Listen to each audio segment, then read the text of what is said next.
everyone. Hello, good morning. Lenny. Code officers, good morning. And Happy New Year. Welcome to the special magistrate hearing for January 13, 2026. If you wish to speak today, please stand and raise your right hand.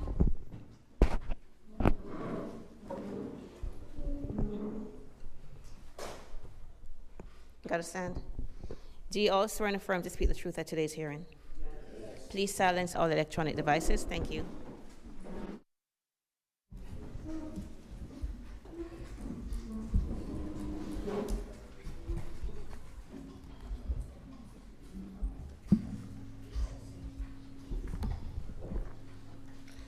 Good morning. Our first case, page 22. Inspector Jessica Martinez. Case number CE 2510-0434. Case address 700 Northwest 4th Avenue. Owner Irma J. Ferguson. Posted at property 122925. Posted at 1 East Broward 122125. Good morning.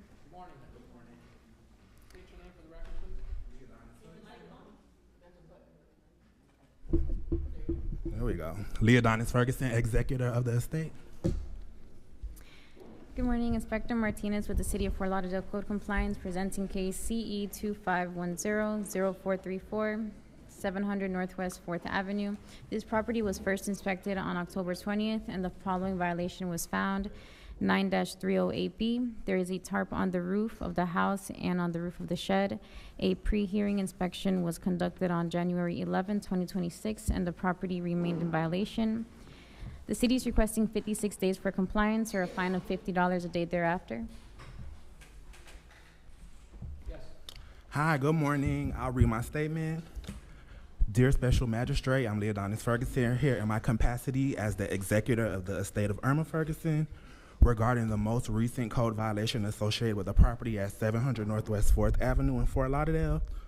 Due to the ongoing probate proceedings in another county, our ability to address the issues have been delayed. Please note that the tarps on the property are temporary measures, and we are committed to resolving this matter. I respectfully request the maximum possible extension and the suspension of fines until the probate is concluded. Your cooperation in this matter would be greatly appreciated. Lauderdale. So he's looking for 56 days. Come into compliance. Is there a way to get longer than 56 days, since we already have the other case as well? You guys opposed to more? There's another case, that's why. I'm sorry? Because he has another case.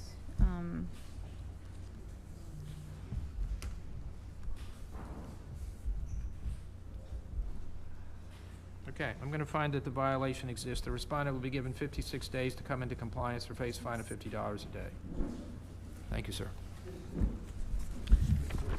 Next case, page 65. Inspector Jessica Martinez, case number CE 2412-0511, case address 700 Northwest 4th Avenue, owner Irma J. Ferguson. This case was first heard 5/13/25 to comply by 7/8/25. 2 suspensions noted on the agenda. 3 sections not complied at $50 per day. Fines start 1/14/26, and this is in order to reappear. Inspector Martinez with the City of Fort Lauderdale Code Compliance, presenting case CE 2412-0511, 700 Northwest 4th Avenue. This case was last heard at the October 14th, 2025 magistrate hearing, where the magistrate granted a 91-day extension with an order to reappear. A pre-hearing inspection was conducted on January 11th, and the property remains in violation as depicted in the photos. At this time, the property owner is here with an update. Yeah, where are we at in this probate? I think I may have, no, just a minute. I was one of the hearing officers, and I think I heard the story about, not the story, but the fact that you were in. So where are we? This case started in May of last year. Yes, so we're moving along. I actually shared with Jessica a tentative completion date. I don't want to share that date on the record because we have been getting a lot of calls about that property from unknown people, but she definitely has an idea. But I can also read my statement. What's the idea? Well, share it with me. When's the compliance date? It's in the first quarter of the year. You guys, what do you want to do? You want to extend it or not? The To when? city doesn't oppose to an extension. How many days? And I would also like to read my statement. Okay, go ahead. Good morning. I am here to update you on the code compliance case concerning the property owned by the estate of Irma Ferguson. I'm happy to share that we've started taking steps to fix the cited violations. We've hired a contractor to give us quotes for the work needed.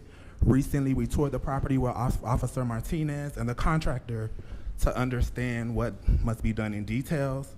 We also are gathering the necessary paperwork to start the process for permits. Although we're making good progress, this estate is still in probate.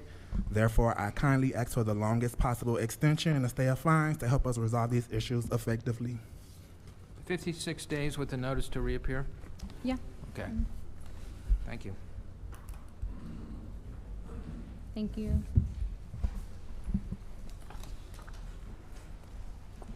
Our next case, page 11. Inspector Rafael Santos, case number CE 25100488, case address 1925 South Ocean Drive, owner John Gattuso, posted at property 12/9/25, posted at 1 East Broward 12/21/25. Inspector Rafael Santos for the City of Fort Lauderdale, presenting case CE 25100488. The address is 1925 South Ocean Drive. Excuse me, Ralph, Raphael. hold on just a minute. Is anybody here for this case? Come Can you forward. come up to the podium? You need to come up, please. Good morning. Could you state your name for the record, please? John Gattuso. Okay. Go ahead, Ralph. All right. I inspected this property on October 16th, 2025, and cited for the following violation. 47-20.13.a, plans placed on swale right away. This is a recurring violation per case CE 220800614, and will be presented to the magistrate whether or not it comes into compliance for a finding of fact. Inspection report was posted on the property on October 16th, 2025, and a copy was mailed to the owner listed on BCPA. I re-inspected November 13th, 2025. I posted December 9th, 2025. Pre-hearing inspection was conducted November 13th, 2025, and found that the violation is complied. The city is requesting for a finding of fact. So what you're looking for is a finding of fact that the violation exists, but you're not looking for any fines? Correct. Yeah, it's a recurring violation. Right. What the city's looking for is a determination by me that the violation did exist. They're not seeking any fines. The reason that they want to do that is that if it were to happen again, it could be cited as soon as it's observed, rather than give you an a period of time to correct it. So, is there anything you want to say? No. Okay, I'm going to find that the violation did exist. I'll accept the city recommendation of no fine. I'll make a finding of fact that the violation did exist. Thank you. Thanks. Thank you. Our next case, page 16, Inspector Karen Proto, case number CE 25070996, case address 2811 Northwest 24th Street, owner Jacqueline Dora, posted at property 12/18/25, posted at 1 East Broward 12/21/25. Inspector Proto for the City of Fort Lauderdale, case number CE 25070996, 2811 Northwest 24th Street. The property was inspected on 9/30 and the following violation was observed. 9-280 subsection 8 subsection 1, the chain link fence at the property is in disrepair and is not being maintained as required. The chain link fence is broken, disconnected from its supporting poles. An inspection report was posted on 9/30/25. A notice of hearing was posted on 12/18/25. As of pre-hearing inspection on 1/8/26, the violations remain as depicted in the photos. The city is requesting 28 days or $50 a day for the violation. Yes. You state your name for the record, please. Jacqueline Burtis. Okay. And you're the owner? Yes. Okay, go ahead. I was just requesting an extension for this violation. In much the time do amount of 2 months. 2 months? 2 months. City opposed to 56 days? No, not at all. All right, I'm going to find that the violation exists. The respondent will be given 56 days to come into compliance or face a fine of, was it $50 a day that you were recommending? $50 a day. Okay? Okay. Good luck to you. I'll look at this for 1 second. Our next case, page 42, Inspector Robert Kroc, case number CE 25080821, case address 6700 Northwest 25th Terrace, owner Valkyrie LLC, posted at property 12/18/25, posted at 1 East Broward 12/21/25. Good morning, sir. Hello. Okay, thank you. You the owner? Yes, sir. Okay.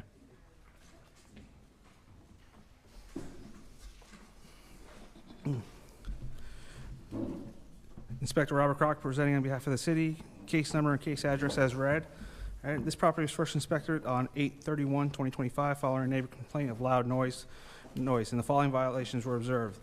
Violation 18-1. There's a large event at this property that is creating a public nuisance. It is being maintained in such a manner that property threatens or endangers the public health, safety, welfare, or may adversely affect and impair the economic welfare of adjacent properties. The noise was plainly audible 25 feet from the property line. There were commercial vehicles parked and stored at this property after 9 p.m. The property was operating as an event venue without proper permits or licenses. This violation is considered transient and irreversible in nature, and as such, this case will be presented as special magistrate to impose fines in and up to $15,000 per occurrence. Violation 17-710A. There is non-amplified sound coming from this residential property that is plainly audible from 25 feet from the property line after 10 p.m. This violation is considered transient and irreversible in nature, and such this case will be presented to special magistrate to impose fines of up to $15,000 per occurrence. Violation 47-34.4A1. There's a commercial vehicle on the right-of-way. This violation is considered transient in nature and irreversible in nature, and such will be presented before special magistrate to impose a fine of up to $15,000 per occurrence. All right. Violation 47-34.4B1. There is overnight parking of commercial vehicles and/or watercraft at this location.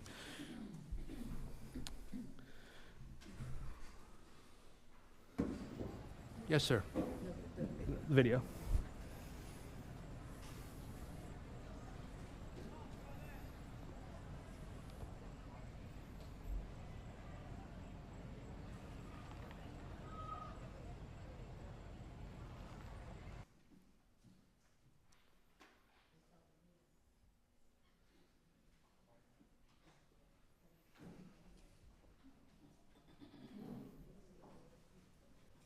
Is there sound in this? I think they're working on it over here.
No, just a minute.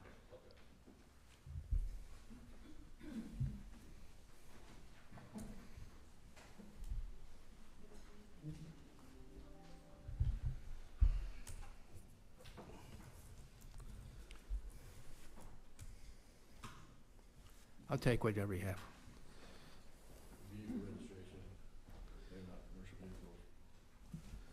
I just want to take a look at those.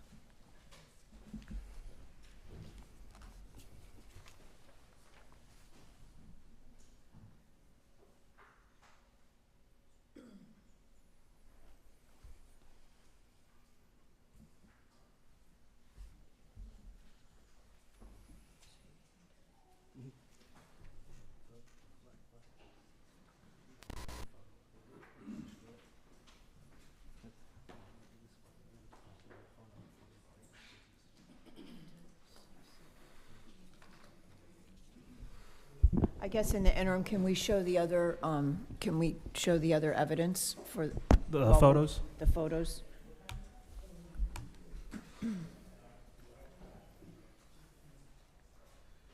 So here we have all the parking of the vehicles up and down. You can see the bus right there. There, one of the buses. The other buses there to the left as well. Well, there are two black buses. Those are the party buses that belong to his business.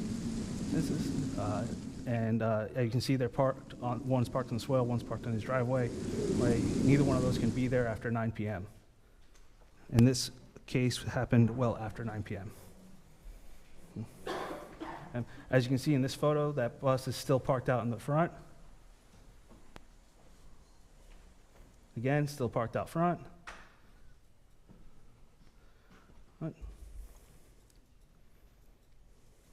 These are all the business advertisements for the party that was ongoing that night.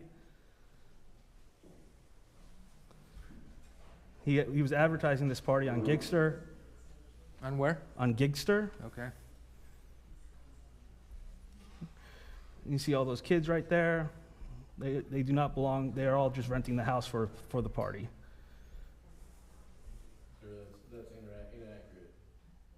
Just a minute. I'll give you an opportunity. I'll let them make a presentation.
I'm sorry? Apparently, it can be heard from the laptop, but they're having technical issues on the speakers. I can hear it now. Yeah, so it's not the amplified noise that's the violation. It's the non-amplified noise, the yelling and screaming coming from the partygoers. Of course, you clearly see they're all hanging out outside. They're just yelling and screaming. They're enjoying themselves, but that's not allowed in these residential areas after 10 p.m. Can we also go back and show the evidence, because it was distorted on the party advertisements? That needs to be shown to the magistrate, please, also. Yeah, the ads Yeah, for the the ads. Gigsters, you got to zoom into them. Yeah, no one can see that.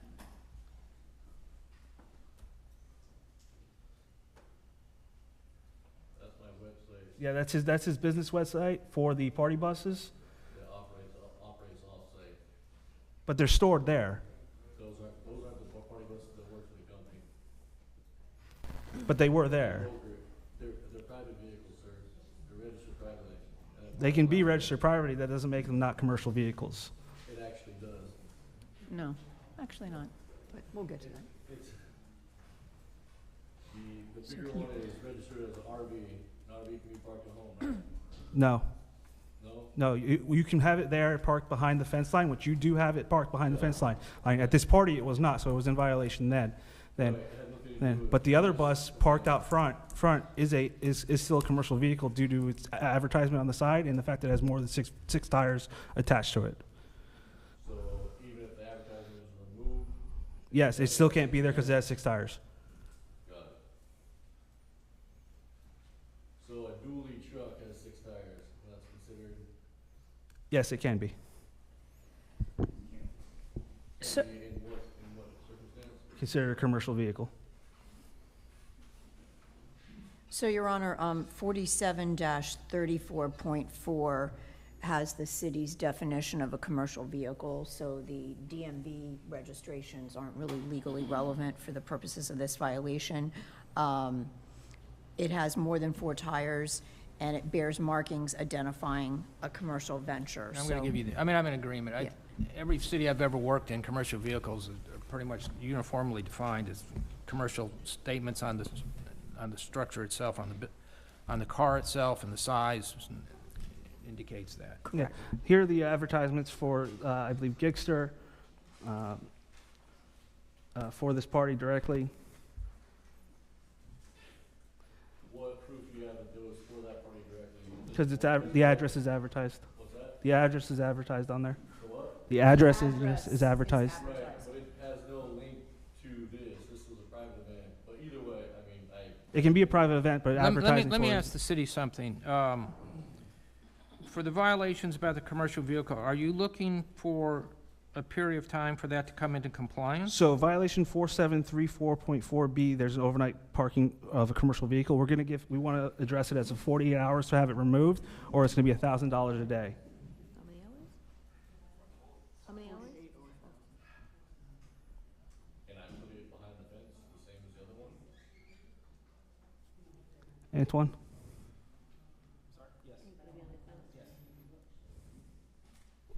Yes. Okay, is there anything else anybody wants to say?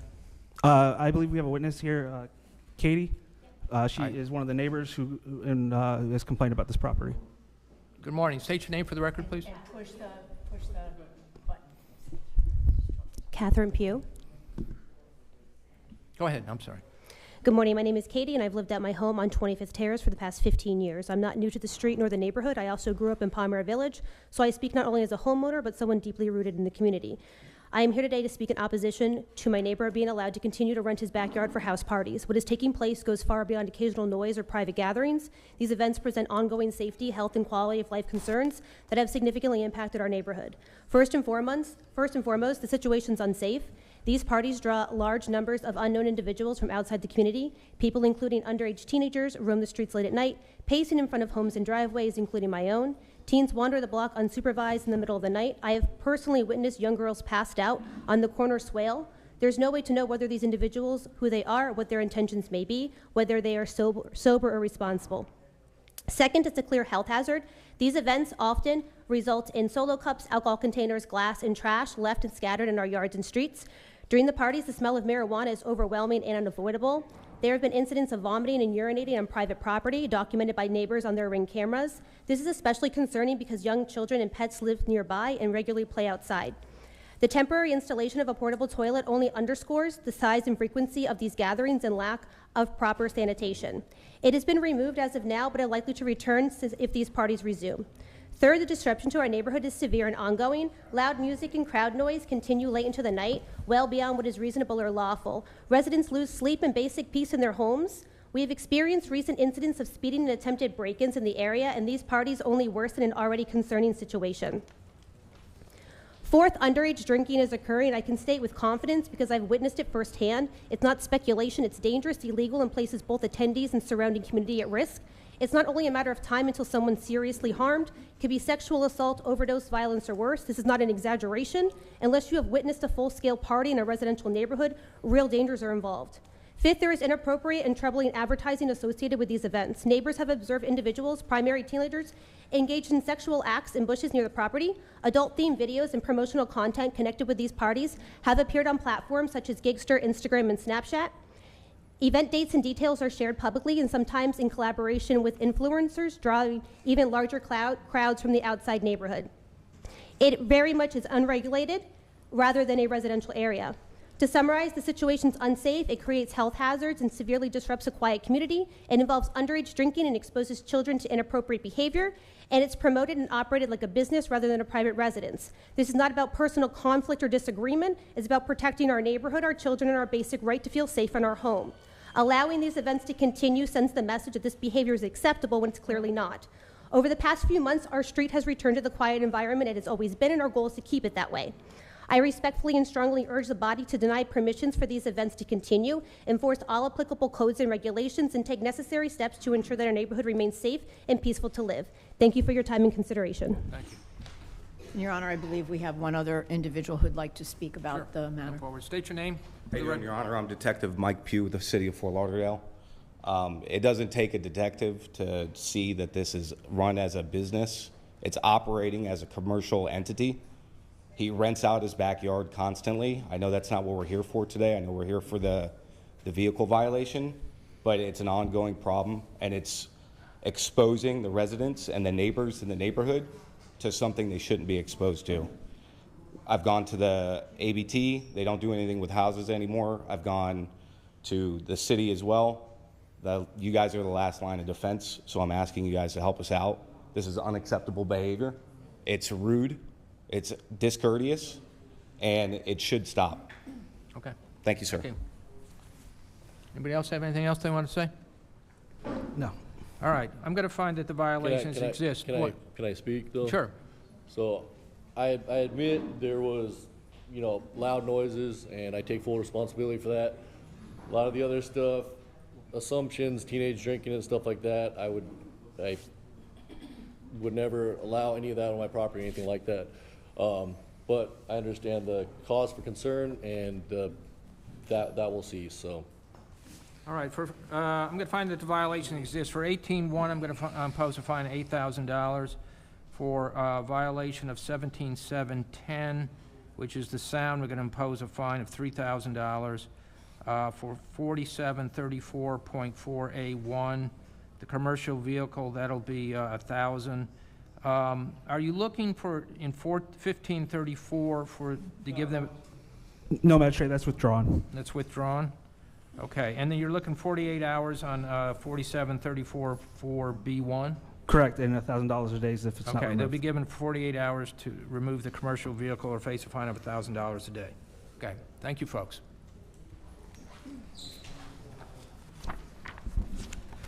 Our next case, page 48, Inspector Mohammed Dam, Ramon Oliveira, presenting case number CE 25110667, case address 1155 Northwest 15th Street, owner Linville Ayton.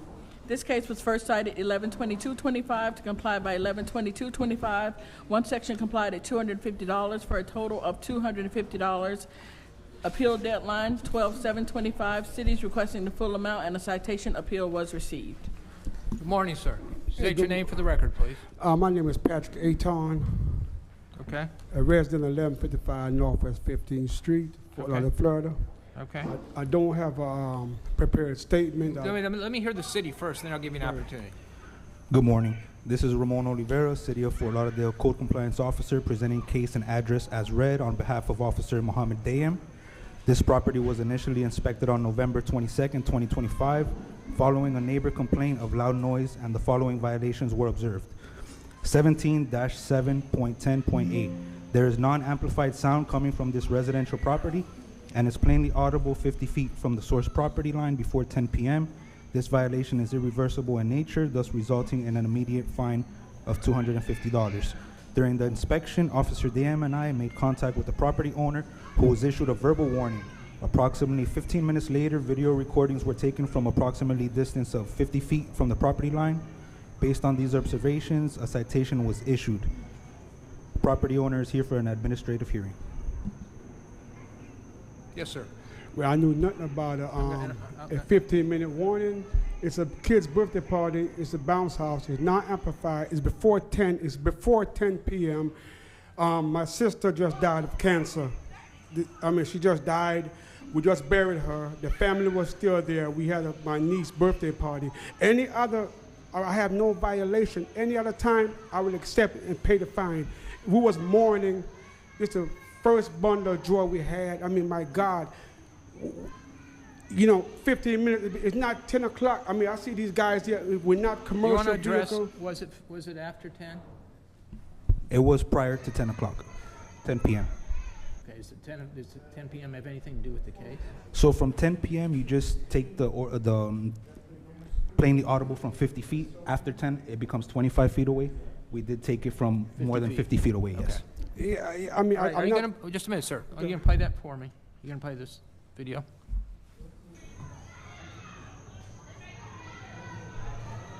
There's kids in the bounce house. My God, please, man. Kids in the bounce house. Come on, Todd. I know who Okay, I've heard enough. All right, I'm going to find that the violation exists. I'm going to impose the $250 fine. Thank you, sir. For kids playing in the bounce house? Thank you. Not music playing, but kids playing in the bounce house. Our next case, also page 48, Inspector Robert Kroc, case number CE 25110429, case address 2506 Bimini Lane, owner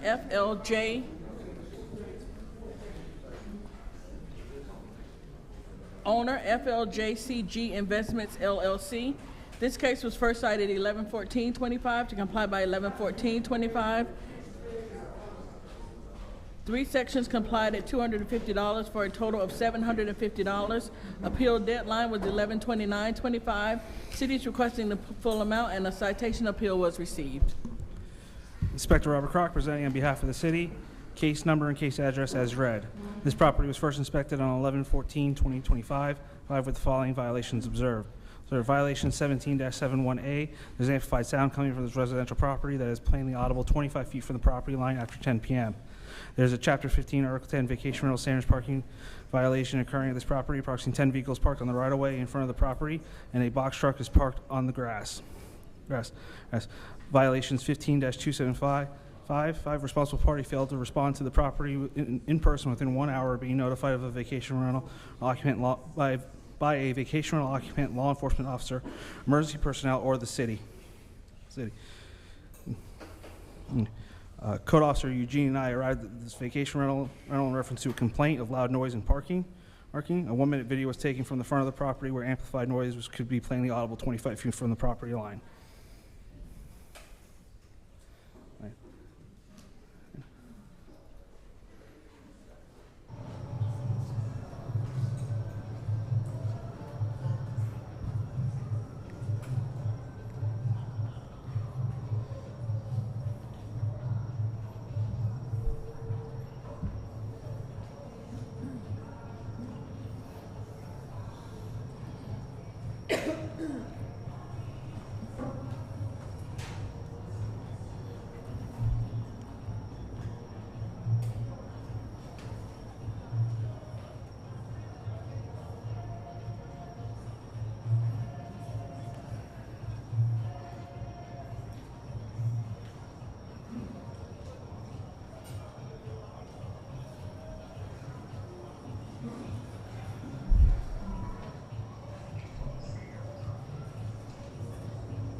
What time of night was this?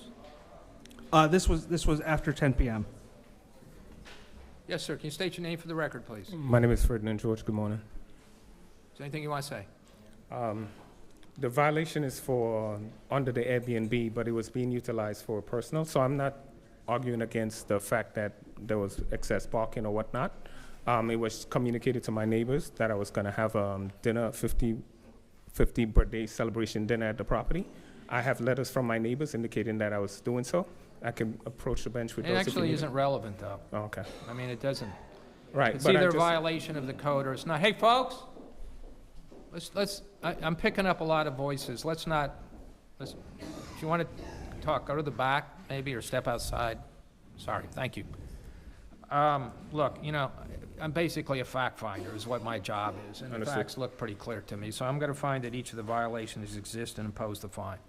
Thank you, sir. May I rebuttal? Sure.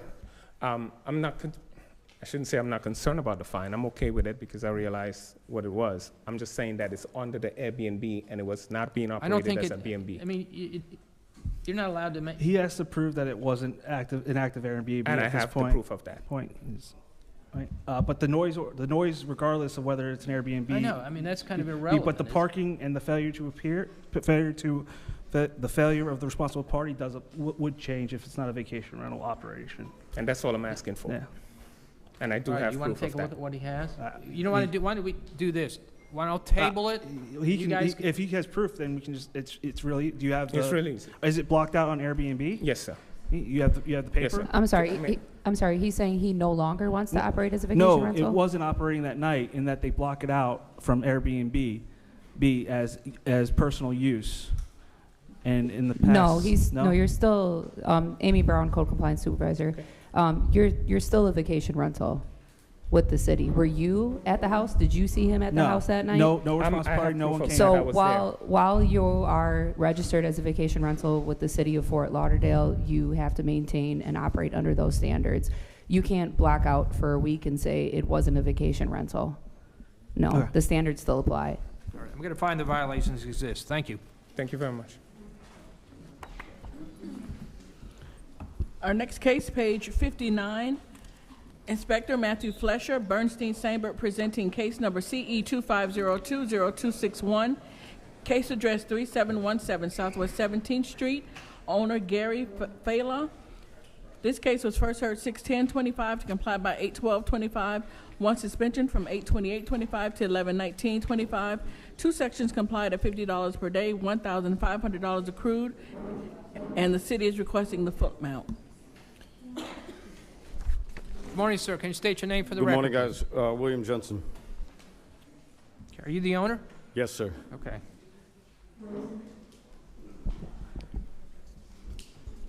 Good morning. Bernstein Sandberg, presenting case in behalf of Matthew Flesher, City of Fort Lauderdale Code Enforcement Officer, presenting case CE 25020261 for property located at 3717 Southwest 17th Street. At the hearing on August 28th, Special Magistrate Flynn granted an 83-day extension. 9308B complied. 47-34.1.8.1 complied. This is a recurring violation for outdoor storage. Item consisted or not limited to plastic pallets, wood beams, cooler, and other miscellaneous items.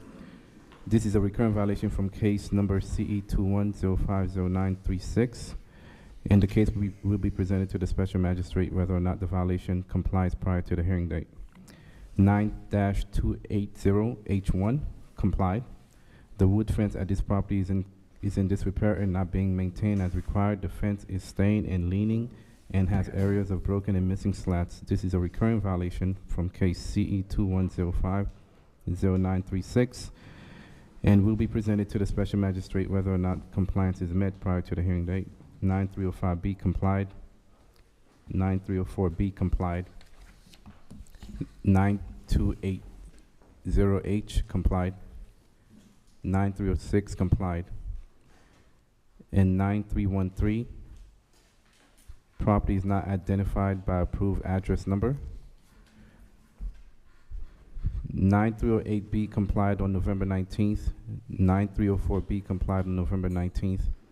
Notice of hearing was posted on the property on 12/30/25 as of today.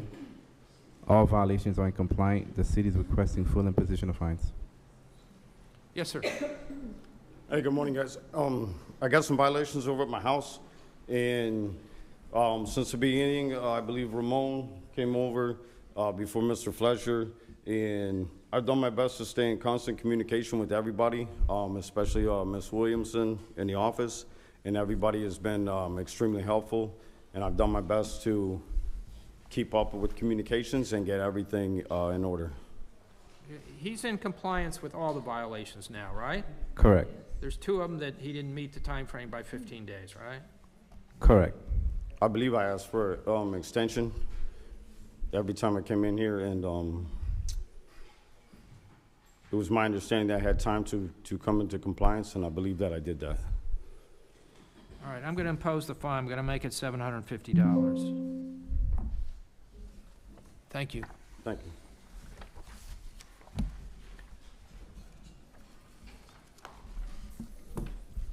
Our next case, page 51.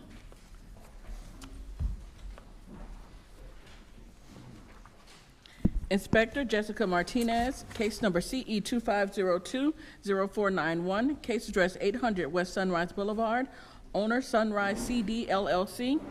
This case was first heard 7/8/25 to comply by 9/9/25.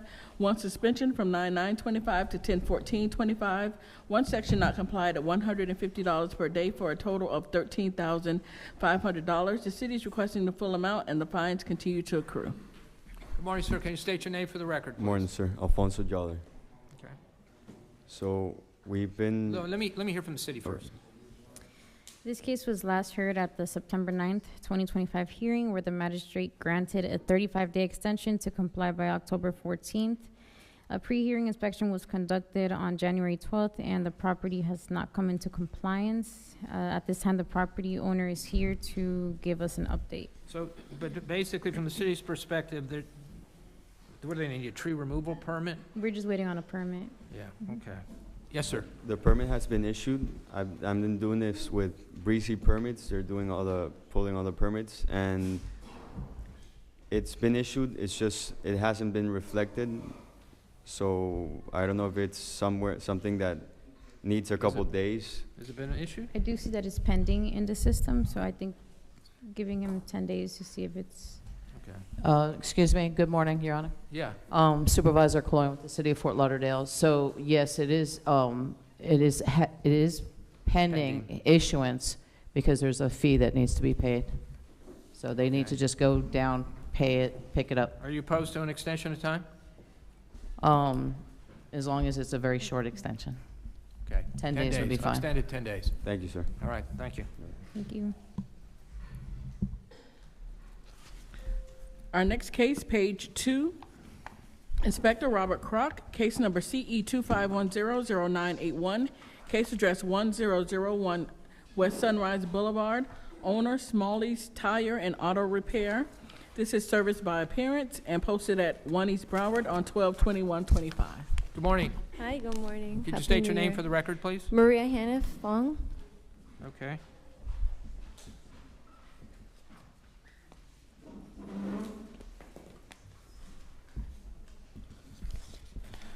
Inspector Robert Kroc, presenting on behalf of the city, case number and case address as read. All right, this property was first inspected on 10/31 following a neighbor complaint of loud noise. The following violations were observed.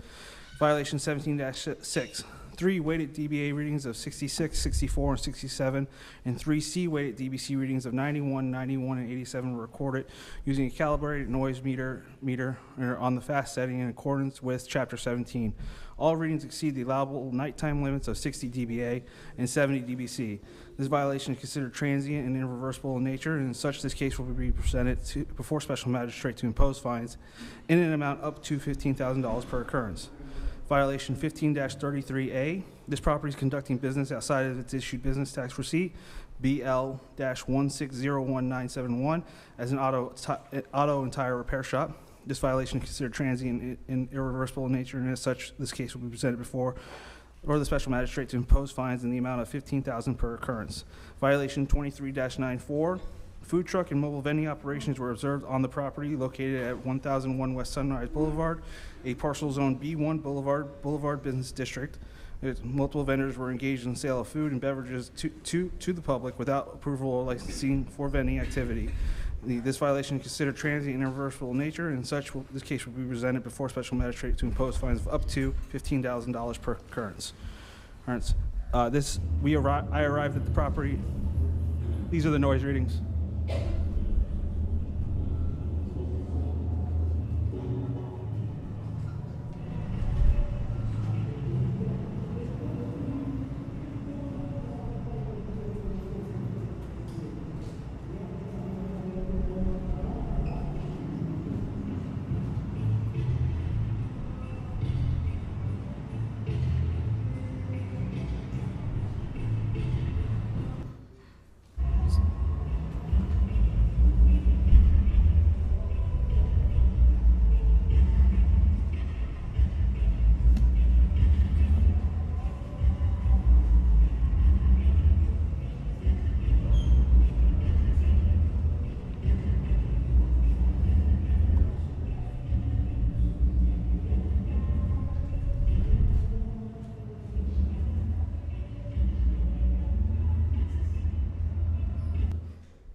Is this a commercial zoning district?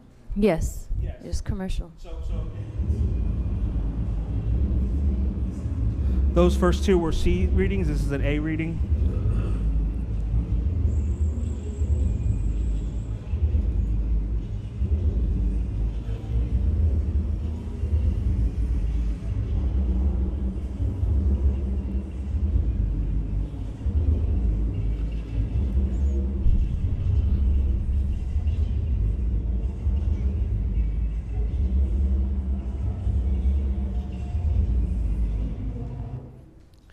And to answer your question, Magistrate, so the property, the Smalley's Auto Repair Shop, is a commercial business, but the complainants is a residential property, and that's where the noise readings are taken, and that's where the noise reading code applies. What is 1533A? The property is conducting business outside of its issued business tax receipt. What is that about? So it's that this property isn't working as an automotive repair shop in its capacity at this point in time. At that point in time, and that it was utilizing it for a party or a venue of some sort that isn't allowed for that property. Okay, where are the food trucks? There's photos. There's only one, sir. Just a minute. Let me hear from them. I'll give you an opportunity. There's the food truck. But there were tables lined up as well. There were vendors, it looked like, as well there. No.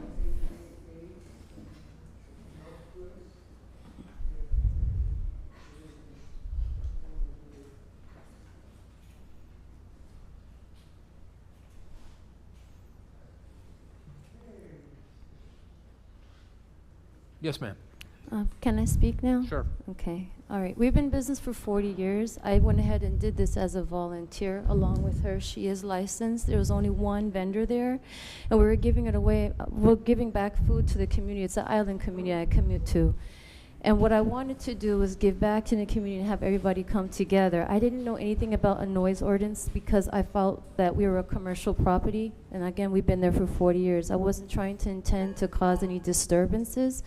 I've never had that issue before. I know he mentioned that there's multiple vendors. There was not multiple vendors. There was one. There was no alcohol sales of usage. We were giving away food. This young lady here was actually helping me from the church to volunteer as well. Again, we didn't mean to make any noise ordinances. I was not well aware of that. I didn't know any of that part. I felt we had the whole parking lot, because we own it, to go ahead and host this for the children regards to Halloween. We had tables out there to sit down as well. So I apologize. Would you need an event permit to do something like that? When you create the amount of noise that they were creating, it can be considered an event. If you see that they have tents, I think you demonstrated they violated the noise level. I'm just trying to. I was actually unaware that there was a specific noise level. But there is. You know. And I don't mean to be rude, but whether you're aware of it or not really isn't the issue. And if that sounds callous, I'm not trying to be. All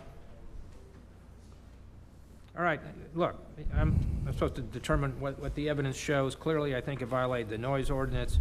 It looks like there's some sort of business being conducted there, and there was at least one food truck. So I'm going to impose a fine of $1,500 for each violation. $1,500 for each violation? Yes. Which violations are those? That would be 17.6, the 1533A, and 2394. Which ones are those?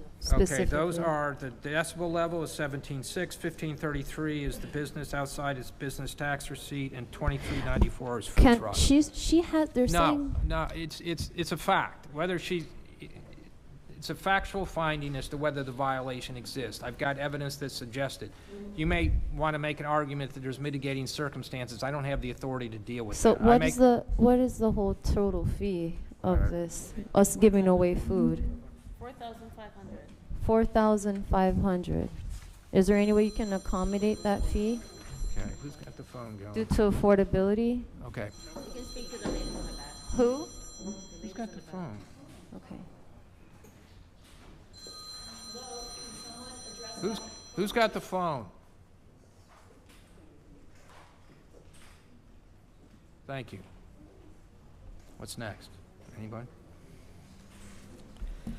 Our next case, page 29, Inspector Guy Siderman, case number CE 25080731, case address 700 Northwest 15th Avenue, numbers 1 and 2, owner Jade International Realty LLC, posted at property 122325, posted at 1 East Broward 122125.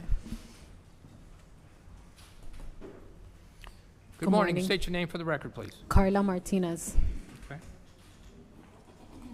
Are you the owner? Yes.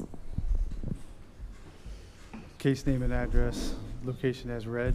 The property was first inspected on 8/28/2025 and given time to correct for the following violations. Violation 9, TAC 363 complied. Violation 24, TAC 27B complied. Violation 9, TAC 305A complied. Violation 9305B, the landscape at this property is not being maintained in a neat and well-kept appearance. There are areas of dead and missing ground cover, including but not limited to the swell area. Violation 9 TAC 280H1, the fence is in disrepair, missing parts, and is not connected properly. Violation 9 TAC 305B, both gravel driveways are uneven and not dust-free. They need to be regraded, replenished, with gravel and clearly defined, including the driveway approach. Grass and weeds must be removed from the gravel driveway.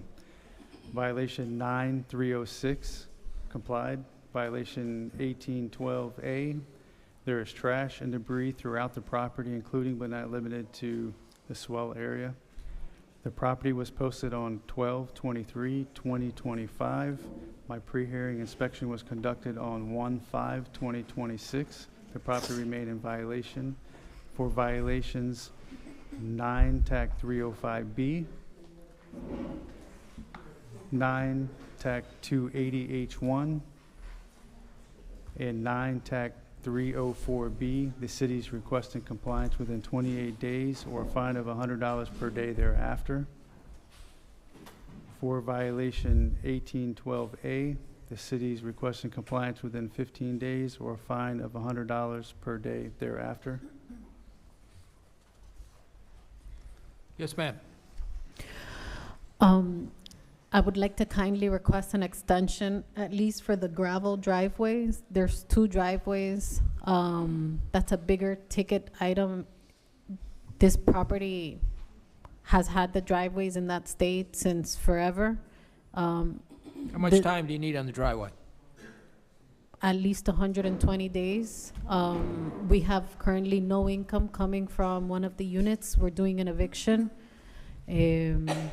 We had to hire an electrical contractor and pull an electrical permit because the tenant tampered with the FPL meter. So we're already in a lot of expenses, and 2 driveways is a big thing.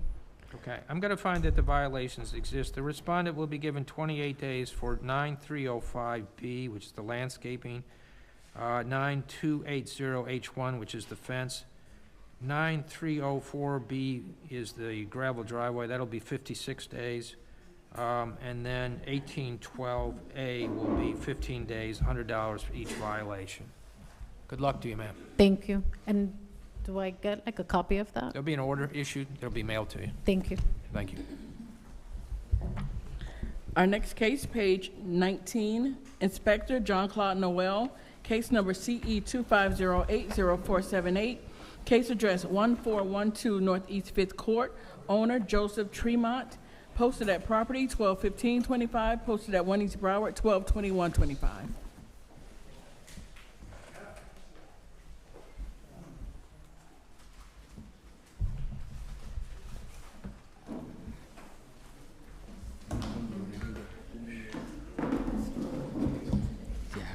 Yes. Good morning, folks. Good morning. You'd state your name for the record, please. Joe Tremont.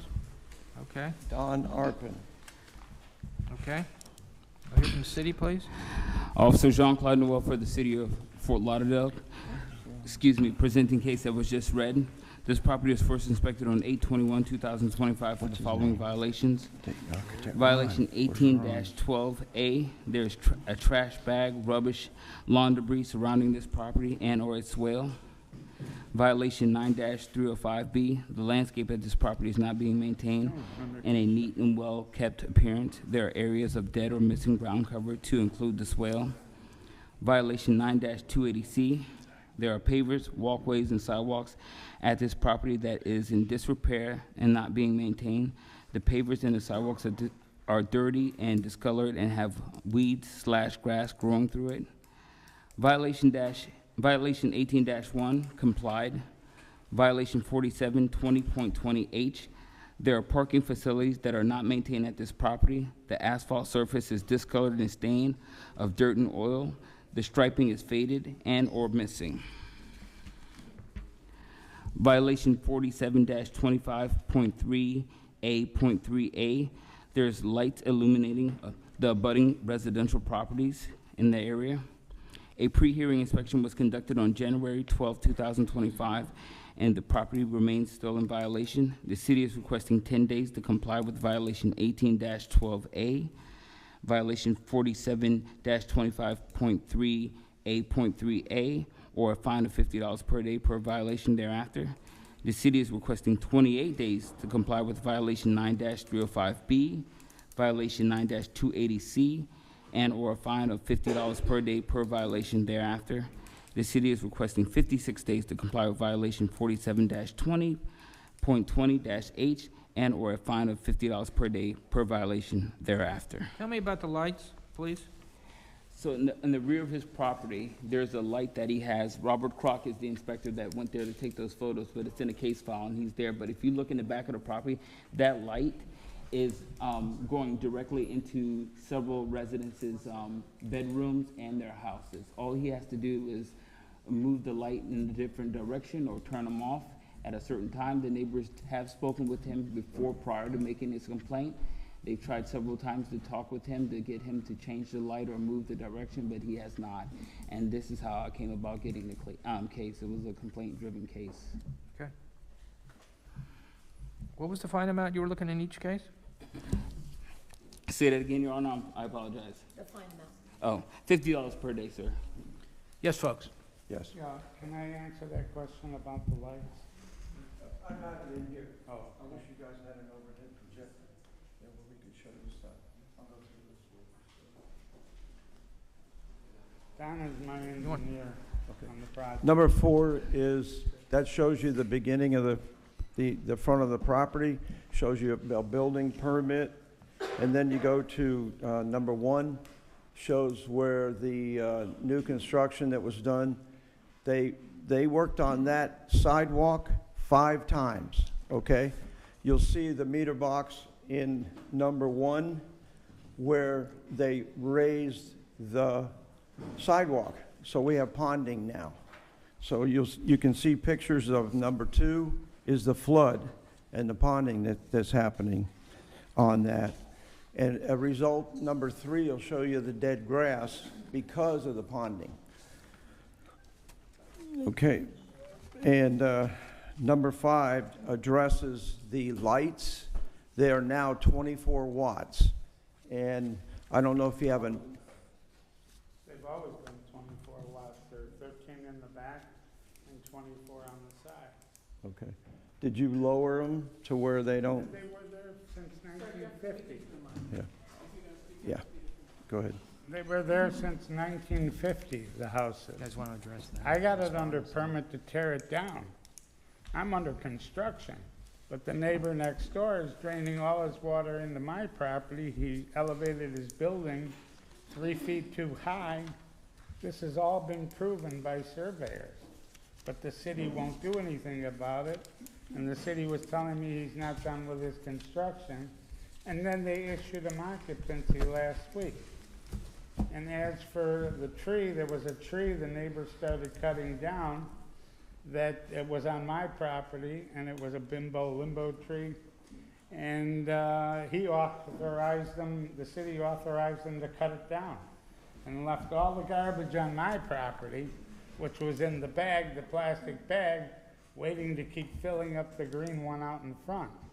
So there's no way I could do anything about it. I can't even start my construction. It's ridiculous. I've been doing this for 45 years. As a developer, I own Lakeshore Plumbing, Lakeshore Construction. My plans have been approved for a long time. I can't start the construction. I put up the barrier around, and I can't start with there's water flowing into my yard. How do I put in a foundation? It's ridiculous, the whole thing. I don't understand it. And it's under permit right now, so as far as the asphalt and protecting everything, everything's going to be demoed. So under permit, there's scaffolding located on the property. And picture number 6 will show you how the yard has been cleaned up and everything's been stacked orderly and neatly. So he's complying about the cleanup, but we have an open permit for all the other items they're talking about. And the one violation about the dead grass is because of the ponding in the front yard. So if you replace it, it's just going to die again until the city addresses something about this ponding. If you get a visual picture, the street runs north and south. Let's say this is kind of in the middle of the street. The water is trying to go south, and if you look at that new sidewalk, it can't get there. So this is why we got ponding. So it's basically a city problem because of them being allowed to raise their sidewalk to that 5-inch level to the top of that meter box. Well, the way it works is you take an average of your site. Okay, And wait a then minute. you're allowed I'm not, wait a 22 second. feet. I'm not, okay, go ahead. Do you want to respond? Your Honor, again, some of these violations has nothing to do with without a permit. Moving the light or turning off the light so the neighbors are not inconvenienced, that has nothing to do with the permit. Areas of the missing and dead ground cover, you can replace the swale. Now, I don't know, this is the first I'm hearing about a permit. Even if you had a permit to do some construction, we can't sit here and wait 6 months, a year till you get ready to do what you need to do. So if there's some things that you can fix and mitigate, like the ground cover, you can go to a Home Depot and probably spend $20 to replace certain areas where we need grass in front of the property. And then there is some trash that's on the property. Again, that's something that you don't need a permit to. The pictures fix at the show time. that the trash is cleaned up. Number 6. One pad. Do you have? I was do you on a. have- I do you took a. have present Stop. pictures? I took Excuse me. photos yesterday. There's a beer bottle or can that's on the property. I couldn't get any closer to that. That's on the property. It's in the picture. There's some broken glass on the driveway. That's that right there. That's part of that code. So simple things like that, they need to be removed or taken away. I really don't know what you want to do, but I would be willing to hire a third party to go in with his blueprint that was approved by you guys and go and see what he did, not the code, okay? The whole right-of-way is demolished. His whole building is 3 feet too high. All his grading, he has to meet Mr. match Tremont, my you're speaking grade. about, Mr. Tremont, that is another case. We've already This is addressed those this issues. case. This is why this Okay, all happened. okay, folks. Thank you, thank you. I'm going to find that each of the violations exists. The respondent will be given 10 days for 1812A. Or Does a he still fine of have to- $50 a day. Does he I'm sorry, still have just- to, sir, does he still have to do his parking lot if he's under Yeah, I mean, construction? I understand that you have a pending permit, but as the city said, there could be months before that starts. So, I mean, that's, all right, 9305, just a minute, can I finish? Yes, Thank sir. you, thank you. 9305B, 28 days to come into compliance for that. 9280C, the pavers,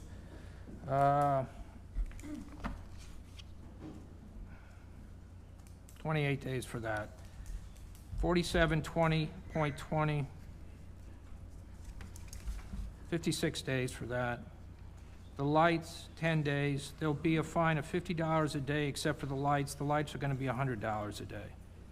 Thank you. What do I do with the lights? There were only 25 watts. Okay, Aim them down. take I them guess. down, might be. They are aimed down. Okay, okay, thank you. Thanks, guys. Appreciate Do we it. have to do a photometric? Is that what? Thank you. Talk to the code officer on how you He can come doesn't into know. compliance. Is he an engineer? Are you an engineer? Sir, your hearing's over. Thank you. Our Thank next you. case, Well, our we next have case, filed a lawsuit already against the owner, and if the city Our doesn't next cooperate case- with the code. our next case, we're page filing a 27. Fantastic. Your hearing's over. Our next case, page 27, Inspector Guy Siderman, case number CE 2501052, case address 648 Northwest 22nd Road, owner Grimaldi Weiss Management LLC, posted at property 122325, posted at 1 East Broward 122125. Good afternoon, good afternoon, good morning. Good morning. State your name for the record, please. John Grimaldi. Okay.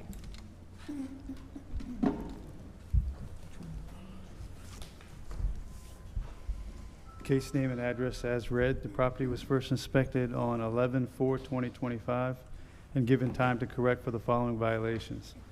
Violation 1812, there is overgrowth, trash, rubbish, and debris on this property and/or its swell. Violations 4721 9M. The landscape on this vacant lot has areas of bare and missing ground cover, including but not limited to the swell area. Violation 18-4C complied. The property was first posted on 12/23/2025. My pre-hearing inspection was conducted on 1/5/2026. The property remained in violation. For violation 1812A, the city is requesting compliance within 15 days or a fine of $100 per day thereafter. For violations 47-21.9M, city is requesting compliance within 56 days or a fine of $100 per day thereafter.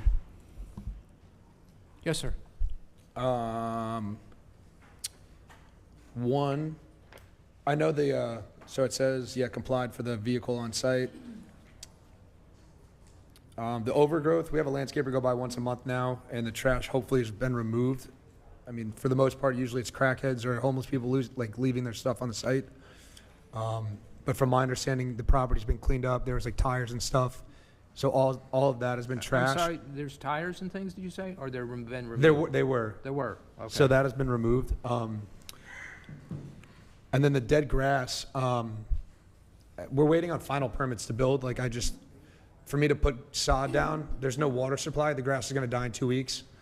And then I'm going to get another violation. I would love to get an extension. I was hoping we started construction months ago, but it's a waiting game at this point. Essentially, the builder next door used our lot with an excavator and a skid steer, so it kind of tore a lot of it up. But I would hate to go to him and make him put grass down. And like I said, I have no supply of water yet. Okay. I mean, again, like the last case, construction could occur quite a long time from now. I'm going to find that both violations exist. Respondent will be given 20 days to come into compliance for 1812A or face fine of $100 a day.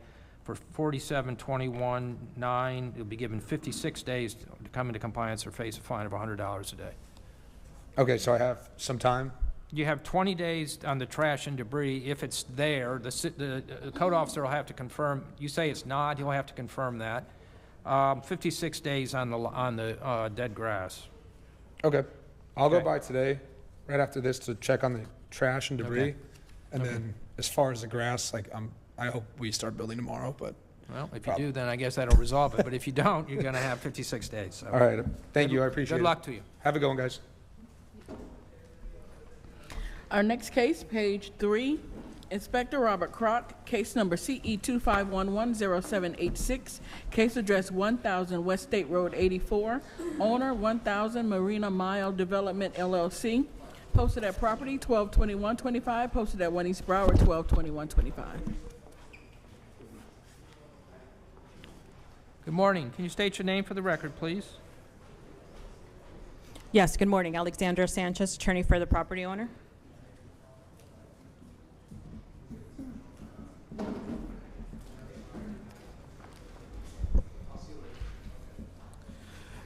Inspector Robert Kroc presenting on behalf of the city. Case number and case address as read.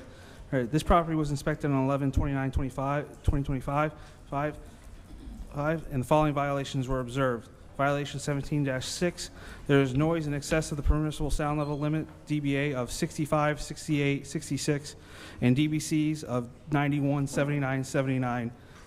This violation is transient in nature, and as such, this case will be presented before special magistrate whether or not the violation complies to impose fines in the amount up to $15,000 per occurrence.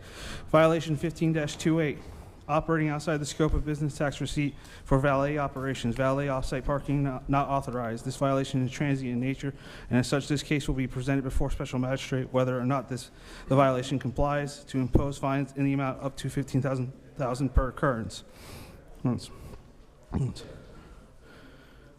Violation 26-129A4, no person shall stop, stand, or park a vehicle except when necessary to avoid conflict with other traffic or in compliance with the direction of a police officer or traffic control device in any of the following places: on a sidewalk, vehicles are being directed by staff to park on sidewalks. This violation is transient in nature, and as such, this case will be presented before special magistrate, whether or not the violation complies to impose fines in the amount of $15,000 per occurrence. Violation 47-31A1, when there's legal land use occurring at this property. Outdoor entertainment not authorized utilizing the right-of-way and surrounding properties for event and valet parking. This violation is transient in nature, and as such, this case will be presented before special magistrate, whether or not the violation complies to impose fines in amount up to $15,000 per occurrence. Violation 26-129A1, unauthorized parking at adjacent properties, utilizing adjacent properties for valet services. This violation is transient in nature, and as such, this case will be presented before special magistrate, whether or not the violation complies to impose fines of up to $15,000 per occurrence.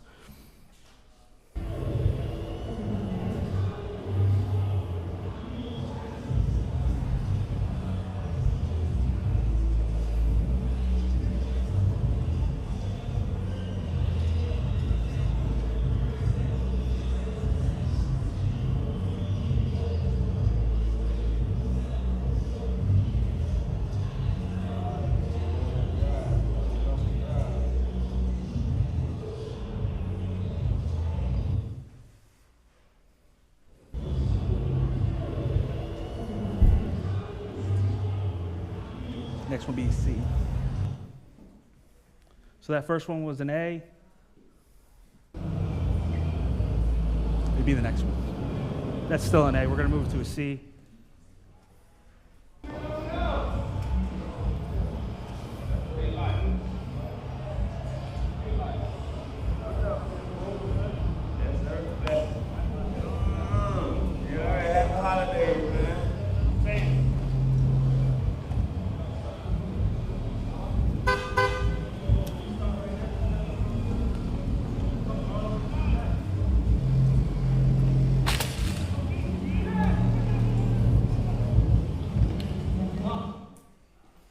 Go to the photos. Okay, so that was the first one was an A, the second one was a C.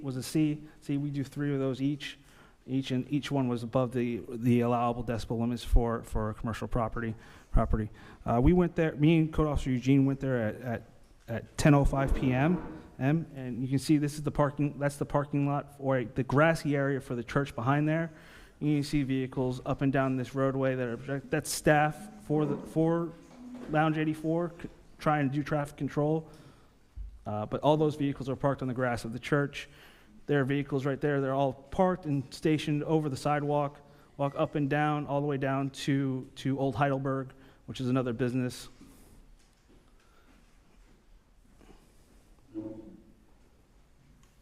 Okay. Anything else?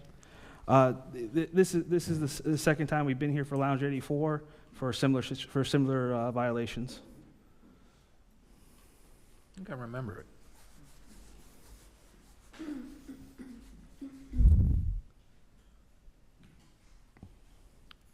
Yes, ma'am.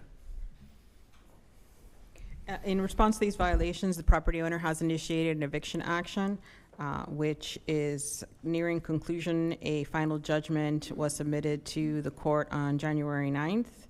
The action was started last month and is pending signature by the court. So once the judge signs the order, the final judgment of eviction, we will proceed to remove the tenant from the property. Okay. Is this a witness behind you? Yes, sir. I believe you're with the church, correct? Yes, I am. Ted and Sarah, president of the River Oak Civic Association. Father Joseph Maloof couldn't quite make it here because he wasn't sure about the time. The parking you see is on church property, and they are charging to park on church property without permission or knowledge from the church, and then there is nobody to clean up the mess when it is done, when they leave. The father from the Archdiocese of Miami has to go out there with trash bags with his teachers to clean up the parking lot in the morning before the kids come for elementary school. This is in the middle of a neighborhood. This is blatant disregard for the entire neighborhood. They start at 10 p.m. on the patio. They're not supposed to be on the patio, but their ads run, come to the patio. Unbelievably profanity, loud music, open air. And I mean, it's meet the new violations, same as the old violations. It's just over and over and over. I have a, hold on. This is from Kitty McGowan, the president of the Edgewood Civic Association, giving me permission to speak. We are done with the blatant disregard for our residents, the neighborhood, the school, by creating an environment of fear and safety when thousands of people stream into our area. Disregards the laws, including illegally blocking a major roadway, till illegal valet services. Leave garbage whatever they want and park wherever they want. Same as last month. I was here also and spoke against that then. So, is there a prior case for this? Yes, there were different When was that violations, heard? but that was heard.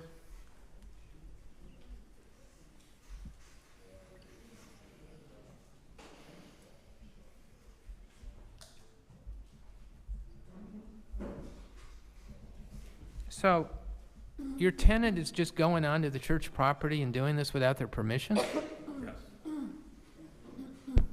That's what we're hearing, yes. Okay, that's incredible. And it's obviously without the property owner's permission. I know, We've but- spoken to them many times. We've had them meet with city officials.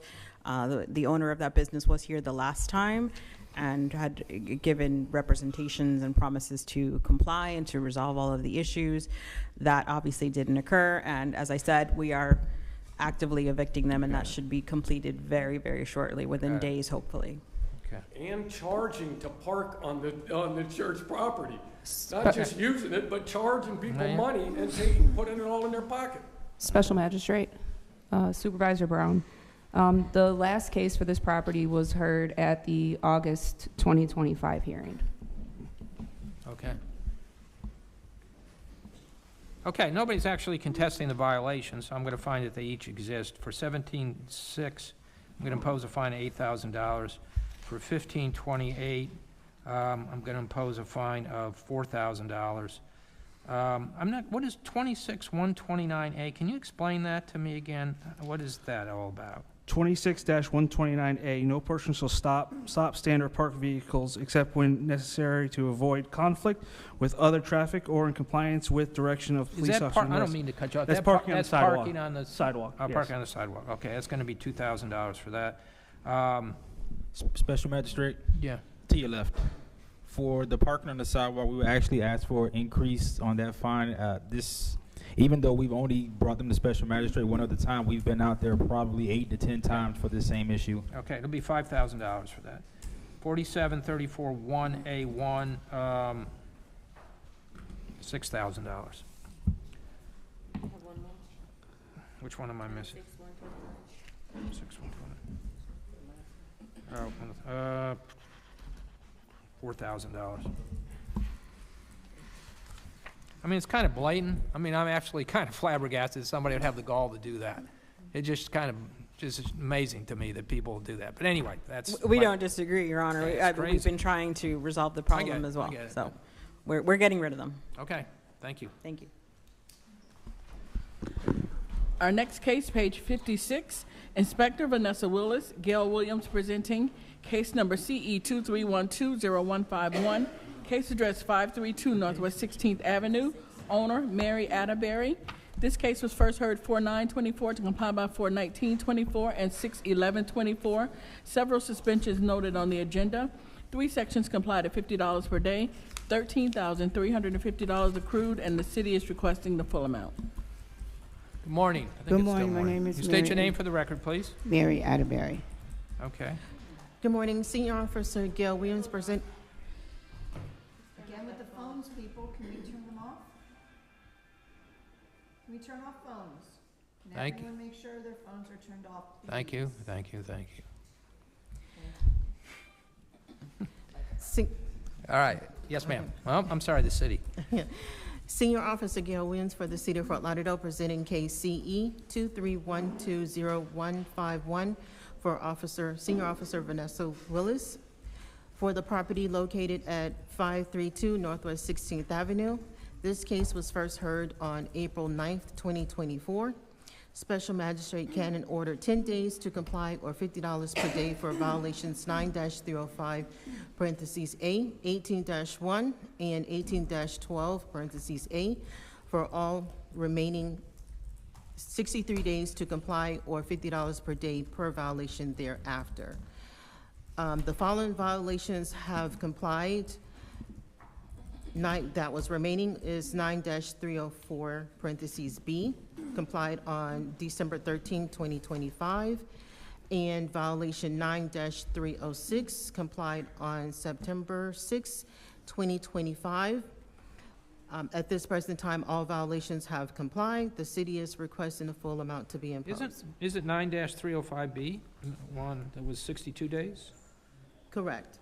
Okay, so I mean, Well, basically the fines are for 305B, 304B, and 9306, right? Correct. And everything else is complied as well. Right. Does the respondent live there? Do you know? Yes. Okay. Yes, ma'am. Yes, I live there. So I've been doing everything with my son and stuff, so.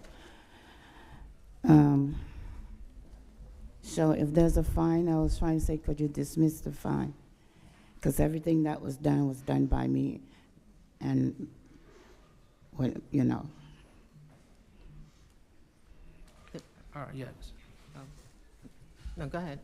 I'm No, sorry. you go ahead. You going to say something? No, I was going to say the administrative cost is $4,765. I'm going to reduce it to administrative costs. The administrative costs are $4,765. I don't have any latitude over the administrative costs, do I? I do? Oh, okay. All right, I'm going to reduce it to $1,500 total. Okay. Good luck, ma'am. All right, thank you, sir. Thank you.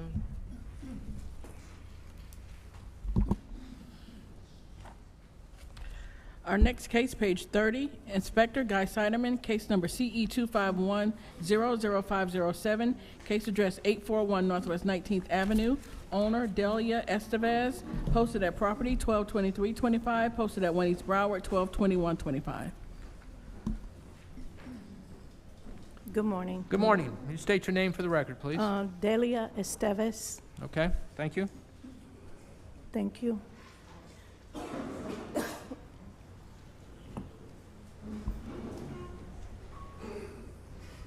Name, case, and address as read. This property was first inspected on 11/12/2025 and given time to correct for the following violations.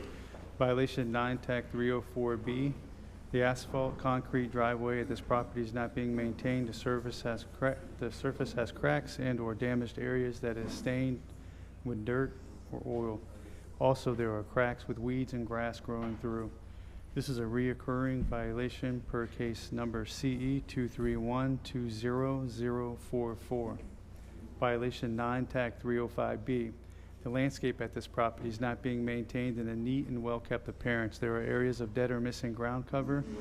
There were several areas with dead grass or sod throughout the property and at the sides of the rear of the property. This is a reoccurring violation per case CE 231-20044. This case will be presented to the special magistrate as a finding of fact whether or not it comes in to comply prior to the scheduled hearing date. Violation 1812A complied. There's overgrowth and yard debris leaves surrounding this property and/or its swell. This violation is complied, however, it's a reoccurring violation per case CE 231-20044. Violation 9-280H1, the chain link fence at this property is in disrepair and is not being maintained as required. The top support bar is not secured. There are missing sections of the fence at the rear of the property. The property was posted on 12/23/2025. My pre-hearing inspection was conducted on 1/5/2026. The property remained in violation. The city is requesting compliance within 56 days or a fine of $50 per day thereafter. The city is requesting a finding of fact for violation 9-304B. 9 TAC 305B, and 18 TAC 12A. Your Honor, also want to add, I did get a phone call and also contacted today as well that the property should be into compliance. I'm sorry, say that again? I got a phone call from the owner as well. Saying that it's in compliance? She's saying it is compliant, so I will schedule another Okay, inspection, but I just wanted I know to you want finding of facts on 9304B and 9305B, but as I understand, they still exist though, right? They're outstanding violations, or are they complied? Correct, they still exist. I haven't gone there to check the properties, but I just Okay. wanted to give you the insight that she did contact me to Okay. inform me that. Right, no, I mean, I thought often made findings of facts for things that have complied, but you wanted to acknowledge that it existed at one time, but this is still outstanding violation, right? Correct. Okay. Did you have a recommended time, 56 days for each one, is that what I heard? Or a fine of? Fine of $50 per day thereafter. Yes, ma'am. I just need the, like an extension for the grass. Well, they're talking about 56 days. Yes, that's Okay, fine. all right. Hopefully- I know hopefully- that. Mhm. I- Hopefully I get it done before then. Okay. The code officer is telling me that you are of the opinion that some of the violations have been complied. He needs to, Yes. he needs to confirm that, though. Right, you So, told me you were gonna go today, I'm right? gonna I mean fi- tomorrow. I'm going to find that the violations exist, each one does, and that, except for 1812 is complied. And the respondent will be given 56 days to come into compliance or face a fine of $50 a day. So he'll be out there to take a look at the ones that That you is say are in done. compliance, and then I Okay. guess you'll have 56 days on the landscaping, Okay, assuming that he's in agreement with you that they're complied. okay. Okay. Thank you very much. Thank you. Have a good day. Thank you. Our next case, page 20, Inspector John Claude Noel, case number CE 25080282, case address 1609 Northeast 5th Court, owner David Allen Goldstein, posted at property 12/15/25, posted at 1 East Broward 12/21/25. Good morning. Good morning. Could you state your name for the record, please? I'm Attorney Jill Berkman here on behalf of Cowell Law Firm, on behalf of the daughter of the deceased owner. Okay, which case is this? I'm sorry? 1609, okay, thank you. Inspector Jean-Claude Noel for the City of Fort Lauderdale. About to read the case that was just read in. This property was first inspected on 8/11/2025. Violation 9-305B, the paver concrete driveway at this property is not being maintained. The surface is discolored and stained. There are areas that have grass and weeds growing through the driveway. Violation 9-305B, the landscape of this property is not being maintained in a neat and well-kept appearance. There are areas of dead or missing ground cover to include the swale. Violation 9-305A, withdrawn. Violation 9-306, the exterior building walls have not been maintained. There are areas of the exterior that has missing or peeling paint. Violation 9-280, the sidewalk in front of the property is discolored and stained. A pre-hearing inspection was conducted on January 12, 2025, and the property remains in violation. The city is requesting 28 days to comply with all violations, or $50 per day thereafter. Yes, ma'am. Your Honor, we are just asking for an extension of time. The probate was just open in mid-December due to some familial issues. We couldn't get on the property, but now that the probate's open, we have a little more leeway. How much time do you need? We would ask for 60 days, Your Honor. They typically do 56. We'll do That's fine. that. All right, I'm going to find that each of the violations exist. The respondent will be given 56 days to come into compliance or face a fine of $50 a day for each violation. Thank you. Good luck to you. Thank you very much.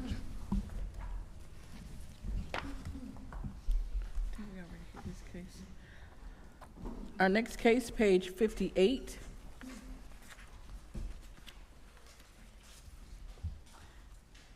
Inspector Matthew Flesher, Bernstein Sainbert, presenting case number CE 24120077, case address 2364 Southwest 34th Way, owner Samuel Reed and Anissa Reed.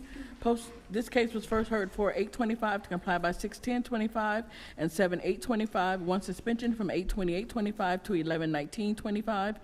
Two sections not complied at $50 per day for a total of $11,900. The city is requesting the full amount, and the fines continue to accrue. Good morning, sir. Can you state your name for the record, please? Yeah, Sam Reed. 58. Good morning, City of Fort Lauderdale. Senior Inspector Inspector Bernstein presenting case CE 24120077, property address located at 2364 Southwest 34th Way. At the hearing on August 28th, Special Magistrate Flynn granted an 83-day extension. 9-304B, the driveway is in disrepair. There are cracks and holes in it. 9-278E, withdrew. 9-305B, the landscape at this property is not maintained in a neat and well-kept appearance. There are areas of dead and missing ground cover. 9-280C, complied. 9-280H, complied. Did I hear you say one was withdrawn? Correct. 9-278E. Which one? 9-278E. We don't have that. There's none? Nope. Okay. Let's just disregard that one if it's not on the agenda. Yes, sir. Yeah, I'm just asking for a extension of the driveway right here because I was told I couldn't lay sod down because you're telling me I can't park my truck on the grass. So therefore, I'm just asking for an extension so that I can dig up that soil and maybe lay rocks or something down in there. He told me I could do that. Before you do that, talk to the code officer to make sure you don't put something down that isn't authorized under the code. Okay, well, this is, he's sitting in for him. This is not the code officer that I deal with. But you also have a problem with the driveway, which is still outstanding. Yeah, that's what we both talked about that. He told me the only thing that wasn't in compliance was the landscaping and the driveway. The landscaping on the side over there. But here's the deal. I mean, at a prior hearing, you were given almost 90 days to come into compliance. Okay, I already had this set up to be done, and I got ripped off for $2,500 as a down payment to be done, and it was never done. So right now, I'm just asking for this. It's only that part there is what he's telling me that's outstanding. Now, the driveway and the landscaping are outstanding. The landscaping on the one side, not the whole landscape. Okay, but the It's driveway. just the one side where I park my vehicle. That's where I park my car. Yes. Magistrate, due to the circumstance with the contractor, the issue that you had, the city would not be opposed to an additional extension. We would recommend 56 days. All right, I'm going to extend it for 56 days. Okay, thank you. Thank you. Thank you. Suspend the fines during that period, right? Yeah, okay. Our next case, page 21, Inspector Jean-Claude Noel, case number CE 25090452, case address 1101 North Victoria Park Road, owner Erica Gomez and Eduardo Mulum, posted at property 122225, posted at 1 East Broward 122125. Morning. Good morning, how are you? Can you state your name for the record, please? Eduardo Mualim. Okay. Are you the owner? Yes. Okay. Inspector Jean-Claude Noel for the City of Fort Lauderdale, presenting case that was just read in. The property was first inspected on 9/23/2025 for violation 18-12. There is overgrowth surrounding this property and/or swale. This is a reoccurring violation. See previous case CE 24060-412. That case has been complied as of 10/1/2025. The city is requesting a finding of fact for the violation of 18-12A. All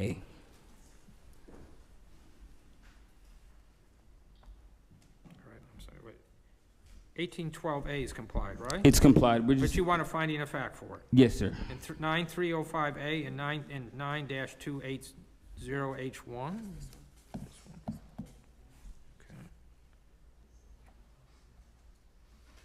Yes, sir. I was notified about it. I complied. I mean, kind of the same day I spoke with the inspector. But right now, it's completely complied. Yeah, they're not contesting that. What they want me to do is to make a finding of fact that the violation did exist at one time. They're not asking for a fine to be imposed, so I'm going to do that. I'll find that the violation did exist. There'll be no fine. But what that means is in the future, if it were to reoccur, they could cite you as soon as they see it, and the fine amounts can be greater. Correct. All right, Okay, perfect. thank you, sir. Thank you.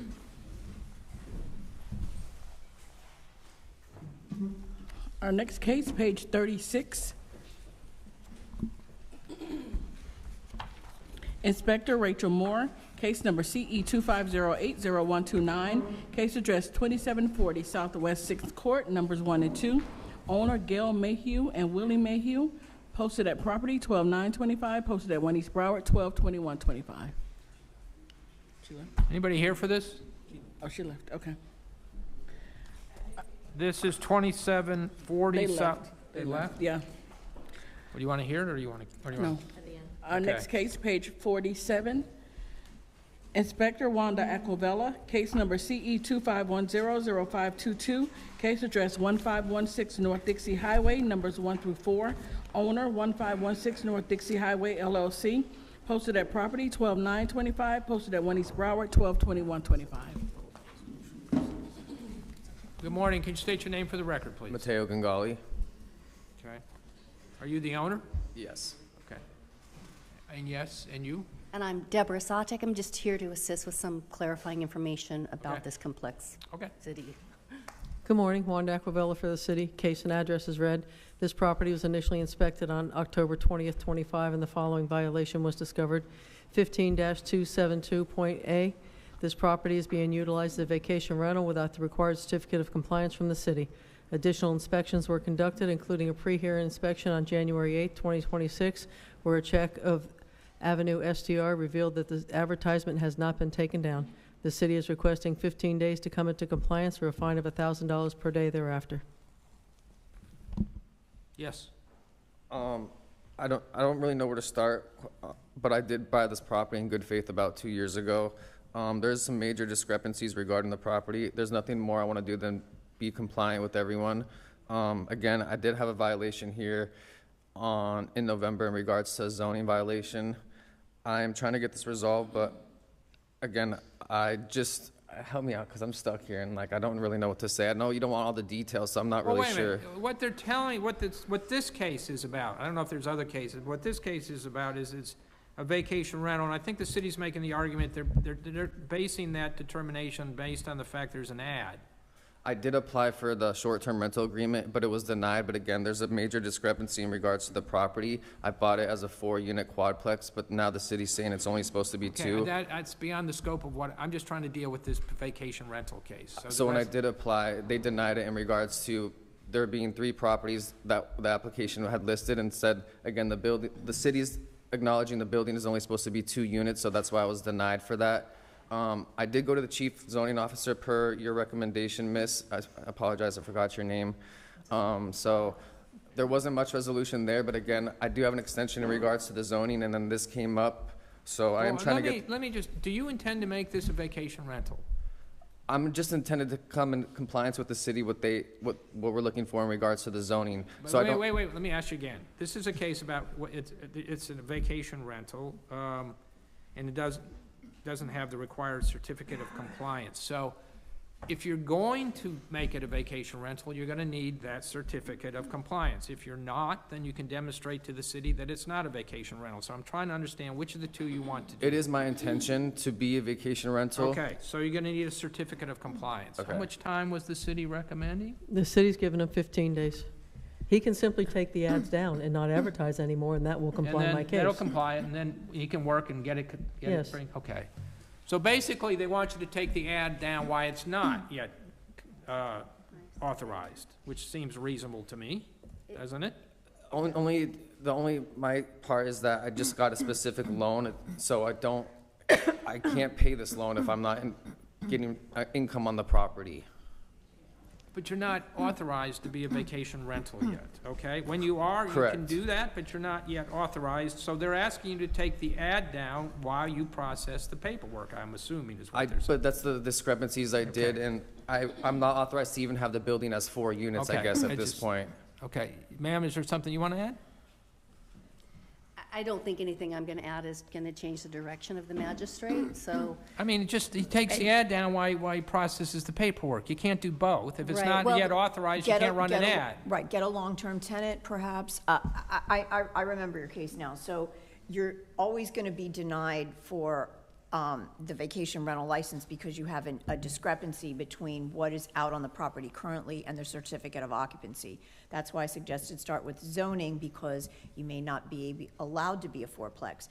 There may be, that's not my area of expertise, but there may be a board where you could ask for a variance, maybe not, but you need to start with them. And if they say that there's a process, if you're allowed and there's a process for you to become legal, then you'd have to go through that process, then do a change of use, change of occupancy, and once all that's approved, then you could apply for the vacation rental as it exists currently. So that's kind of a potentially a longer process. Right, and we've researched, and actually, he's already sought legal counsel, and I just want this on the record. I don't know if notes are taken, so if this comes back to another It's hearing. recorded. It's recorded, okay. So the fact that Mateo purchased this property and it was represented as a fourplex. Okay, but ma'am, let me just. And I know that those are not relevant to They're really this. not. But there's a lot of complex issues with the I property. understand that it's a complex issue to get him to Right. where he wants to go. Let me finish if I can. And I want to kind of move it along. I've got 70 pages of cases here. So I'm not trying to, I understand he's got a complex issue he has to resolve here. But what they're saying is take the ad down and the case is gone. So if it was me, I'd take the ad down. But I'm going to give him 28 days to do that or face a fine of $1,000 per day. Okay, thank you, folks.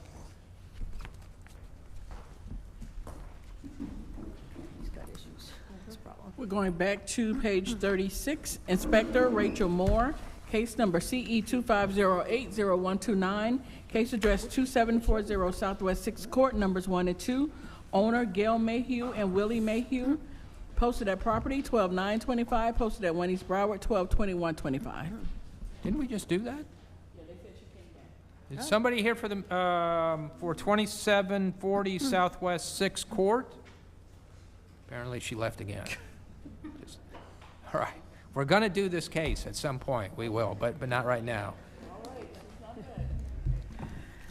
Our next case, page 60.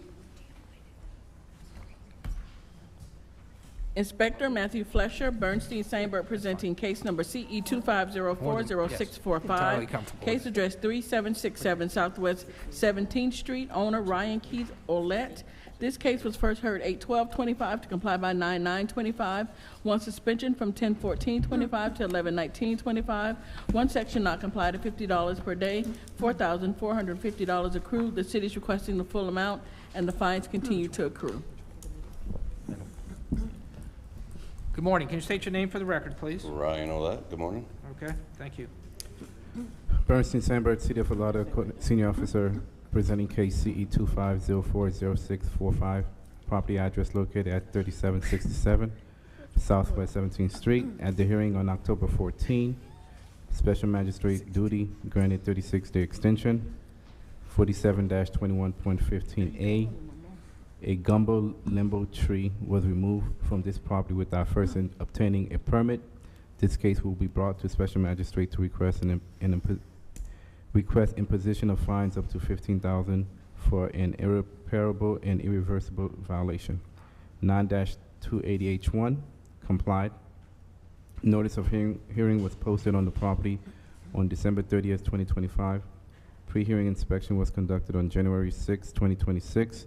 And the violation 47-21.15A remain. The city is requesting full imposition of fines for the fines to continue to accrue. Just to give you a notes, Magistrate, land tree 2504-0178 permit is issued as of 10/15/2025, but the permit must be in complete status for compliance. Property owner needs to either plant a replacement of tree or get it inspected by the landscape department or pay into the tree fund. Yes, sir. We were a little behind money-wise because FP&L did some drilling and caused about $25,000 worth of damage to the house. I did pay yesterday to the tree fund. I don't know what that gets me. If he paid into the tree fund, does that comply the case? Give me 1 second, Magistrate. Yeah. I have the receipt here if you want. Paying into the tree fund is a part of the permit process. What comes into completing the permit? Is the permit complete? Yes. Oh, it is complete. Receipt Oh, here, yeah. let me As of just. yesterday. You want to see yesterday? Yes. I would have to verify that. I can check it right now. Okay, why don't we do this? Why don't we table it, and you guys can research it, and if you tell me that it's complied, it's complied. But give him a moment to do that, and we'll move on to, yeah, you can sit there, and we'll do another case.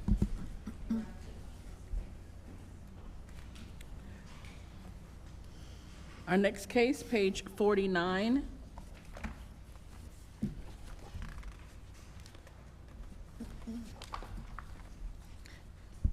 Inspector Alex Eugene. Case number CE 25110649, case address 513 Southwest 14th Street, owner David Del Castillo. This case was first cited 11/22/25 to comply by 11/22/25. One section complied at $250 for a total of $250. Appeal deadline was 12/7/25. City is requesting the full amount and no appeal was received. Just state your name for the record, please. Good morning, David Del Castillo. Okay. Inspector Eugene presenting case CE 25110649, 513 Southwest 14th Street. This property was first inspected on November 22nd following a neighbor complaint of loud noise, and the following violations were observed. 17-7.10.8, there is non-amplified sound coming from this residential property that is plainly audible 25 feet from the property line after 10 p.m. This violation is considered transient in nature, thus constituting an immediate civil penalty.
This is not a decibel level case. This is one in which the code officer testifies that he heard it at 25 feet plus. Is that what I'm? Correct.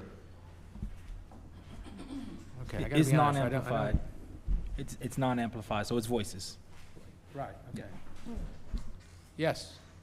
So, I mean, the officer, Alex Eugene, he did get a complaint, and we went to see the tenant at 11:22 p.m. to tell them to correct the noise. I have a video recording of that, and they did.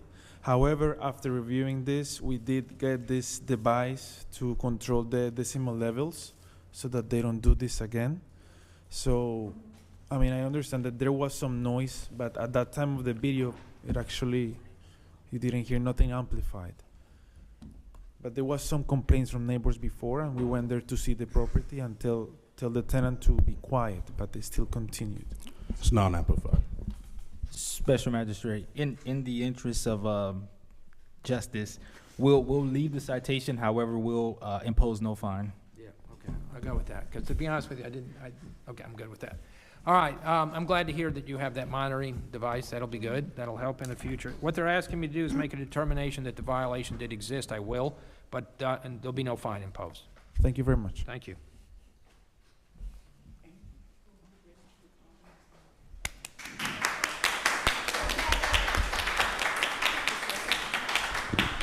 I'm assuming that's his first case, eh? Yes. Yes. Well done. Our next case, page 54, Inspector Shaquan Kendrick, case number CE 24120178, case address 5910 Northeast 18th Avenue, owner Imperial Point Holdings LLC. This case was first heard 4/8/25 to comply by 5/13/25. Two suspensions noted on the agenda. One section not complied at $100 per day, $5,400 accrued. The city is requesting the full amount, and the fines continue to accrue. Good morning. Could you state your name for the record, please? Marcos Espinal. Okay. Inspector Kendrick with the City of Fort Lauderdale, presenting the case and address as read. This case was first heard at Special Magistrate on August 12, 2025, and granted a 99-day extension. for violation 9-280C. It's not in compliance. The walkway and common area of this property is not being maintained in a safe condition. There is uplifting papers causing an unsafe passage for pedestrians. A pre-hearing inspection was conducted on January 11, 2026, and the property remains in violation as depicted in the photos. The city is requesting the full amount in fines to be imposed. For the record, Special Magistrate, I'd like to let you know that there is a permit on file that was opened up November 14, 2025, and the owner is here to request for an extension. Okay, this case started in April though, right, of last year? Is that right? Started in April? Yes. Yes, there were many violations that we have been working on. Yeah, ever that's since. true. Yeah, there's a lot of them that have been complied. Yeah. Mhm. Well, how much longer is it gonna take to deal with So this? we were in the process of pulling the permit. The permit should be issued within a week, I would imagine, because the process is pretty slow. So we're just waiting for the permit to be able, because we have to Once you take. get the permit, how long do you think it'll take you to do the work? I imagine we could, within a few months of an extension, we should have it completed. Because we have to take trees down, and it's a whole process to take the trees down and get the permit, so it's taken quite a bit of time. Excuse me, Special Magistrate. The permit issued now. Permit's issued now? Yeah. Oh, it has. It's issued. It must have happened yesterday, because it happened. Yeah, it happened this week. Yeah. We were on top I of mean, it. I don't think it would take very long, but for the tree. I think the tree might complicate it. Are you guys opposed to an extension or not? No, not at all. How much time do you need? I'd say, couple months. 56 days? Yes. 56 days? Yes. All right, I'm going to extend the time for 56 days, suspend the appreciate it. fines during that period of time. Yes. All right, good luck to you. Thank you.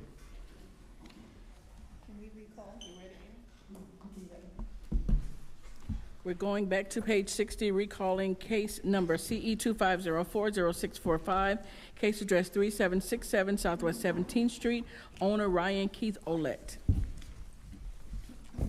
Oh, yes. So where are we at? Yes, so, Magistrate, he did pay into the tree fund. So the case is And- complied? Yes, and the city is requesting, administrative costs. All right, I'll dismiss it. Requesting what? Administrative costs. How much are they? $948. Okay, I'm opposed to administrative costs. 948. Okay, thank you. But you do have administrative costs associated with it. Where do I pay that? I'll let you talk to them. Huh? I'll let you talk to. Okay, cool. Thank you. Our next case, page 63, Inspector Mohammed Dayam, Ramon Oliveira, presenting case number CE 24120492, case address 870 Southwest 28th Street, owner 5 Star Renovation and Construction LLC. This case was first heard 6/26/25 to comply by 7/11/25 and 10/14/25.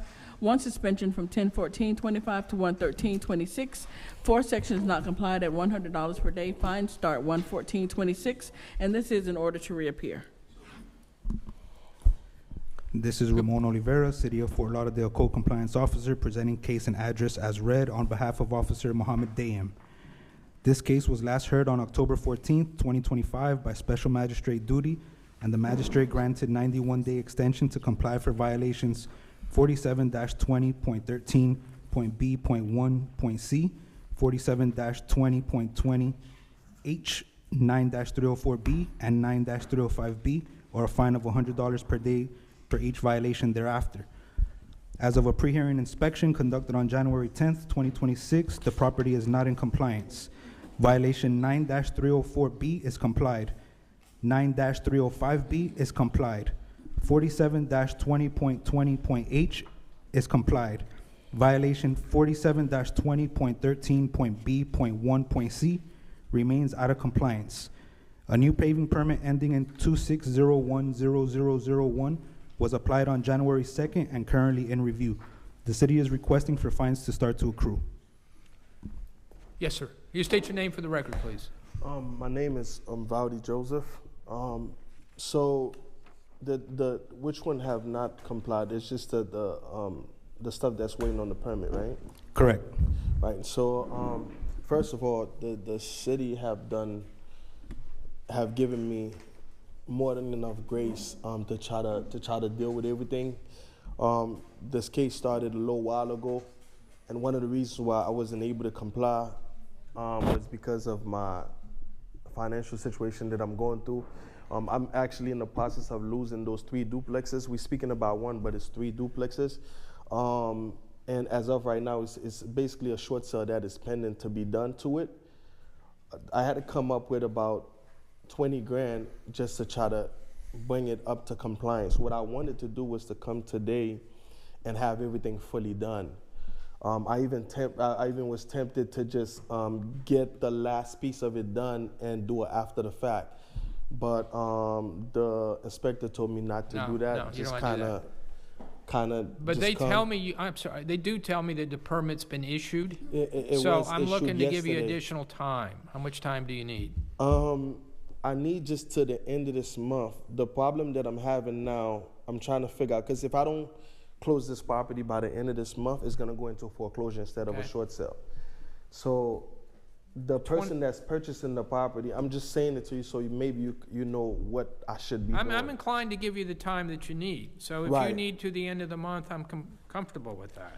28 days? That would be perfect. The thing is, would I need to come back to another hearing to finalize everything?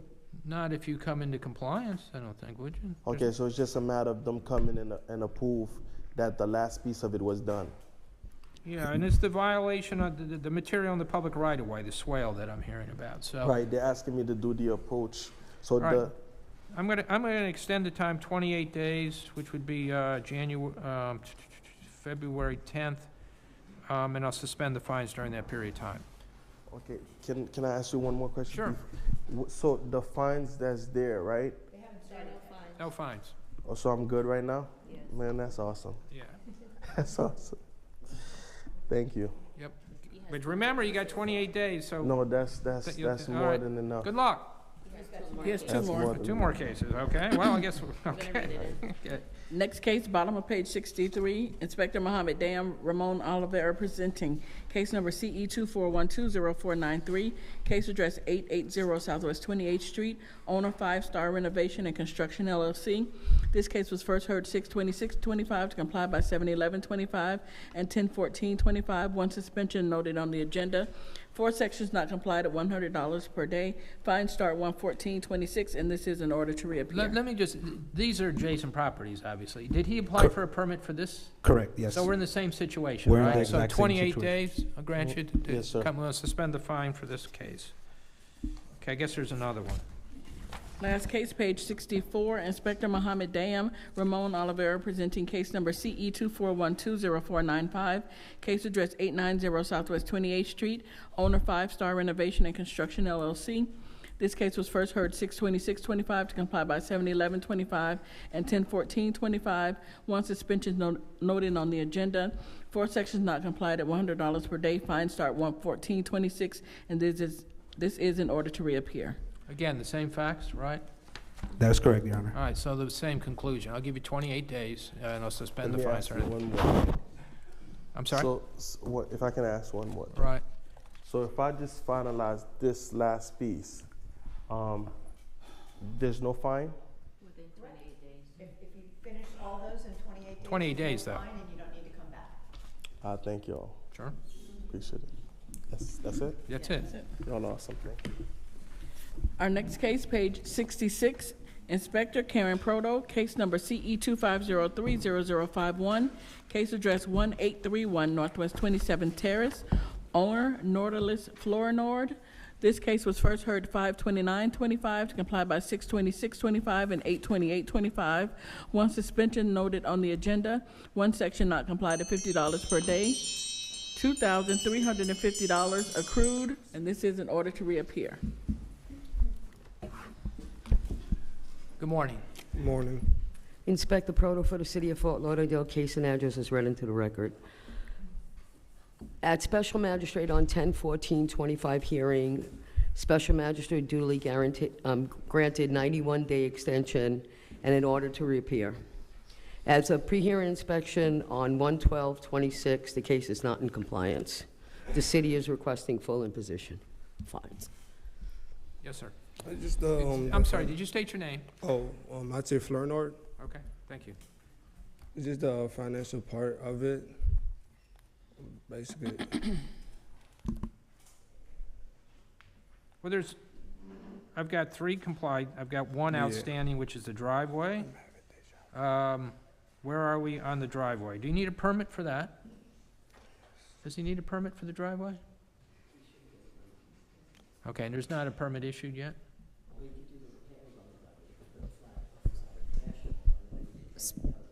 Special Okay. Magistrate Yeah. Supervisor Brown, if he's only fixing patches, then doesn't you need a wouldn't need a permit. permit, no, but if you're resurfacing the entire driveway, then you need a permit. Okay. Okay, okay. This is started in May, so Yeah. what's going on? like I said, just the financial part of it. How much time do you need? My older brother said like 4 months. 4 After months. 4 or 5 months.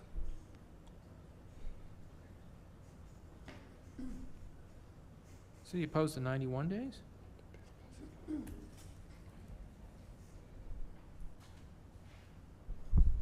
The city is not opposed. All right, I'll extend the time for 91 days, which would be until April 14th, and I'll suspend the fines during that period of time. Okay. Good luck. Thank you. This is a medical person. Our next case, page 7, Inspector Bernstein Sambert, case number... Nadine, we need to take a 5-minute recess Okay, briefly if we 5 could. minutes. Sorry, 5-minute recess. Yeah, thank you.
Our next case, page 7, Inspector Bernstein Sambert, case number CE 25100647, case address 924 Southeast 2nd Street, owner Gulfstream Las Olas LLC, posted at property 122725, posted at 1 East Broward 122125. You state your name for the record, please. Guy Shear, on behalf of the association, its counsel. Okay. Bernstein Sambert, Senior Inspector, presenting case 25100647, property address 924 Southeast 2nd Street. This property was inspected on October 22nd, 2025 for the following violations. 9306, the exterior building walls have not been maintained. Structural parts, including facade areas, are cracking and are in disrepair. Also, the areas throughout the entire exterior of the building where there are stains and missing and peeling paint. 9-280C, there are stains and mildew-like substance on the exterior sidewalk surrounding the building. Also, the interior sidewalk, walkway, hallway areas have missing and peeling paint. 9-280B, there are building parts which are deteriorated and not maintained. This includes but not limited to the awning around the property building used as decorative accent, and their structural parts are in disrepair. The soffit vents on the soffits have holes and are in disrepair. Also, the exterior door frames on some of the units have missing and peeling paint. A notice of hearing was posted on the property December 27th, 2025. Pre-hearing inspection on January 9th revealed the violation stated is not in compliance. I would like to enter the photos as evidence that shows violations as depicted. The city is requesting 56 days to comply or a fine of $100 per day. Yes, sir. So we have passed a special assessment at the end, and we were talking about this at the end of last year for $20,000. We've hired a cement company. They're going to do the work in March, and we're still working on the paint company. We probably need, reasonably, 3 to 4, maybe even 5 months to get it all done because there's extensive work that we're doing. We've already pressure cleaned the sidewalks, the doors, so we are moving on it, and we have a contingency budget also in case the $20,000 is not enough. But like I said, the cement will be commenced in March, and then we're almost contracted with the painting company. We have 3 bids out there. We're looking for at least 1 more to make sure that we get a decent price. Okay. City opposed to 91 days No, we're not opposed to it. with the order to reappear? Correct. Okay. Thank 91 you. days. Or if, what was the recommended fine amount? 100. $100 per day per violation. Understood. Okay, thank you. Thank Good you, luck to guys. May I be excused? Our next case, page 61, Inspector Matthew Flesher, Bernstein Sambert, presenting case number CE 25040467, case address 3917 Southwest 13th Court, owner Patricia B. Marshall. This case was first heard 7/8/25 to comply by 8/12/25. 1 suspension noted on the agenda. 3 sections not complied at $50 per day for a total of $8,250. 1 section complied at $50 per day for a total of $200. $8,450 accrued. The city is requesting the full amount, and the fines continue to accrue. Good morning. State your name for the record, please. Good morning, Jensen Mondes here. Are you the owner? No, general contractor. General contractor, okay.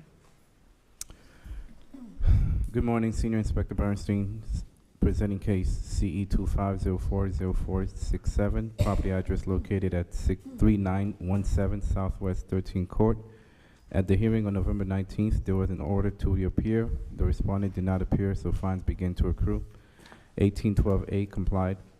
9305B, the roof is stained with black substance. Also, there are tarps and debris on the rear half of the roof. 9306, the fascia and areas of the exterior walls have black stains and missing and peeling paint. 9-305B, the landscape at this property is not being maintained in a neat and well-kept appearance. The gravel swell area has grass growing through and areas of missing gravel. There are areas of dead and missing ground cover. 9-280H1 complied. Notice of hearing was posted on the property on 12/30/2025. Pre-hearing inspection was conducted on January 6th, and the violations 9308B, 9306, and 9305B remain. City is requesting full imposition of fines for the fines to continue to accrue.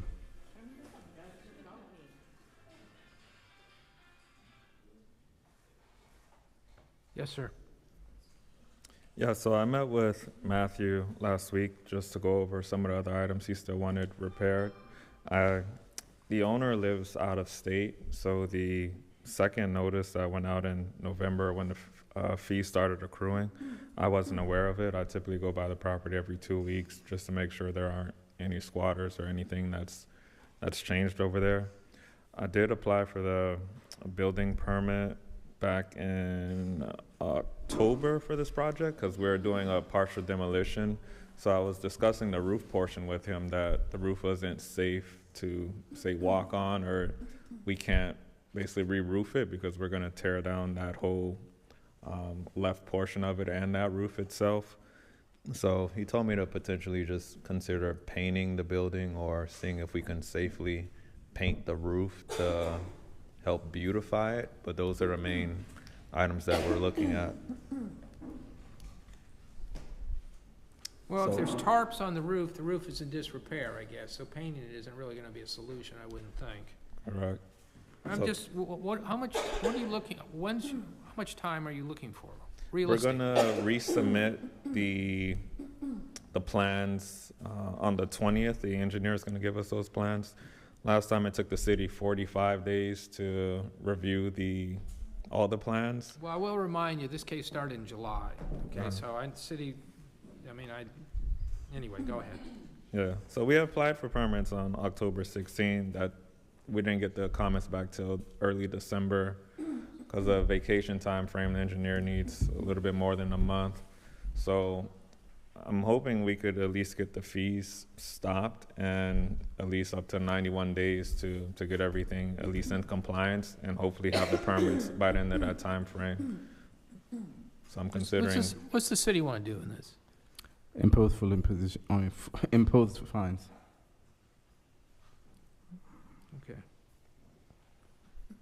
I'm going to impose the fines. I'm going to impose the fines. After the fact, there's a mitigation process you can go through, but okay. I mean, it's been going on since July, and doesn't look like there's a lot of progress, so.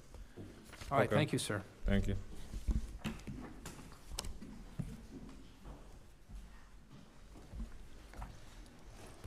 Our next case, page 15, Inspector Pat Gavin, case number CE 25100867, case address 1650 West Sunrise Boulevard, owner Provident Family Enterprises, posted at property 122325, posted at 1 East Broward 122125.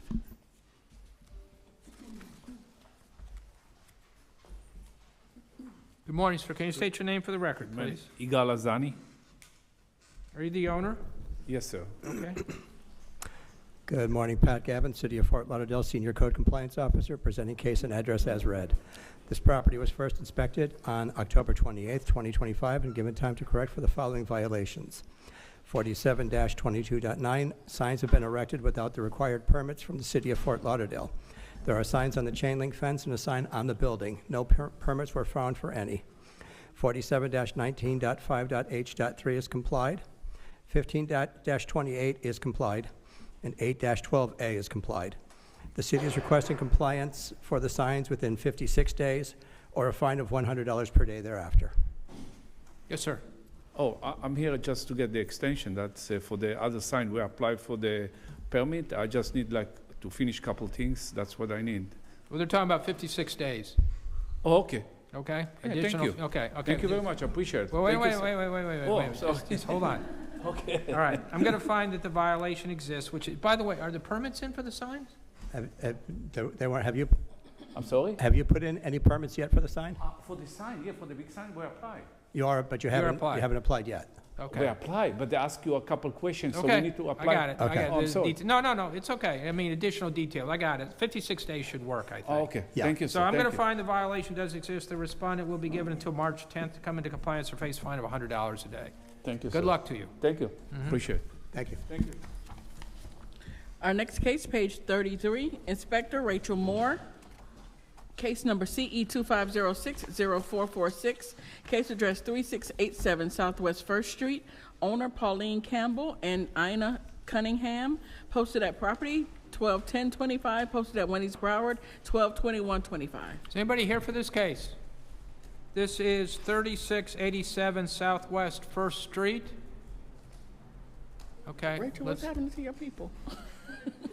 All right, let's table it. I'm going to try one more. Oh, she's probably the one okay. whose phone keeps ringing. Okay. Well, let's take another case, and when she comes out, we'll do that one, okay? Okay, Rachel, you can come back. We're going to page 56. Inspector Rachel Moore, case number CE 24100679, case address 272 Southwest 28th Terrace, owner Carolina Gomez. This case was first heard 2/27/25 to comply by 5/29/25. 2 suspensions noted on the agenda. 2 sections not complied at $50 per day, $8,700 accrued. The city is requesting the full amount, and the fines continue to accrue. Good morning. State your name for the record, please. Carolina Miguesca. Okay. Good morning, Inspector Rachel Moore for the City of Fort Lauderdale, presenting case as read. This property was first brought before the Special Magistrate on 2/27/25. And at the Special Magistrate hearing, Special Magistrate Flynn ordered 91 days to comply or $50 per day thereafter. At the Special Magistrate hearing dated 7/24/25, Special Magistrate Flynn granted an additional 63-day extension. And at the Special Magistrate hearing dated September 25th, 25, Special Magistrate Flynn granted an additional 77-day extension. As a pre-hearing inspection dated 1/12/26, the property remains out of compliance. The city is requesting the full imposition of fines. Yes, ma'am. I have had a permit submitted with the city since June. I have continuously been working with both the city and the engineering department. We have our issues down to the final 2. So once that permit is issued, my contractor and I are ready to go. As you can see, the pavers are sitting there. So I simply need that permit issued. Are the trailers gone? Trailers? There was never a trailer there. Am I looking at the right one? No, there are no The issue trailers is on the it's a property. 3-bedroom home. There's only a parking spot for 1, and my husband has a vehicle. So the idea and the purpose of the pavers is to widen that driveway to accommodate that issue. Okay. The first violation, 9304B on my agenda says their Parking on vehicle. the grass and driveway maintenance. But that's is comply. one. No. Okay. We gotta repair the driveway. No, the Uh, driveway. All right, Special Magistrate? Supervisor Brown, I'm looking at the paving permit in the system, BLD-GEN 250-60241, and it is awaiting client reply right now. They did file it in June. I'm not quite sure what it is taking so long with this permit. Can you elaborate, maybe? They weren't clear on exactly what they asked. So I submitted plans initially as an owner permit because I was going to get the work done. And then because I'm doing the swale, they wanted a GC. I then had to switch over to a GC, update that, switch that over. And then now it's the final last 2 things, I believe, is the whole water runoff calculations. I see exactly what she's saying. I see the contractor added, They and switched yeah. from owner pulled permit to a contract. Yeah, we're not opposed to additional time. How much time do you need? If, as much as you can give me, because essentially all I need is a permit that's out of my control. 56 days? A little bit more would be great. Well, I know that, but so what do you think? How much time you think to resolve it? The city recommends 56 days. 56 days. I'll extend it 56 days. Okay. Notice to reappear, I guess. Would that make sense? No? Okay. 56 days. Good luck to you. Thank you. Suspend the fines during that period of time. Our next case, page 33, Inspector Rachel Moore, case number CE 25060446, case address 3687 Southwest 1st Street, owner Pauline Campbell, posted at property 12/10/25, posted at 1 East Broward 12/21/25. Good morning, ma'am. State your name for the record, please. Pauline Campbell. Okay. Inspector Moore for the City of Fort Lauderdale, presenting case as read. This property was first inspected on 10/21/25, and the following violations were observed. 9-280(H)(1). The fence at this property is in disrepair and not being maintained as required. The chain link fence directly behind the storm drain is disrepair. The mesh has vegetation on it, and parts of the mesh has been separated from the poles. 18-12(A) is complied.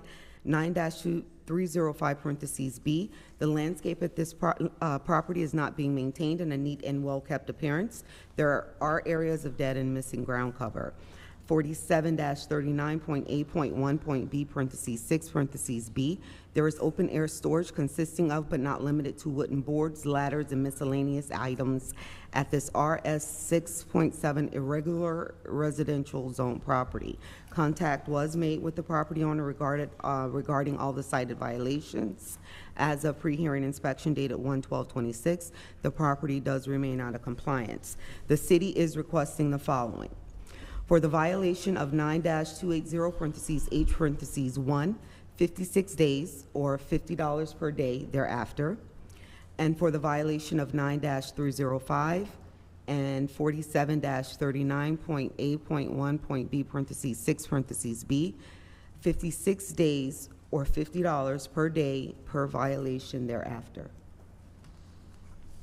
Yes, ma'am. Do anything you want to say? No. Okay. Can she get the, does she need a permit for the fence? Yes, she would. Can she get that routed through in 56 days? Probably? Okay. I'm going to find that the violation exists. That doesn't seem to be in dispute. The respondent will be given 56 days, which is March 10th, to come into compliance or face a fine of $50 per day per violation. So good luck to you. Thank you. Our next case, page 49.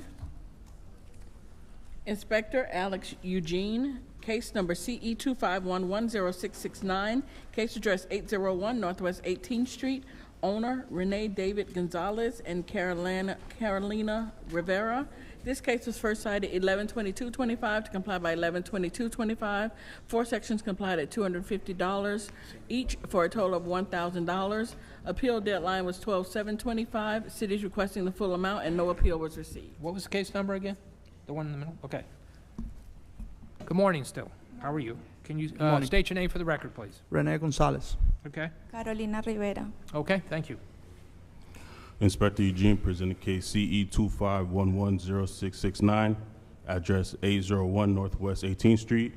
This property was first inspected on November 22nd, 2025, following a neighbor complaint of loud noise, and the following violations were observed. 17-7.1.8, there is amplified sound coming from this residential property that is plainly audible 25 feet from the property line after 10 p.m. 17-7.10.8, there is non-amplified sound coming from this residential property that is plainly audible 25 feet from the property line after 10 p.m. 15-278.1, parentheses E, there is a Chapter 15, Article 10, vacation rental standards parking violation occurring at this property. There are approximately 6 vehicles parked on the grass and or swell and obstructing the public sidewalk. 15-278.2B, the maximum occupancy of the property is being exceeded. It was observed that approximately 10 to 15 people were entering the property. The maximum occupancy of the property is 9 adults. This violation is considered transient in nature, thus constitutes an immediate civil penalty. There's no appeals applied for, right? Am I right? They didn't appeal the case. Okay. Let me hear the evidence, please.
Is the difference between 17.7.1A and 17.7.10A is that one is music and the other one is voices? Is that pretty much what I'm getting here? Yes. Okay. Yeah, you guys didn't file an appeal. I was in mitigation with Airbnb support. This is a rental property. I'm going to say it again. You didn't file an appeal. No, we didn't. So I mean, I'll let you speak. I'm not even sure if I should do that. You have to file an appeal to get a hearing. You didn't do that. No, because I agree with what the inspector said. I was in the process of getting the issue resolved with Airbnb. After that night, I opened a case with them.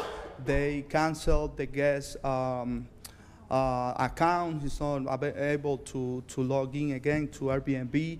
But they say that the air cover insurance that they have is only for property damage, which there was no property damage. The situation was taken care right away. And we were just in the process to get this resolved. That's why we didn't file. Okay, but again, you didn't file an appeal, so really, my hands are tied. I'm going to find that the violations exist based on the evidence and impose the fine. Thank you. Okay. Thank you. Our next case, page 15, Inspector Karen Proto, case number CE 2506-0543, case address 1215 Northwest 23rd Avenue, owner Errol and Helen McFarlane, posted at property 12/18/25, posted at 1 East Broward 12/21/25.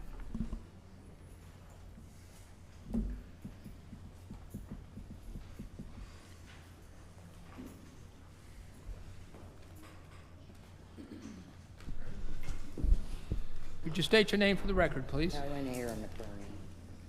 Inspector Proto for the City of Fort Lauderdale, case and address is read into the record. The property was inspected on 6/2/25 and the following violations were observed.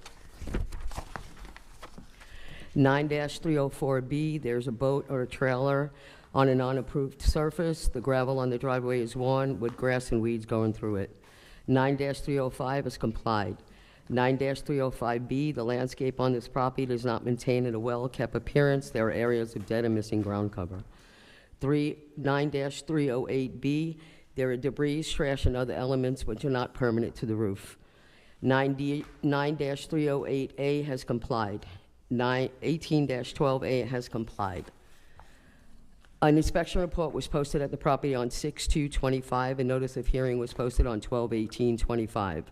As a pre-hearing inspection on 1/12/25, violations remain as depicted in the photos. The city is requesting 28 days or $50 a day thereafter for each violation.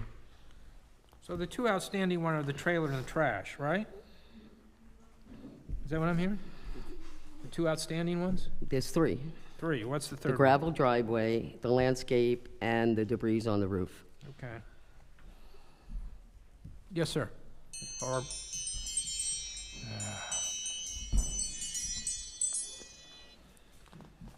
yes. I have tried to move the boat, sir, but nobody won't accept it. So I don't know how I'm gonna be able to get rid of it, but I will try my best to get rid of the boat, because my uncle doesn't want it anymore, and he's not around. Causing the landscaping, I just had some fresh gravel put down, and I got a bunch of trees in the yard. I have to try and cut them down so I can keep the yard a little bit, you know, cleaner. Each time I rake it, the leaf comes right back, so. I need a little bit more time. How much time do you need? Were you going to say something? Yeah, no problem. Giving them extra time to get it compliant. How much time do you need? About 4 or 5 months. 91 days? You all right with 91 days is fine. 91 days, that's until April 14th. Okay? Or fine $50 a day? Is that what you're looking I met with the owner yesterday on the property. We have to do the 91? Yeah, that'll be April 14th to come into compliance, or a fine of $50 a day for each violation. You want to do a notice to reappear? Yes. Order to reappear? Yeah, order to reappear. Okay, so here's the deal. I'm going to find that the violation exists. I don't think that's in dispute. I'm going to give you till April of April Can I get a 14th. little bit longer than April? No, sir? I'm going to That's do what he's this. saying. I'm going to do April. I mean, and then there'll be an order to reappear. If you don't come into compliance, you come back here. Okay? Okay. Take care of it if you can, by April, okay? So you don't have to come back. Definitely All right. gonna try. Or fine, okay. Fine of $50 a day for each violation. Good luck to you. Thank you, sir. So, after 91 days, we pay the $50.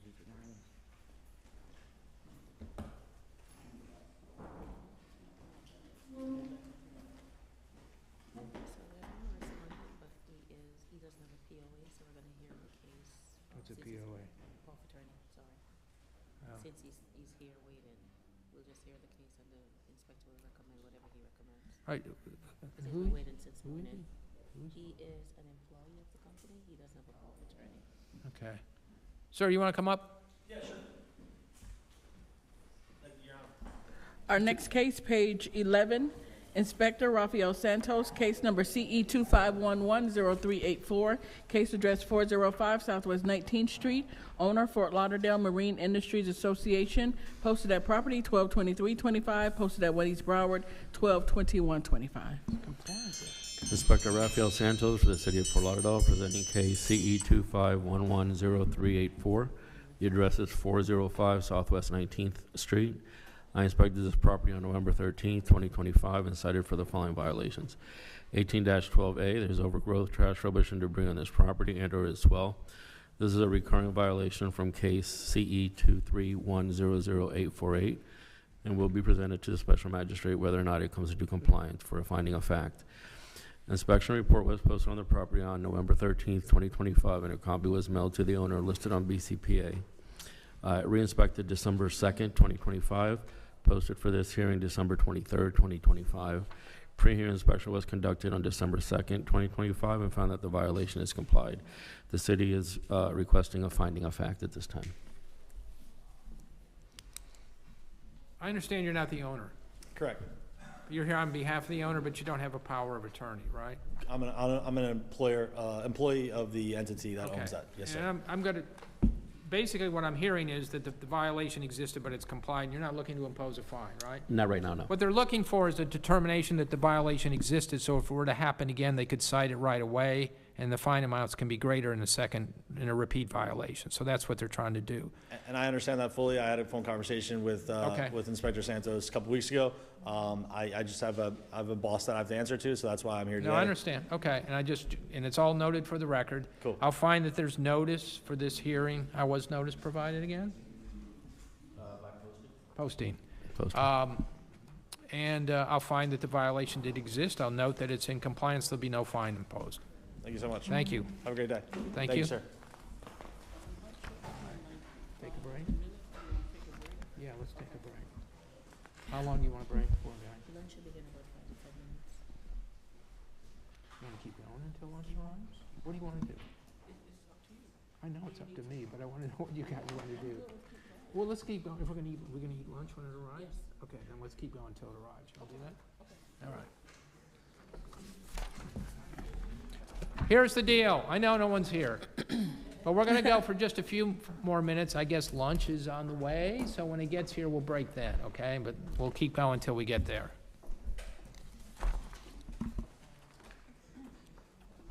And we'll start with page 4. Inspector Gil Williams, case number CE 25100915, case address 760 Northwest 9th Street, owner Sis Trunk 760 Northwest 9th Avenue, LLC, posted at property 123025, posted at 1 East Broward 122125. Senior Officer Gail Williams for the City of Fort Lauderdale, presenting case CE 251000915, address 760 Northwest 9th Street. This case was first cited on October 29th, 2025 for the following violations. 18-12 parentheses A, there is overgrowth, trash, rubbish, and debris on this property and or is swell. Violation 9-280 parentheses H parentheses 1 has complied. Violation 9-306, the exterior of structure not maintained, they are stained and dirty. A pre-hearing inspection was conducted on January 11, 2026, and violations remain as depicted in the photos. The city is requesting 10 days for violation 18-12 parentheses A, or a daily fine of $100 per day thereafter, and 56 days for 9-306, or a daily fine of $100 per day thereafter. I'll find that there's notice, I'll find that the violation exists, and I will issue an order that's consistent with the request of the city, so ordered. Thank you. Our next case, bottom of page 4, Inspector Gail Williams, case number CE 25090433, case address 1529 Northeast First Avenue, owner David Johnson, posted at property 1326, posted at 1 East Broward, 122125.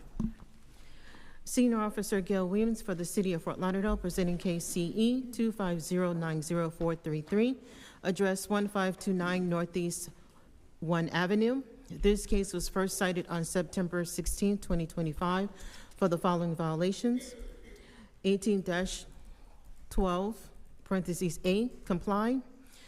Violation 9-304, parentheses B, the gravel driveway is not being maintained.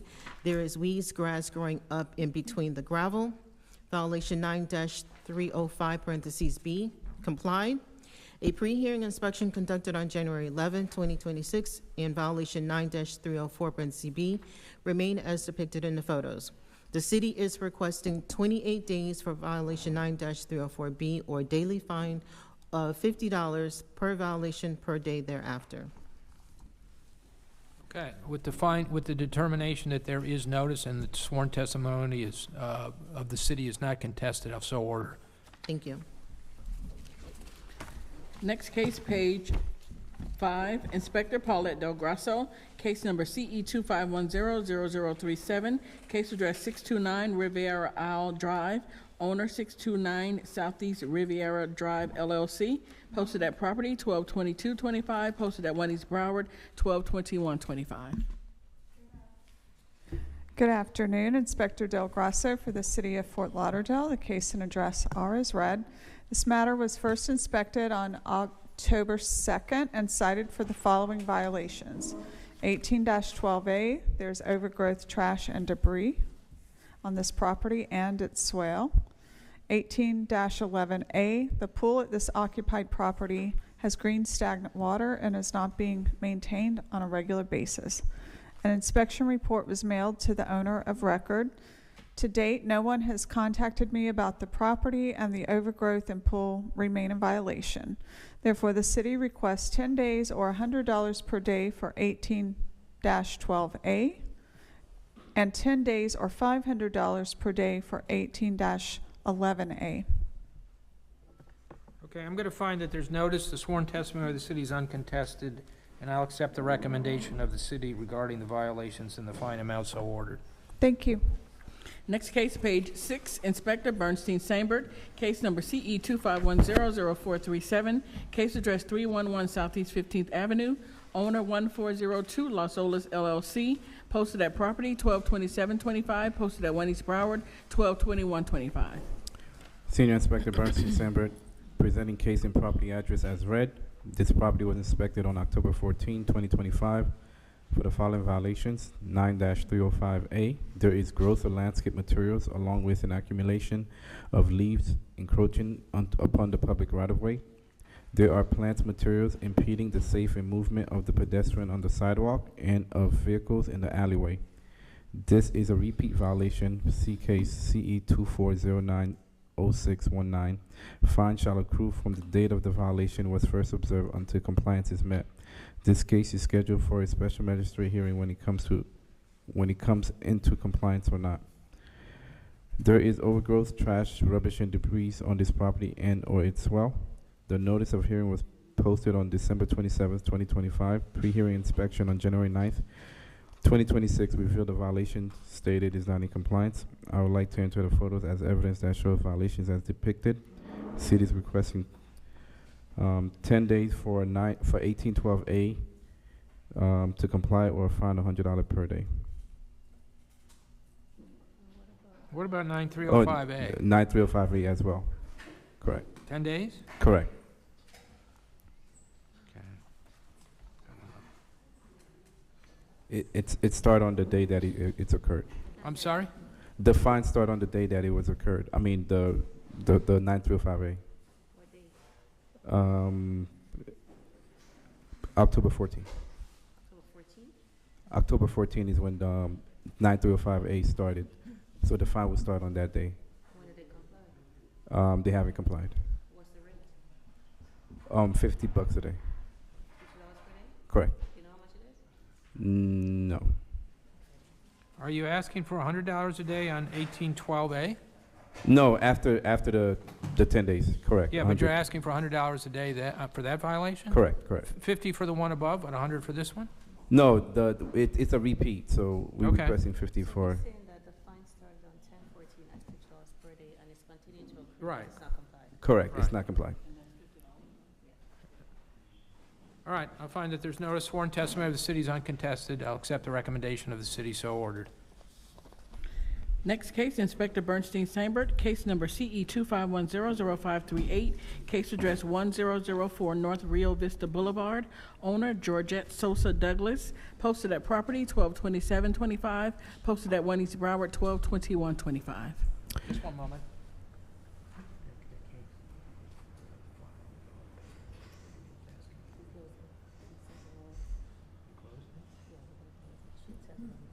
Okay, good, thanks. I'm sorry, go ahead. Senior Inspector Bernstein presenting case in property address as read. This property was inspected on October 17, 2025 for the following violations. 9305B. The landscape at this property is not being maintained in a neat and well-kept appearance. There are areas of dead and missing ground cover, including the swell. 9-304B complied. 1812A complied. 9305A complied. 9306, the exterior building walls have not been maintained. There are areas of the exterior front porch stair structure near the sidewalk that have stains. This is a recurrent violation. Refer to case CE 24040748. This case will be scheduled to the special magistrate seeking a finding of fact whether or not the violation complies prior to the hearing date, and that violation is complied. But I just want to state it, it's a recurring for 9306. The notice of hearing was posted on December 27th, 2025. Pre-hearing inspection on January 7th, 2026 revealed the violation stated is not in compliance. The city is requesting 56 days to comply or a fine of $50 per day. All right, I'll find that there's notice the sworn testimony of the city is uncontested that the violation exists. I'll accept the recommendation of the city so ordered. We'll do the next one on page 7, Inspector Bernstein Sambert, case number CE 25100862, case address 1231 Southeast First Street, owner Capri West Condo Association of Fort Lauderdale, posted at property 122725, posted at 1 East Broward 122125. The Senior Inspector Bernstein Sambert presenting case in property address as read. This property was inspected on October 28, 2025 for the following violations. 47-21.15D.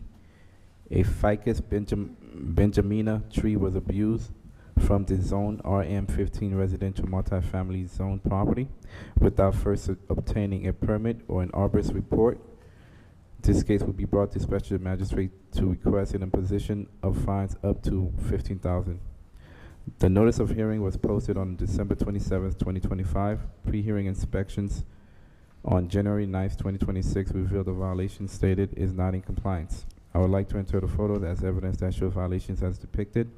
The city is requesting a fine of $150 for the tree abuse and 56 days to comply, or a fine of $100 per day to get a permit. Okay, they need a tree removal permit, I would Correct, think, right? correct. Okay. All right, I'm going to find that there's notice the sworn testimony of the city is uncontested that the violation exists. I'll accept the recommendation of the city so ordered. We'll take a 10-minute recess. Yeah, 56 days. 150, 110. Oh. 56 days on the one.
Our next case, page 8, Inspector Edward Eason, case number CE 25090739, case address 1200 Southeast 1st Street, owner Quiet by the Sea LLC, posted at property 122225, posted at 1 East Broward 122125.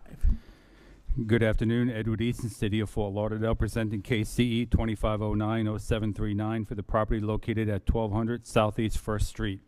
The property was inspected on 9/9 of 25 and the following violations were observed.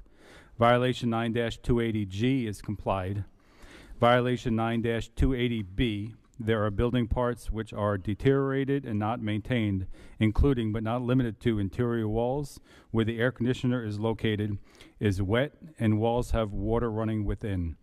The violation is complied, however, is a recurring violation from case CE 2203-0641. Violation 18-4C is complied. Violation 47-20.20.H is complied. Violation 9-306 complied. Violation 9-305A is complied. Violation 9-305B is complied. A notice of hearing was posted to the property on 12/22/25. At this time, all violations are complied. The city is requesting only a finding of fact for violation 9-280B.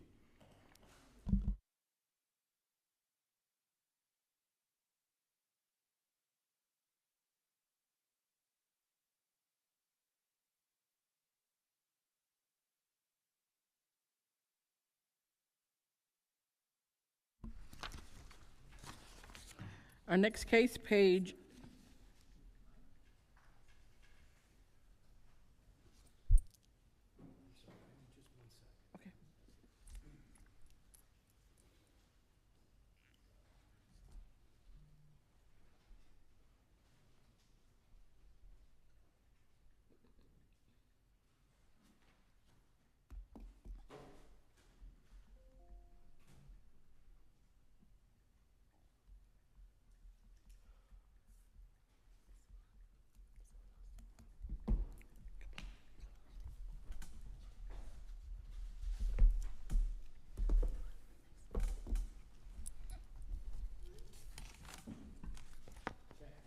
on top.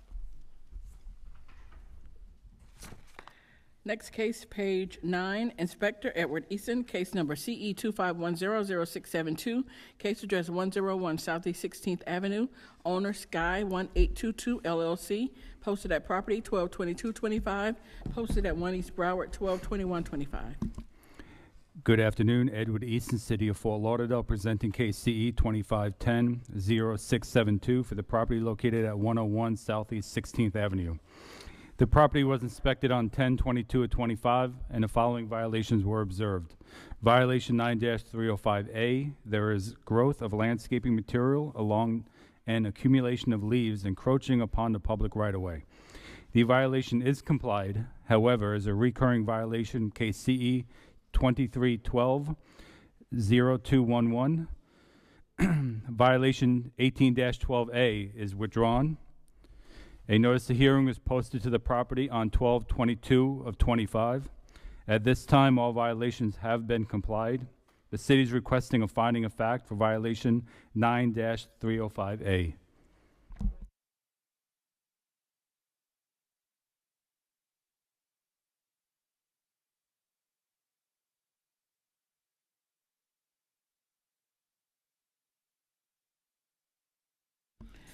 Next case, Inspector Edward Eason, case number CE 25100706, case address 629 Southeast 1st Avenue, owner 625 Southeast 1st Prop LLC. This case is now closed.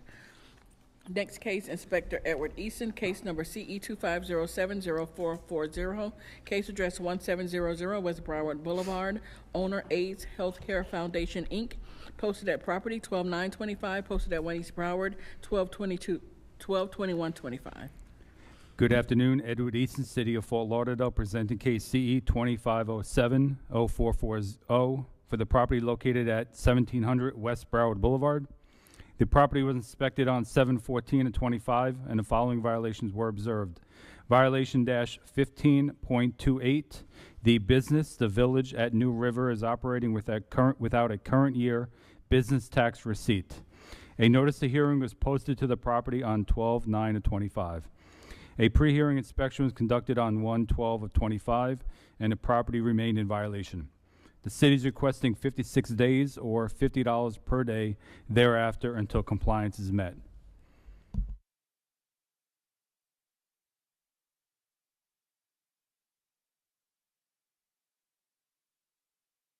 Would help. I'll find that the violation does exist. I'll find there's notice. I'll accept the recommendation of the city as to the fine amount and the time for compliance, so ordered.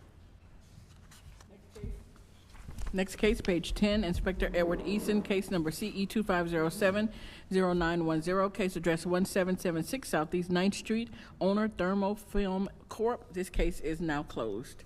Okay. Next case, Inspector Rafael Santos, case number CE 2509-0839, case address 3001 Harbor Drive, owner 3001-18 Harbor Drive LLC, posted at property 122325, posted at 1 East Broward 122125. Inspector Rafael Santos for the City of Fort Lauderdale. Case and address is read into the record.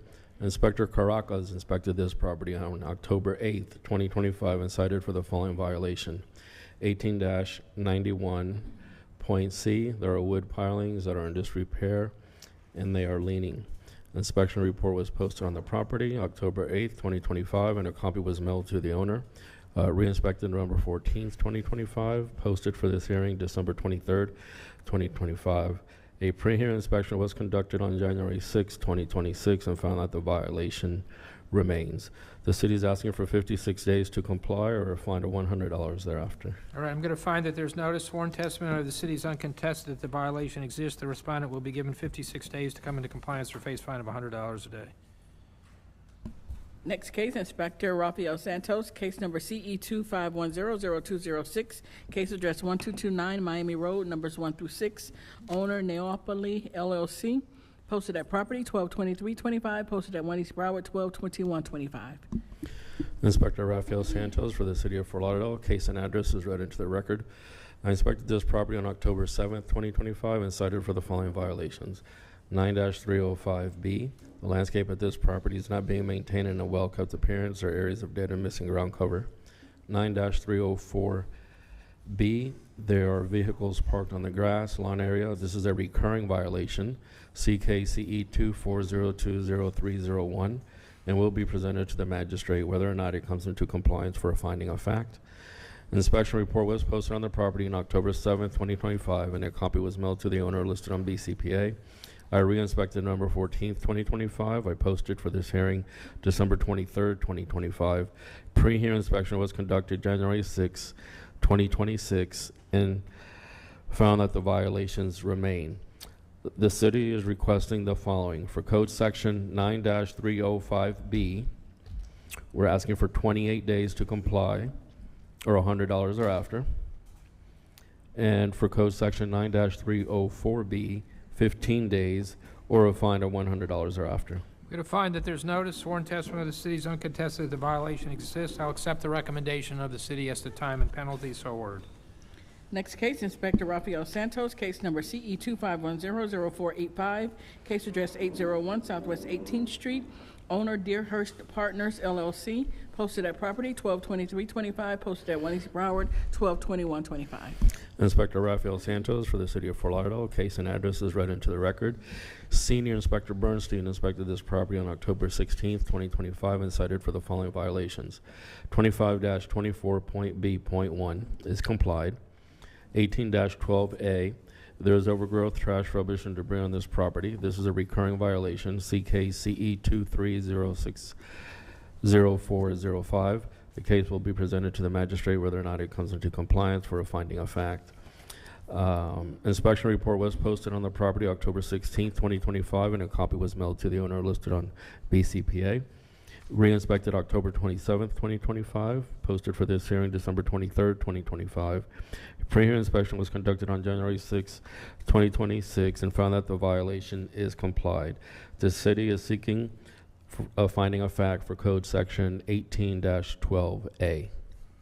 All right, I'll find that there's notice. Sworn testimony of the city is uncontested that the violation exists. I'll note for the record that it's in compliance. I'll make a finding of fact that the violation did in fact occur. Next case, page 11, Inspector Jessica Martinez, case number CE 24070683, case address 515 Northeast 4th Street, owner 515 Inc., posted at property 123125, posted at 1 East Broward 122125.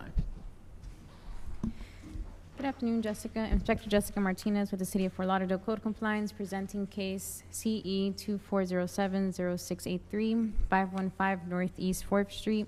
This property was first inspected on July 24th, 2024, and the following violations were found. 18-12A, complied. 47-19.4.D.1, complied. 47-34.8.1.A.1. There is a shipping/storage container being stored on this property. A pre-hearing inspection was conducted on January 12th, 2026, and the property remained in violation. The city is requesting 28 days for compliance or a fine of $100 a day thereafter. All right, I'll find that there's notice. The sworn testimony of the city is uncontested that the violation exists. The respondent will be given 28 days to come into compliance or face fine of $100 a day. Thank you. Next case, page 12, Inspector Pat Gavin, case number CE 25090386, case address 1700 Northwest 9th Street, owner Barbara Perry, posted at property 12925, posted at 1 East Broward 122125. Pat Gavin, City of Fort Lauderdale Senior Code Compliance Officer, presenting case and address as read. This property was first inspected on September 15th and given time to correct for the following violation. 47-21.9.m. This RD15 zoned vacant lot has had all the sod removed and covered with crushed rock. A vacant lot must have living ground cover. The city is requesting compliance within 28 days or a fine of $100 per day thereafter. All right, I'll find that there's notice. Sworn testimony of the city is uncontested. The violation exists. The respondent will be given 28 days to come into compliance or face fine of $100 a day. Next case, Inspector Pat Gavin, case number CE 25090646, case address 924 Northwest 24th Avenue, owner Hector J. Santiago, posted at property 12925, posted at 1 East Broward 122125. Pat Gavin, City of Fort Lauderdale Senior Code Compliance Officer, presenting case and address as read. This property was first inspected on September 24th and given time to correct for the following violations. 24-27B, there are waste containers left roadside overnight after collection day and not pulled back to an approved location. There are containers left in the driveway and not behind the front of the house. 9-306, the exterior building walls have not been maintained. There are areas of the exterior that have stains and missing peeling paint, including the fascia. 9-304B, the driveway at this residential property is stained and needs to be cleaned. 9-305B has been withdrawn. 24-7B is complied. 25-13 is withdrawn. 18-12A, there is overgrowth of grass and weeds on this residential property. The city is requesting compliance within 7 days for violations 24-27B and 18-12A, and 28 days for all other violations, or a fine of $50 per violation per day thereafter. All right, I'll find that there's notice. Sworn testimony of the city is uncontested that the violations exist. I'll accept the fine. I'll accept the recommendation to the city as to fine and to time for compliance. So ordered. Next case, page 13, Inspector Pat Gavin, case number CE 25090267, case address 1704 Northwest 9th Street, owner Craig Hall, posted at property 12925, posted at 1 East Broward 122125. Pat Gavin, City of Fort Lauderdale Senior Code Compliance Officer, presenting case and address as read. This property was first inspected on September 11th and given time to correct for the following violation. 47-21.15.f.3, trees were removed from this RD15 property without first obtaining a permit. It shall be unlawful to remove a tree without first obtaining a tree removal permit.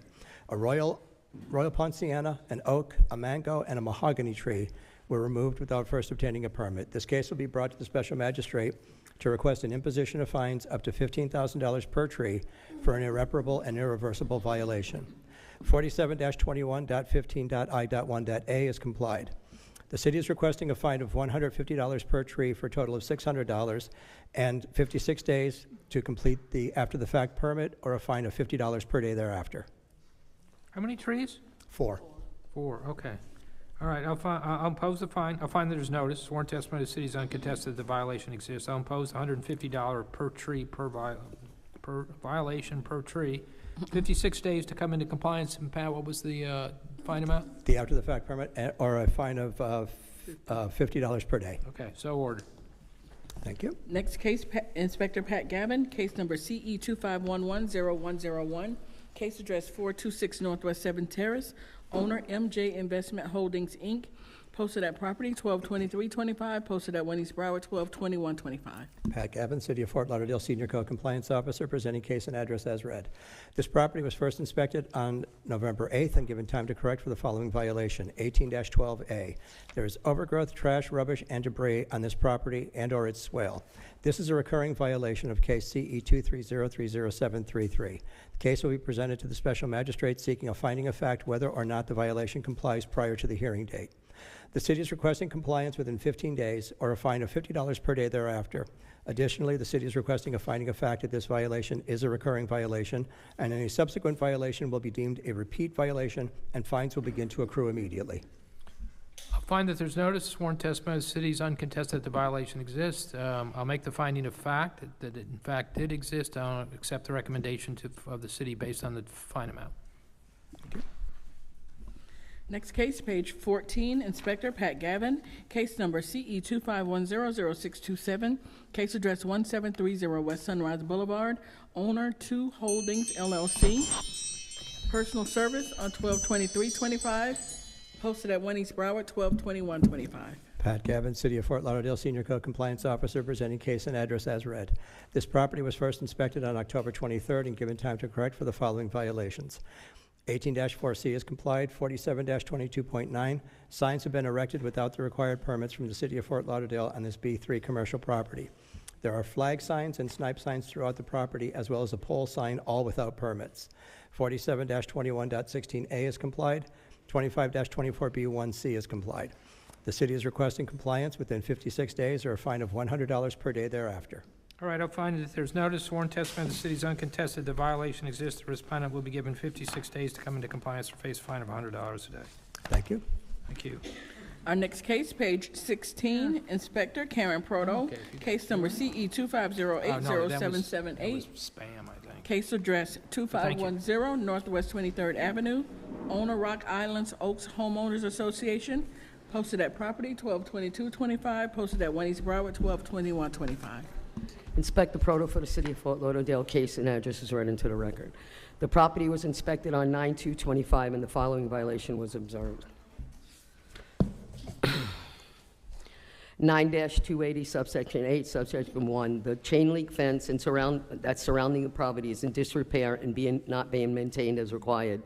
The chain link fence is leaning over and is detached from the support poles. The inspection report was posted on 9/2/25. A notice of hearing was posted on 12/22/25. As pre-hearing inspection on 1/8/25, violation remains as depicted in the photos. The city is requesting 28 days or $50 a day thereafter for the violation. Find that there's notice, sworn testimony of the city is uncontested that the violation exists. The respondent will be given 28 days to come into compliance or face a fine of $50 a day. Next case, page 17, Inspector Karen Proto, case number CE 25100642, case address 2470 Northwest 30th Way, owner Carol M. Nelson, posted at property 121825, posted at 1 East Broward 122125. Inspector Proto for the City of Fort Lauderdale, case and address is read into the record. The property was inspected on 10/21/25 and the following violation was observed. 9-306, the exterior walls have not been maintained. They're missing and peeling paint has been removed and exposed stucco needs to be painted.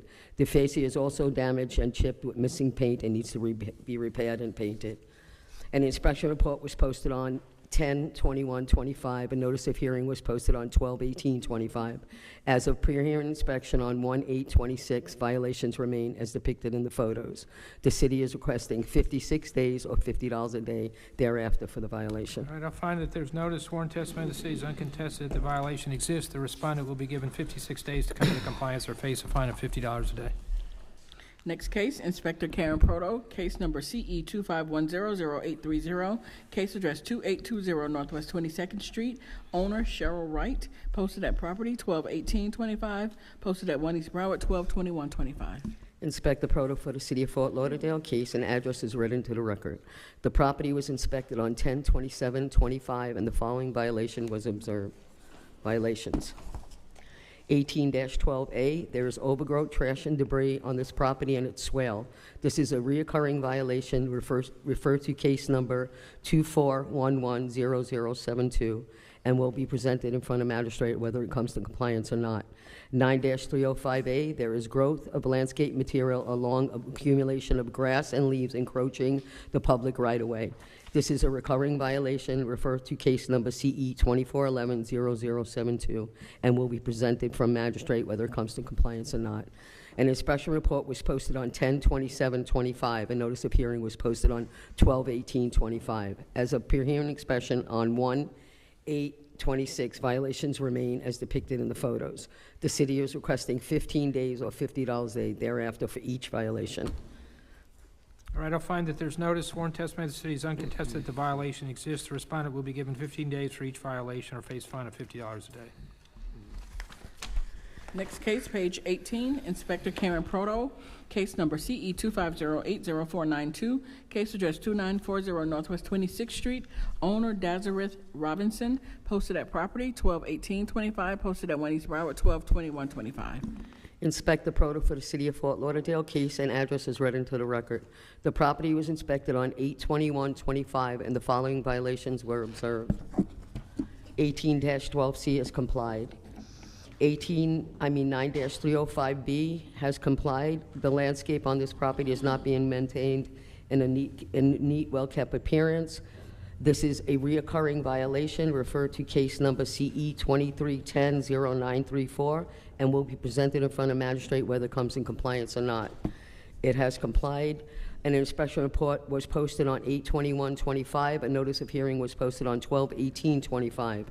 As of pre-hearing inspection, the violations have complied. The city is seeking finding of fact for violation 9-305B. Okay, I'll find that there's notice, sworn testimony of the city is uncontested regarding the violations. I'll make a finding of fact that 9-305B did in fact exist, and it's compliance now. Next case, page 18, Inspector John Claude Noel, case number CE 250200540, case address 641 Northeast 11th Avenue, owner R2C LLC, posted at property 1220. Posted at property 12/22/25, posted at 1 East Broward 12/21/25.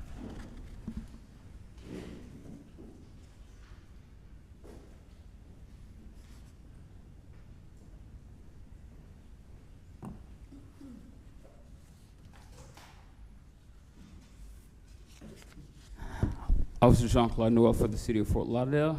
I'm presenting case that was just read. This property was first inspected on 2/20/2025.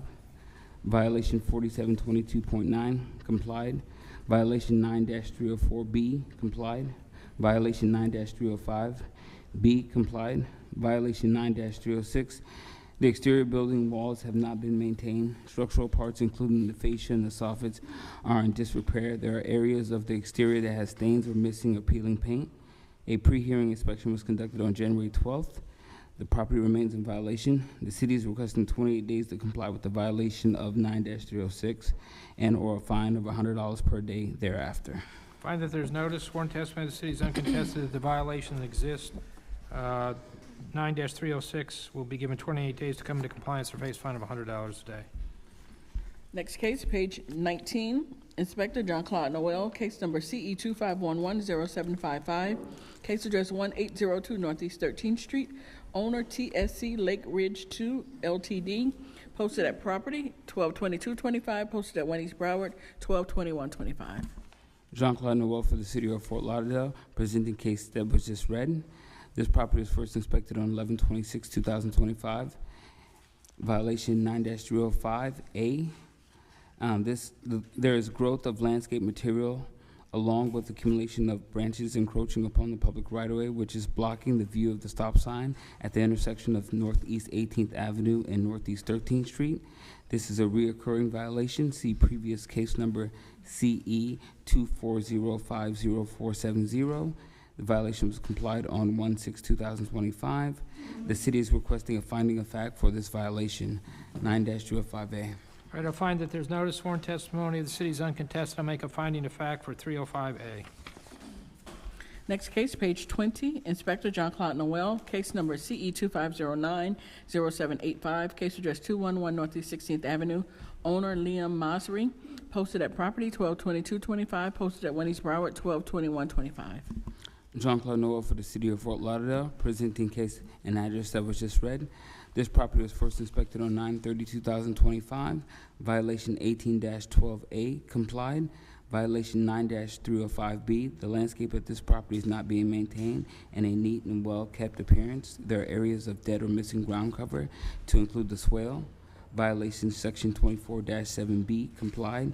A pre-hearing inspection was conducted on January 12, 2025, and the property remains in violation. The city is requesting 28 days to comply with violation 9-305B or a fine of $50 per day thereafter. I'll find that there's no sworn testimony of the city's uncontested. The respondent will be given 28 days to bring the violation into compliance for face fine of $50 a day. Next case, page 21, Inspector John Claude Noel, case number CE 2510-0871, case address 1120 Northeast 15th Avenue, owner Lomar Acquisitions LLC, posted at property 122225, posted at 1 East Broward 122125. Officer Jean-Claude Noel for the city of Fort Lauderdale, presenting case and address that was just read. This property was first inspected on 10/30/2025 for the following violations. Violation 18-12A. There is overgrowth, trash, rubbish, and debris on this property and or its swale. Violation 9-305A. There are growth in landscape material with the accumulation of leaves encroaching upon the public right-of-way. Violation 9-280H1. The chain link fence at this property is in disrepair and is not being maintained as required. The top support bars are not secure. They are missing in sections of the fence. The entry door to the fence is broken and not secured. The screen mesh was torn and ripped and in disrepair. A pre-hearing inspection was conducted on January 12, 2025, and the violations remain. The city is requesting 10 days to comply with violation 18-12A or a fine of $100 per day. The city is requesting 28 days to comply with violation 9-305A and violation 9-280H1 and or a fine of $100 a day for violation thereafter. I'll find that there's no sworn testimony of the city's uncontested that the violation exists. I'll accept the recommendation of the city regarding the time for compliance and the fine amount. So ordered. Next case. Thank you. Inspector Pat Gavin, case number CE 2510-0962, case address 1832 Northwest 2nd Street, owner Boys and Girls Club of Broward County, Inc., personal service on 12/23/25, posted at 1 East Broward 12/21/25. Pat Gavin, City of Fort Lauderdale Senior Code Compliance Officer, presenting case and address as read. This property was first inspected on November 3rd and given time to correct for the following violations. 18-12A is complied. 9-305B, the landscape at this property is not being maintained in a neat and well-kept appearance. There are areas of dead and missing ground cover throughout the entire property, including the swale areas. 9-280C, the steps at this property are dirty and stained. 47-20.20H is complied.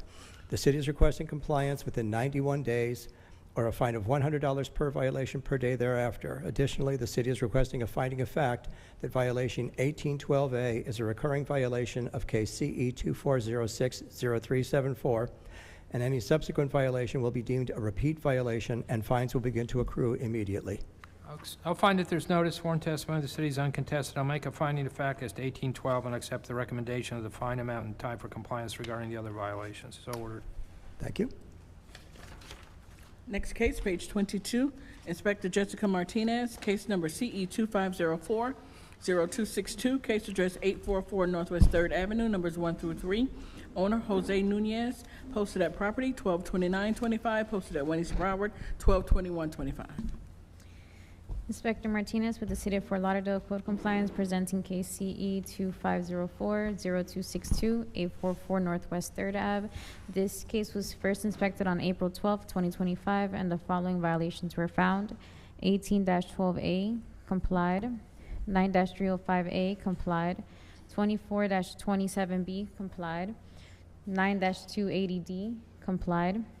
9-363, failure to register the residential rental dwelling within the city. The free application has not been submitted or is incomplete.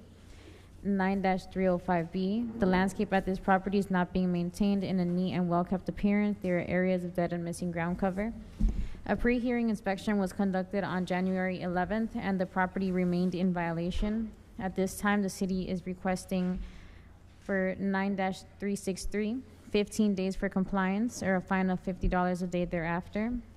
And for violation 9-306B, 28 days for compliance or a fine of $50 a day thereafter. I find that there's notice, sworn testimony of the city is uncontested that the two of the violations exist. The respondent, I'll accept the recommendation of the city as to time for compliance and fine amount. So ordered.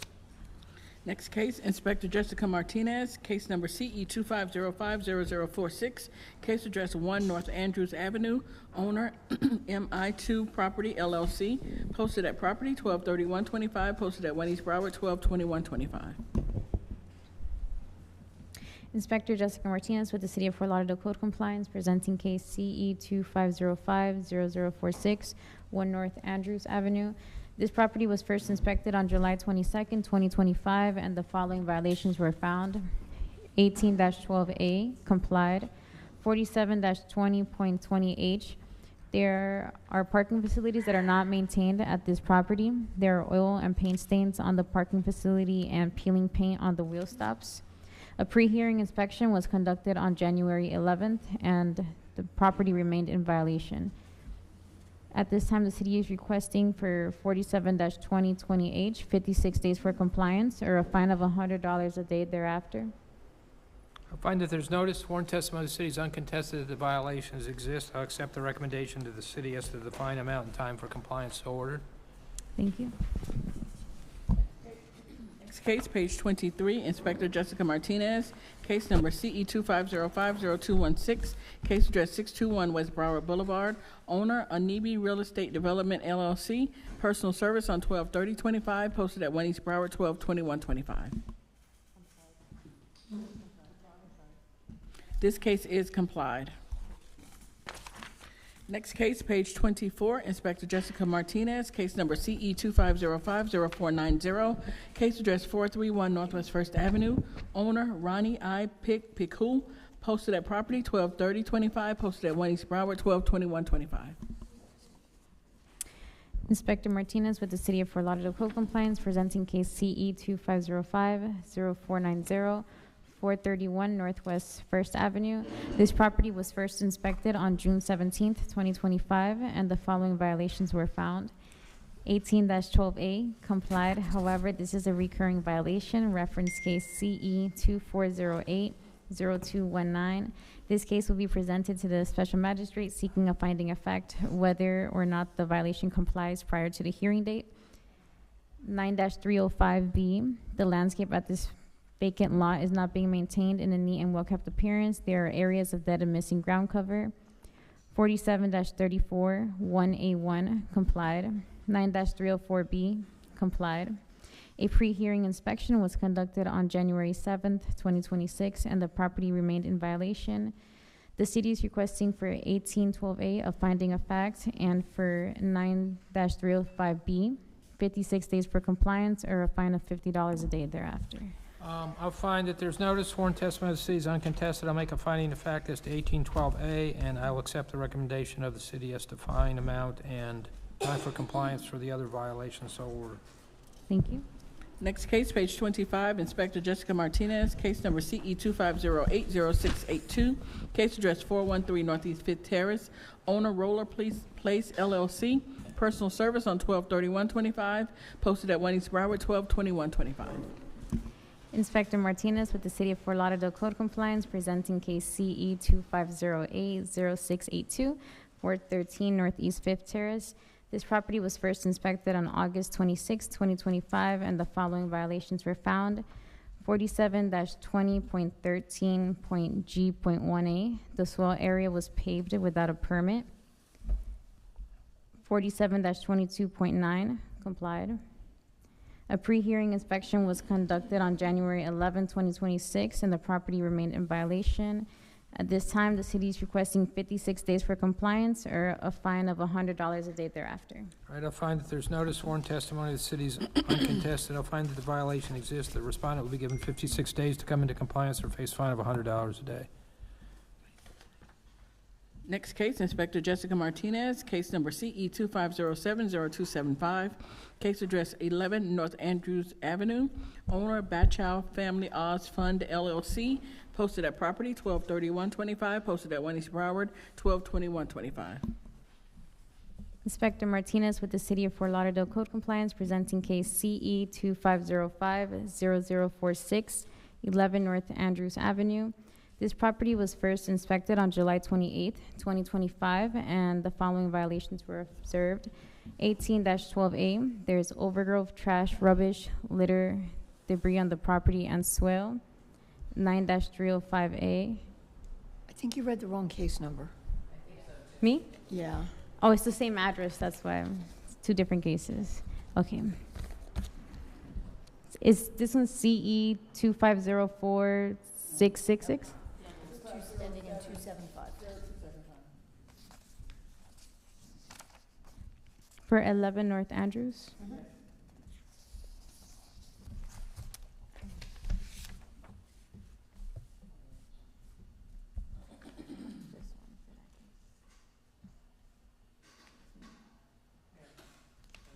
So, yeah.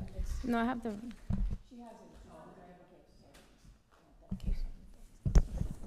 Correction case CE 2507-0275. This property was first inspected on July 28, 2025, and the following violations were observed. 18-12A, there's overgrowth, trash, rubbish, litter, and debris on the property and swale. 9-305A, there are palm fronds encroaching upon the public right-of-way. A pre-hearing inspection was conducted January 12, 2026, and the property remained in violation. The city is requesting for 18-12A, 10 days for compliance or a fine of $100 a day thereafter. For 9-305A, 10 days for compliance or a fine of $100 a day thereafter. I'll find that there's notice, sworn testimony of the city is uncontested, the violation exists. I'll accept the recommendation of the city as to the fine amount and the time for compliance. So ordered. Next case, page 26, Inspector Jessica Martinez, case number CE 2504-0666, case address 11 North Andrews Avenue, owner Bachow Family Oz Funding LLC, posted at property 123125, posted at 1 East Broward 122125. Inspector Martinez with the City of Fort Lauderdale Code Compliance presenting case CE 2504-0666, 11 North Andrews Avenue. This property was first inspected on April 24th, 2025, and the following violations were found. 18-1, there is trash, rubbish, and debris on the property and its swale. The items consist of, but are not limited to, bagged garbage, litter, and other miscellaneous items. There is also graffiti on the exterior walls and doors. The property is being maintained in such a manner that the property is or may reasonably become infested or inhabited by rodents, vermin, or wild animals, or may furnish a breeding place for mosquitoes, or threaten or endanger the public health, safety, or welfare, or may adversely affect and impair the economic welfare of adjacent properties. 9-306, the exterior building walls have not been maintained. There are areas of the exterior that have stains, missing, and peeling paint. A pre-hearing inspection was conducted on January 12th, 2026, and the property remained in violation. The city is requesting for 18-1, 10 days for compliance or a fine of $100 a day thereafter. And for 9-306, 28 days for compliance or a fine of $100 a day thereafter. I'll find that there's notice, sworn testimony of the city is uncontested, the violations exist. I'll accept the recommendation of the city as to the fine amount and the time for compliance. So ordered. Thank you. Next case, Inspector Gail Williams, case number CE 2509-0685, case address 1022 Northeast 2nd Avenue, owner L&H Development Group LLC, posted at property 122225, posted at 1 East Broward 122125. Senior Officer Gail Williams for the City of Fort Lauderdale, presenting case CE 2509-0685, address 1022 Northeast 2nd Ave. This case was first cited on April 24th, 2025 for the following violation. 18-12, parentheses A. There is overgrowth, rubbish, and debris on this property and swell. This is a recurring case, reference case CE 210-40613, and this case will be presented to Special Magistrate seeking a finding of fact whether compliance is met or not.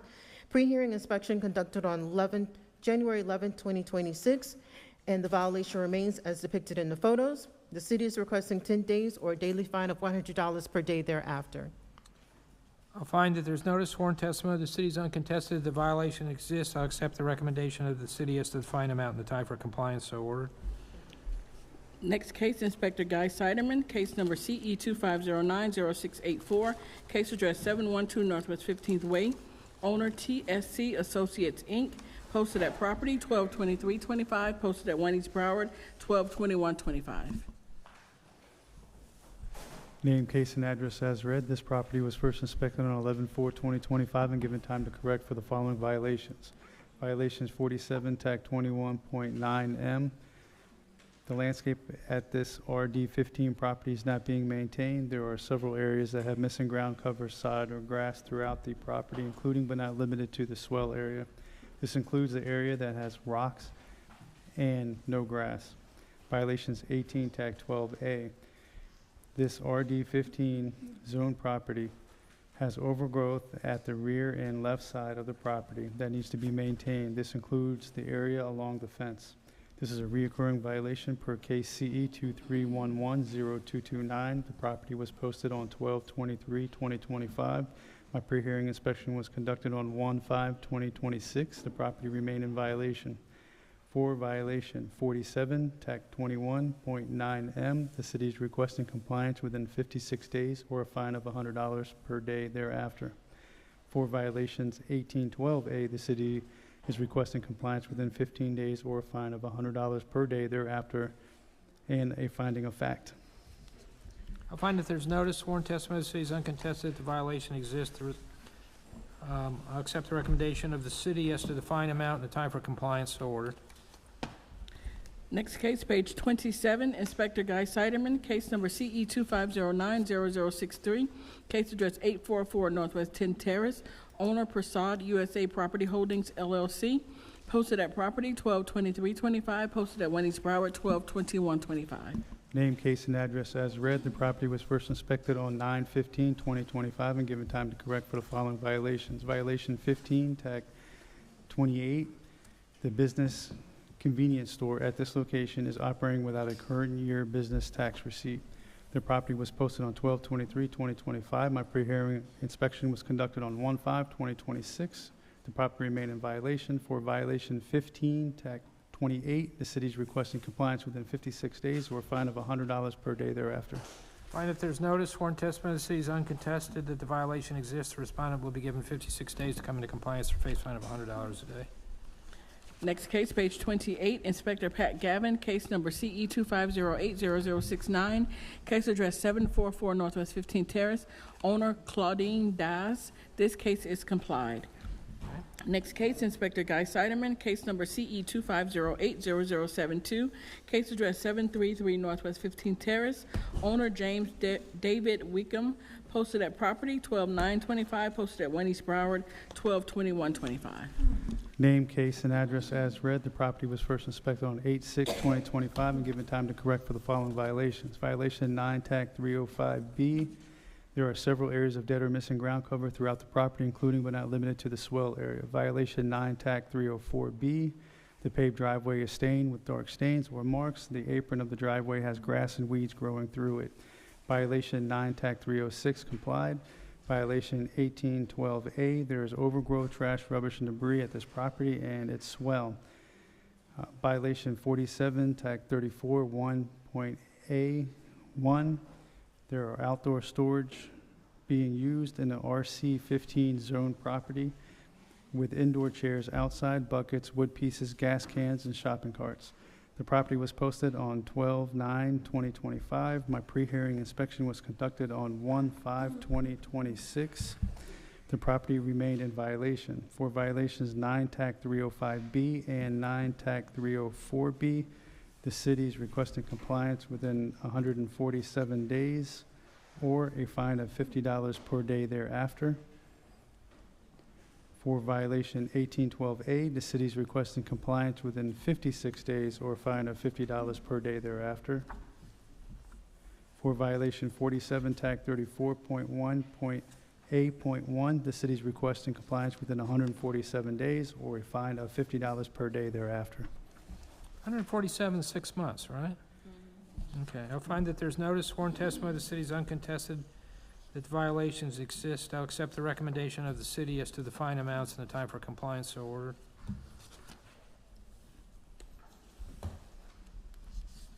Next case, page 30, Inspector Guy Siderman, case number CE 25090384, case address 1708 Northwest 9th Place, owner A&S Management and Consultancy Services, Inc., posted at property 122325, posted at 1 East Broward 122125. Name, case, and address as read. This property is first suspected on 9/15/2025 and given time to correct for the following violations.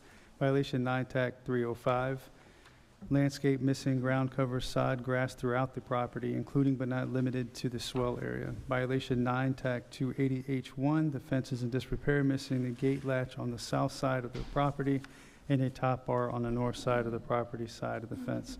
Violation 9 TAC 304, the paved driveway has stains, cracks, and grass and weeds growing through it. Violation 18 TAC 12A, there's overgrowth and trash throughout the property and its swell. Violations 47 TAC 34 1.A1 complied. Violations 9 TAC 306 complied. The property was posted on 12/23/2025. My pre-hearing inspection was conducted on 1/5/2026. The property remained in violation. For violations 9 TAC 305B, 9 TAC 280H1, in 9 TAC 304B, the city is requesting compliance within 56 days or a fine of $50 per day thereafter. For violation 1812, the city is requesting compliance within 15 days or a fine of $50 per day thereafter. I'll find that there's notice, sworn testimony of the city is uncontested, that the violations exist. I'll accept the recommendation of the city as to the fine amounts and time for compliance for the violations, so ordered. Next case, page 31, Inspector Guy Siderman, case number CE 25100512, case address 1601 Northwest 7th Place, owner Nathan Arrow and Haggett Arrow, posted at property 12925, posted at 1 East Broward 122125. Name, case, and address as read. The property was first inspected on 11/18/2025 and given time to correct for the following violations. Violation 1812A, there's complied, there's overgrowth, trash, yard debris, and leaves surrounding this property and its swell. This includes but not limited to the swell area of the property, also along the side of the fence and swell next to the street. This is a repeat violation as per case CE 230-20006. Daily fines will accrue from the date the violation is observed until it's brought into compliance. Violation 9 TAC 280H1 complied. The chain link fence at this property is in disrepair and is not being maintained as required. The top support bar is not secured. There are missing sections of the fence. The chain link fence is in the front by the driveway is missing a top bar and a top cap and is not connected properly. The fence in the rear right side is not connected, missing a top bar. This is a recurring violation from case CE 230-20006. Violation 9 TAC 305B complied. The landscape at this property is not being maintained in a neat and well-kept appearance. There are areas of that are missing ground cover, include this well. The front side of the rear of the property has areas of missing ground cover. This is a repeat violations per case number CE 230-20006. Daily fines will accrue from the date the violation was observed until it's brought into compliance. Violation 9 TAC 363 complied. Violation 9 TAC 306 complied. Violation 9 TAC 308 complied. B complied. Violation 9 TAC 305A complied. The property was posted on 12/9/2025. As of today's date, all violations are complied. The city is requesting a full imposition of fines for the listed repeat in nature violations. 1812A being out of compliance for 3 days between 11/18/2025 to 12/16/2025. 9 TAC 5B, being out of compliance for 50 days from 11/18/2025 to 1/5/2026. Due to the property owner's quick actions to get the property into compliance, the city is requesting only admin costs. The city is also requesting a finding of fact for violation 9 TAC 280H1. How much is the admin cost? 405. 405? 405. All right, so I'm trying to understand a little bit. Let me make a finding of fact as to, first of all, there's notice, sworn testimony of the city is uncontested. I'll make a finding of fact as to 9-280H1. So, the repeat violation, and that's, I'm not quite sure where we're getting this 450 and the 2,500? 3 days out at 160. Beyond the time that he gave to come into compliance? Or what's the compliance date? Let's see. I think you said 12/16. For, you mean the violation, which one for? 1812, for instance, is 450. Complied Is that on- 3 days beyond the time that you gave them to come into compliance? Or is there a prior? There were 3 days that I went there and until they came into compliance, that I viewed that they were in compliance. 3 days that they were out of compliance. Whenever you went out and cited them, which was 3 days, that's how we came up with the. But you waived that, right? You waived it and you're just looking for administrative costs? Is that what I'm hearing? Correct, correct. Okay. Both, right? Correct. Okay. Correct. All right, I'll find that there's notice, sworn testimony of the city is uncontested that the violation exists. I'll impose a fine of administrative costs only, which is $405.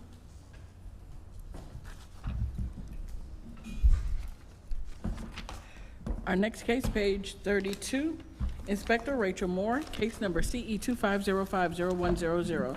Case address 3629 Southwest 12th Court. Owner Thomas Loftus, posted at property 121025, posted at 1 East Broward 122125. Inspector Rachel Moore for the City of Fort Lauderdale, presenting case as read. This property was first inspected on 5/6/25, and the following violations were observed. 18-4 parentheses C, there is a derelict vehicle or trailer on the swell and/or the property. There is a blue dump truck, a white SUV, a white pickup truck that has no license plate, expired tags, no tires, on the swell inside the property and the yard, both, okay? 47-34.1.A.1, there is illegal land use occurring at this RS8 residential single-family low-medium density zone property. This property is acting as a junkyard car sales lot, advertising the sale of car and truck parts as identified on the vehicles outside. 9-304 parentheses B, there are several vehicles, trailers parked on the grass lawn area in the front and backyard of this property, and the driveway at this property is laid with mulch, which is not an approved material for parking surface. 9-363, violation 9-363 was withdrawn on 1/12/26. 9-305 parentheses B, the landscape of this property is not being maintained in a neat and well-kept appearance. There are areas of dead and missing ground cover. Contact has been made with the property owner regarding the cited violations. As of pre-hearing inspection dated 1/12/26, the property does remain out of compliance. The city is requesting the following. For the violation of 18-4 parentheses C, 9-363 and 47-34 disregard for the violation of 18-4 parentheses C and 47-34.1.A.1, 15 days or $100 per day per violation thereafter. Okay. And for the violation of 9-304B and 9-305B, 56 days or $100 per day per violation thereafter. Did we do 9363? Withdrawn? It was withdrawn on Okay. 1/12/26. All right, I'll find that there's notice, sworn testimony of the city is uncontested that the violations exist. I'll accept the recommendation of the city as to the fine amounts and time for compliance, so ordered. Our next case, Inspector Rachel Moore, case number CE 25080310, case address 3501 West Davie Boulevard, owner Bayshore at Davie Ltd, posted at property 121025, posted at Wendy's Broward 122125. Inspector Rachel Moore presenting case as read in. This property was first inspected on 8/13/25 and the following violations were observed. 18-12 parentheses A. It is complied, however, is recurring. There is overgrowth, trash, rubbish, and debris on the property and its swell. This is a recurring violation per case CE 22080-124, which is why it is being presented to the special You're magistrate. looking for a finding today. of fact, is that right? Yes. Okay, I'll find that there's no, I'm sorry, I didn't mean to cut you off. Mr. Doty. It's just one little case. Yeah. Contact was made with the property owner regarding the cited violations. As per pre-hearing inspection dated 1/12, the property does remain in compliance. The city is just requesting a finding of fact. Thank you. Thank you. I'll find there's no sworn testimony of the city's uncontested. I'll make a finding of fact that 1812A did in fact exist. Our next case, page 34, Inspector Rachel Moore, case number CE 25070940, case address 540 Arizona Avenue, owner Ashira Blow, posted at property 12925, posted at Wendy's Broward 122125. Inspector Rachel Moore presenting case as read. This property was first inspected on 7/30/25 and the following violations were observed. 9-304 parentheses B. The landscape of this property is not being maintained in a neat and well-kept appearance. There are areas of dead and missing ground cover. This is a recurring violation per case CE 21050-021. 9-306. The exterior building walls have not been maintained. Structural parts, including fascia and soffits, are in disrepair. There are areas of the exterior that have stains and missing peeling paint. This is also a recurring violation per case CE 210500021. 18-12 parentheses A. There is overgrowth, trash, rubbish, and debris on the property and its swell. This is also a recurring violation per case CE 210500021. Violation 24-7 parentheses B is complied. 47-21.16.8 is complied. There was contact made with the property owner regarding the cited violations. As of 1/12, all recurring violations were complied. At this time, the city is requesting a finding of fact of all recurring violations. All right, I'll find that there's no sworn testimony of the city's uncontested. The violations did exist. They are in compliance according to the testimony, but I'll make a finding of fact that each of the violations cited in the case. Next case, page 35, Inspector Rachel Moore, case number CE 25080577, case address 3732 Southwest 12th Court, owner Francis Altman, posted at property 121025, posted at Wendy's Broward 122125. This property was first inspected on 8/25/25. And the following violations were observed. 9-304 parentheses B. There are vehicles, trailers parked on the grass lawn area. There's a white RV being parked on the lawn in the backyard of the property. Also, there's grass and weeds growing through the gravel driveway on the west side of the property. 18-12 parentheses A was complied. 9-305 B. The landscape of this property is not being maintained in a neat and well-kept appearance. There are areas of dead and missing ground cover. The bushes in the front of the property are not being trimmed, and the palm tree branches are hanging in the yard of the property. 47-34.1.8.1. There is illegal land use occurring at this RM25 residential multifamily mid-rise medium high density zone property. There are bins, boards, glass doors, and miscellaneous items being stored behind the property. 9-363 was complied. 47-19.2.2.2.C.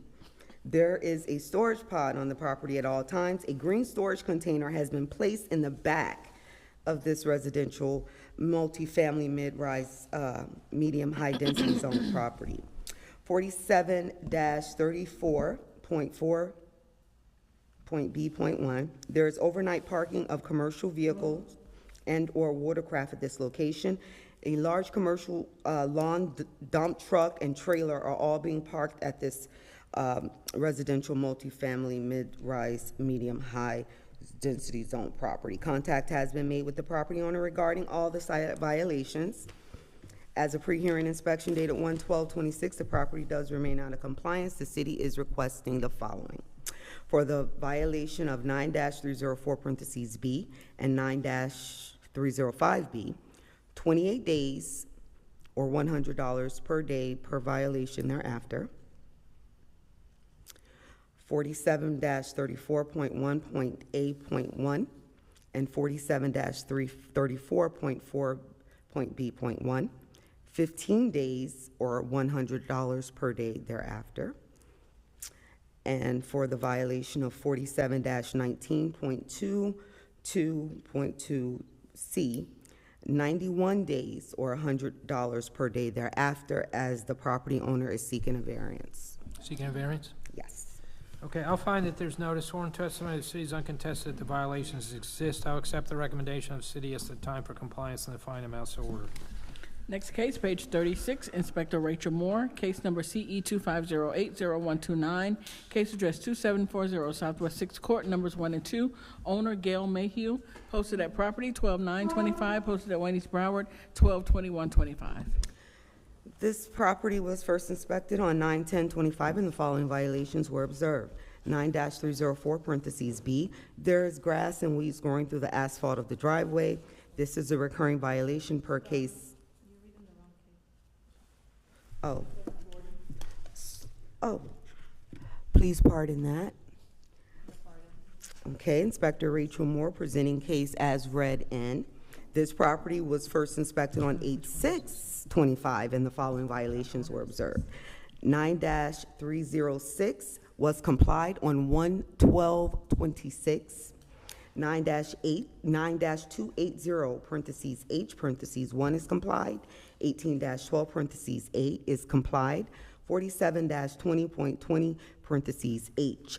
There are parking facilities that are not maintained at this RD15 residential single-family and duplex zone property. The parking lot has broken bumpers, holes, cracks, and grass growing through it. The parking apron also has potholes. Contact has been made with the property owner regarding the cited violations. As per pre-hearing inspection dated 1/12/26, the property remains out of compliance. The city is requesting 56 days or $50 per day thereafter for the violation of 47-20.20 parentheses H.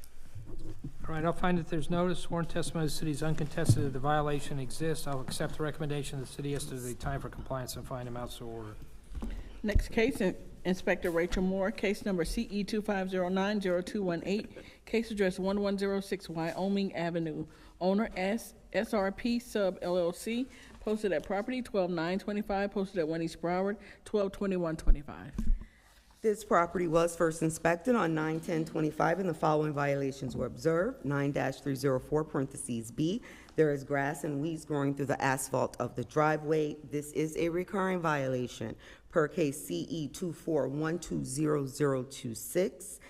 18-12 parentheses A is complied. 9-306 is complied.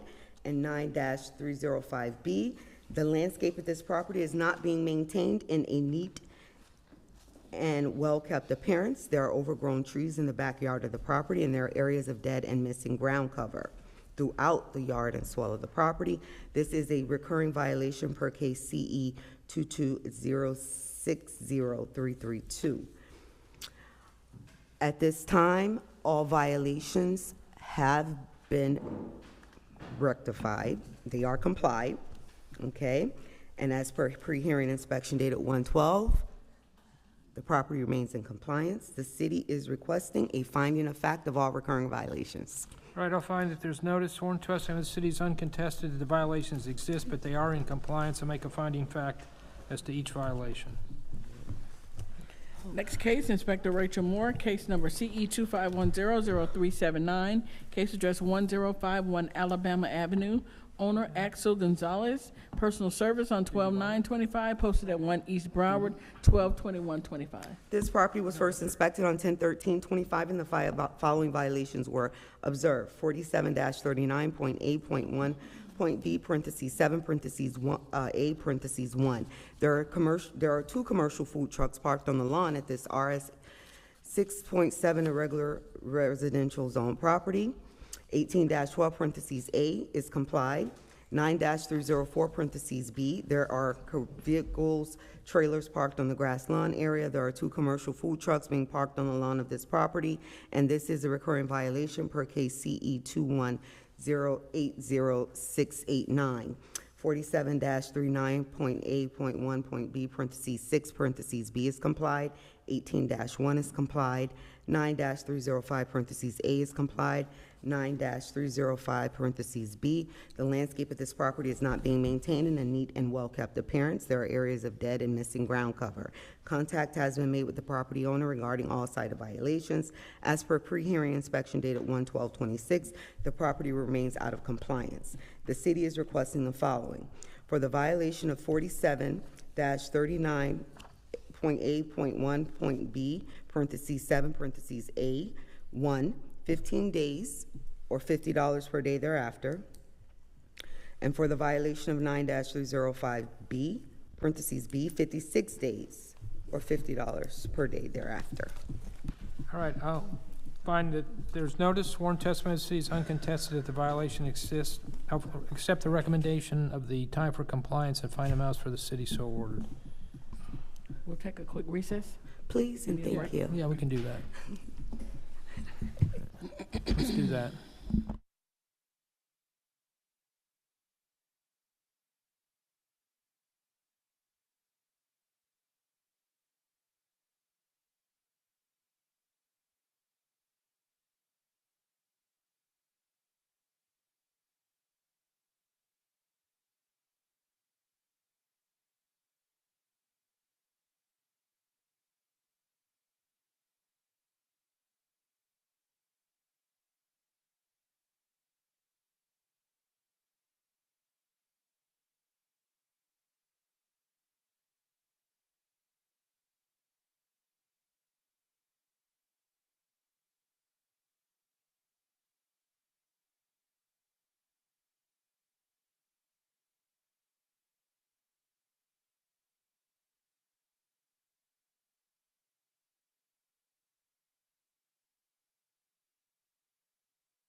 Rachel?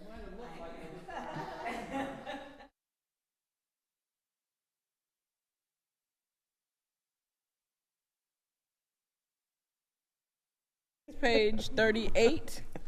Inspector Rachel Moore, case number CE 25100629, case address 2771 Southwest 2nd Court, owner Beverly Minto Matier, posted at property 122225, posted at 1 East Broward 122125. Inspector Rachel Moore presenting case as read. This property was first inspected on 10/21/25 and the following violations were observed.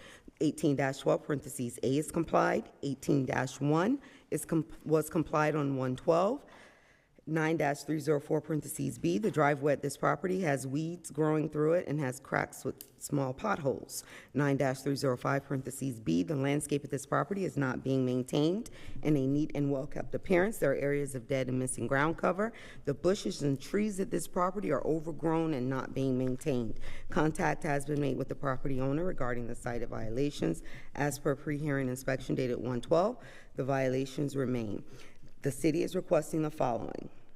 For the violation of 9-304 parentheses B and 9-304 parentheses B, 91 days or $50 per day per violation thereafter.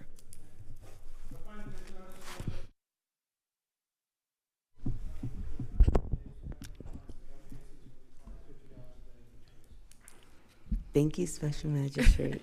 Next case, page 39, Inspector Shaquan Kendrick, case number CE 25080425, case address 5405 Northeast 22nd Terrace, owner David Knezovich, posted at property 122225, posted at 1 East Broward 122125.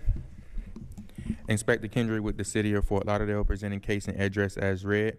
This case was first cited on August 16, 2025 for the following violations. Violation 18-12A, there is overgrowth and debris on the property and swell area. This is a recurrent violation, CKCE 24090-516. This case will be presented to the Special Magistrate seeking a finding of fact whether the violation complies prior to the hearing date. Violation 9-308B, there's debris which is not permanent on the roof. A pre-hearing inspection was conducted on January 11, 2026, and the property remained in violation as depicted in the photos. The city is requesting 10 days for violation 18-12A, 15 days for violation 9-308B, or a daily fine of $100 per day for each violation thereafter.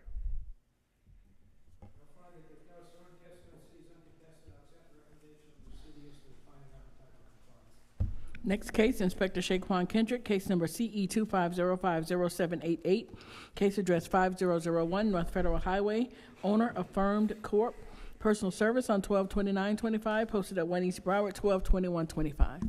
Inspector Kendrick with the City of Fort Lauderdale presenting case and address as read. This case was first cited on June 1st, 2025 for the following violations. Violation 9-306, graffiti is presented on the exterior wall of this unoccupied commercial businesses. Multiple windows are broken. The exterior wall have areas of missing and peeling paint.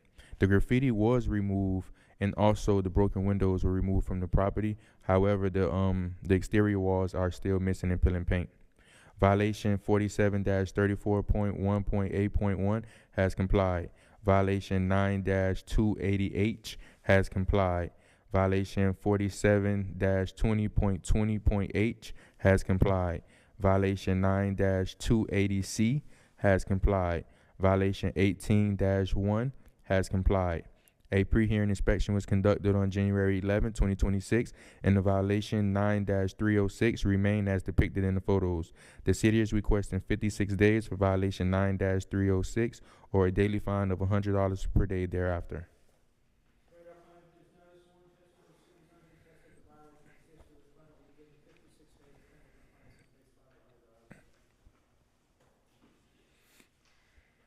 Our next case, page 43, Inspector Shaquan Kendrick, case number CE 25080533, case address 2159 Northeast 59th Court, owner Andrea L. Settembrino, posted at property 12/22/25, posted at 1 East Broward 12/21/25. Inspector Kendrick with the City of Fort Lauderdale, presenting case and address as read. This case was first cited on August 20th, 2025 for the following violations. Violation 18-1 has complied. Violation 9-304B has complied. Violation 9-280H. There is an exterior structure violation at this property. The awnings on the front of the property are in disrepair. A pre-hearing inspection was conducted on January 11, 2026, and the property remains in violation 9-280H as depicted in the photos. The city is requesting 56 days for violation 9-280H or a daily fine of $50 per day thereafter.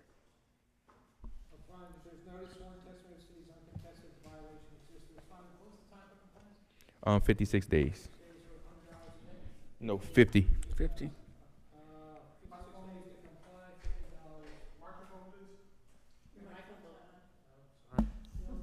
All right, let's try it again. 56 days to come into compliance for $50 a day. Yes, sir. Thank you. Next case, Inspector Shaquan Kendrick, case number CE 25080723, case address 6420 Northwest 34th Avenue. Owner Darlene Sophie Derrican, posted at property 122325, posted at 1 East Broward 122125. That case is complied. Complied. Got it. Next case, page 44, Inspector Shaquan Kendrick, case number CE 25090196, case address 1772 Northeast 58th Street. Owner Thomas Johnston Jr., posted at property 12925, posted at 1 East Broward 122125. Inspector Kendrick with the City of Fort Lauderdale, presenting case and address as read. This case was first cited on September 15, 2025 for the following violation. Violation 18-4C has complied. Violation 9-304B. The driveway at this property is stained and dirty. The driveway has weeds growing on the surface. Violation 9-305B. The landscape at this property is not being maintained in a well-kept appearance. There's areas of dead and missing ground cover. Violation 18-12A has complied. A pre-hearing inspection was conducted on January 11, 2026, and the property remains in violation as depicted in the photos. The city is requesting 56 days for violation 9-304B and 56 days for violation 9-305B, or a daily fine of $50 per day for each violation thereafter. All right, I'll find that there's no sworn testimony. The city is uncontested. I'll accept the recommendation of the city as to the fine amount and time for compliance. So ordered. Next case, page 45, Inspector Shaquan Kendrick, case number CE 25100010, case address 5200 Northeast 29th Avenue. Owner Terry Jacobs, posted at property 122325, posted at 1 East Broward 122125. Inspector Kendrick with the City of Fort Lauderdale, presenting case and address as read. This case was first cited on October 2nd, 2025 for the following violations. Violation 18-4C has complied. Violation 47-34.1.8.1. There is illegal land use occurring at this RS8 zone property. There are multiple items in the front of the property and rear of the property. In the rear of the property, there are buckets, equipments, battery, and other miscellaneous items. In the front of the property, there's tires, buckets, and other items. Violation 9-304B. The paved driveway is not being maintained. There are areas of the driveway that are stained. This is a recurring violation, CKCE 2410. Is it repeat or recurring? Oh, repeat, sorry. Okay. This is a repeat violation. Please see case CE 241000036. Fine should begin to accrue immediately in an amount of $50 per day when found in violation. This will be scheduled for special magistrate hearing whether the violation complies prior to the hearing date. This violation was fined on 5 inspections on a total of $250. The dates are October the 2nd, October the 13th, November the 2nd, December the 2nd, and January 11th of 2026. Violation 18-11A has complied. A pre-hearing inspection was conducted on January 11, 2026, and the property remains in violation as depicted in the photos. The city is requesting 15 days for violation 47-34.1.8.1, or a daily fine of $50 per day thereafter. And for violation 9-304B, the city is requesting fines to accrue daily in an amount of $50 per day until compliance is met. All right, I'll find that there's notice sworn testimony of the city is uncontested that the violations exist. I'll accept the recommendation of the city as to the fine amounts and the time for compliance. So ordered. Next case, page 46. Inspector Shaquan Kendrick, case number CE 25090110, case address 5710 Northeast 21st Road, owner Carol G. Clarkson, posted at property 122325, posted at 1 East Broward 122125. Inspector Kendrick with the City of Fort Lauderdale presenting the case and address as read. This case was first cited on September 7, 2025 for the following violations. Violation 9-306 has complied. Violation 9-305B, the landscape at this property is not maintained in a well-kept appearance. There's areas of dead and missing ground cover. Violation 9-304B, the driveway at this property is discolored, cracked, and the driveway at this property is not being maintained in a well-graded condition. I'd like to state for the record, the property owner was here and provided me with this photo, said that the driveway is finished, so I'll go out for a re-inspection to confirm that. Okay. A pre-hearing inspection was conducted on January the 11th, and the property remains in violation as depicted in the photos. The city is requesting 56 days for violation 9-305B and 56 days for 9-304B, or a daily fine of $50 per day for each violation thereafter. All right, I'll find that there is notice sworn testimony of the city is uncontested that the violations exist. The respondent's picture is noted for the record. I'll accept the time for recommendation for recommended by the city as well as the suggested fine amount. Thank you. So ordered. Next case, page 47, Inspector Leonard Champagne, case number CE 25120385, case address 2004 Northeast 17th Way, owner Zachary Carmichael Family Living Trust, posted at property 122325, posted at 1 East Broward 122125. Leonard Champagne for the City of Fort Lauderdale for case number CE 25120385, address 2004 Northeast 17th Way. This property was cited on 12/12/2025 for 15282 D1B. There are 4 violations of the city's ordinance, which constitutes a request for a 365-day suspension of the vacation rental certificate. The qualified violations for that suspension was CE 25-100-130 for parking and maximum occupancy gathering, and CE 25-11-0257 for parking and non-amplified sound. The city is requesting the full 365-day suspension of the vacation rental certificate. Have you heard from them? Have you heard from them? No. This was inspected by the night team, and they're the ones that cited the property. I was presenting it, and I haven't heard of anything. Okay. Anything from them. How was notice provided? How was notice provided for this hearing? How was the noise provided? Posting and mail. All right, I'll find that there's notice sworn testimony of the city is uncontested that there are 4 existing violations on this property pursuant to the provisions of the city code. I'll revoke the what's the one? Suspension vacation rental certificate for 365 days. Okay. Effective when? Immediate. Effective, yeah, because we haven't heard anything. Yeah, we haven't heard anything. Effective immediately. Thank you. Thank you. Next case, page 47, Inspector Wanda Aquavella, case number CE 25100845, case address 540 Northeast 11th Avenue, owner 540 Northeast 11th Group LLC, posted at property 12925, posted at 1 East Broward 122125. Wanda Aquavella for the city. Case and address is read. This property was initially inspected on October 28, 2025, and the following violation was observed: 15-272.A. This property is being utilized as a vacation rental without the required certificate of compliance from the city. Additional inspections were conducted, including a pre-hearing inspection on January 8, 2026, where a check of Avenue SCR revealed that the advertisement has not been taken down. A vacation rental inspection is scheduled for this property for January 16, 2026. The city is requesting 15 days to come into compliance or a fine of $1,000 a day thereafter. All right, I'll find that there's notice, sworn testimony of the city is uncontested, the violation exists. I'll accept the recommendation of the city as to the compliance time and the fine amount. So ordered. Thank you. Next case, Inspector Wanda Aquavella, case number CE 0397, case address 1109 Northeast 16 Terrace.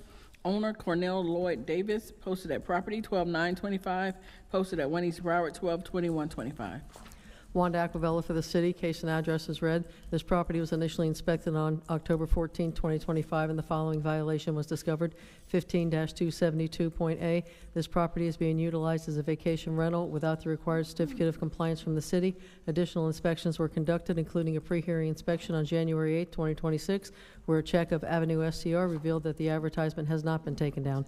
The city is requesting 15 days to come into compliance or a fine of $1,000 per day thereafter, and a finding of fact that the violation does exist. I'll find that there's notice, sworn testimony of the city is uncontested, the violation exists. I'll accept the city's recommendation as to time for compliance and the fine amount. Thank you. Next case, page Thank you. 48. Inspector Matthew Flesher, case number CE 251201199, case address 720 Northeast 26th Avenue. Owner Susanna Kosis. This case has been closed. Okay.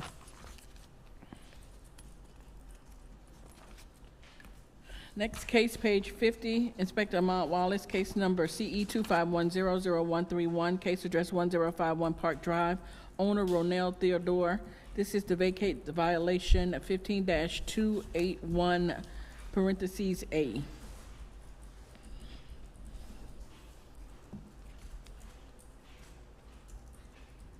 Are vacating the violation? Just that one violation, yes.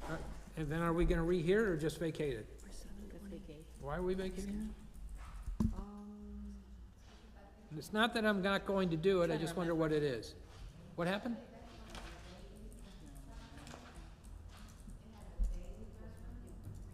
It had something to do with the fines.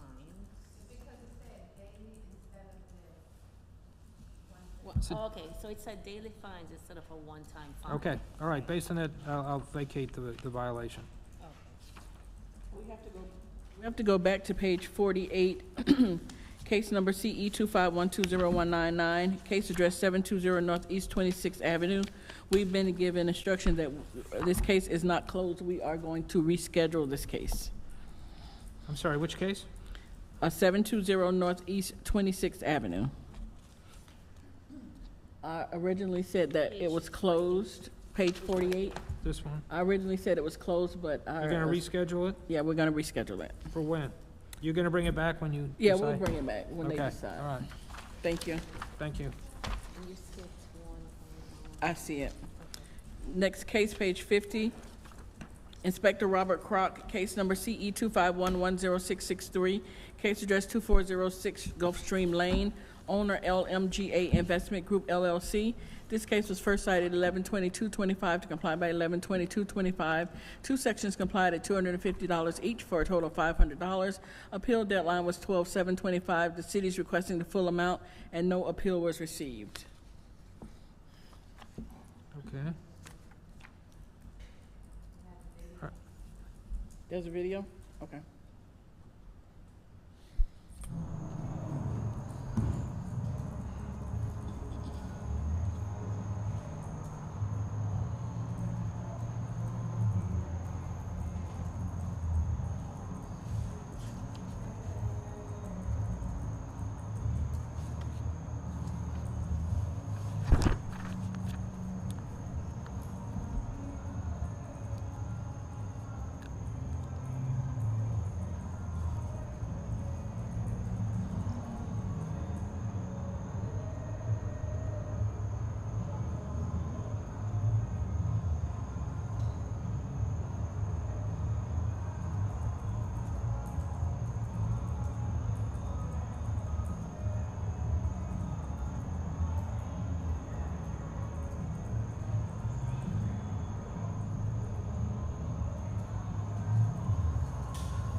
All right, I'll find that there is notice. The evidence submitted into the record indicates that the violation did in fact exist. I'll impose the fine.